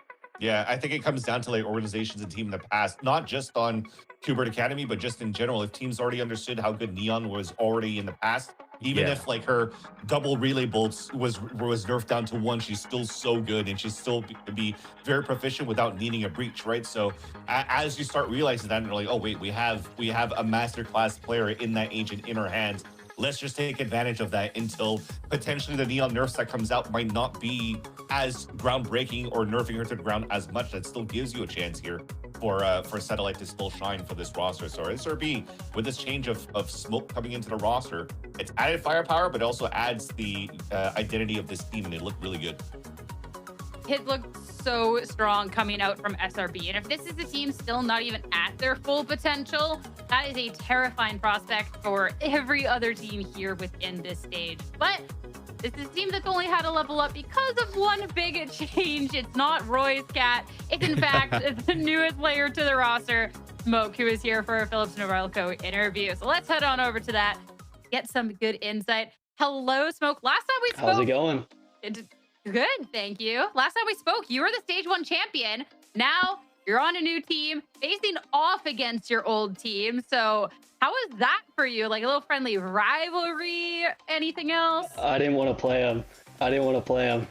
I'm glad we won, but I mean, I love all those guys just because they were amazing teammates, and I'll see them in playoffs. But it was nice to take the win today.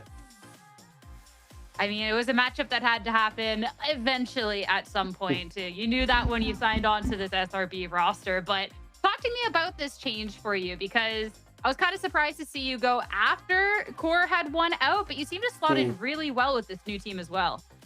Yeah, I have a very unique playstyle. I'm sure you guys all see. I just shift walk around with an AWP or an outlaw the whole game, and it took some getting used to. They had Ion, who... great player, but he played complete different style to me. He was very aggressive. I'm a pretty passive player, so it's been a transition, but it's been a good one, and I think you guys are starting to see that.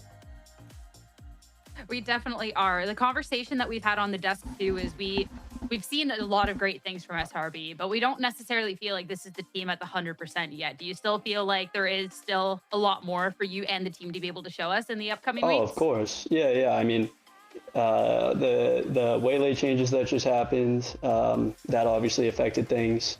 Neon apparently might get nerfed. I don't know if that's for sure. So we've been kind of, scrambling around, making some changes, and you guys will see us full form for playoffs, that's for sure. But for now, we're just building day by day.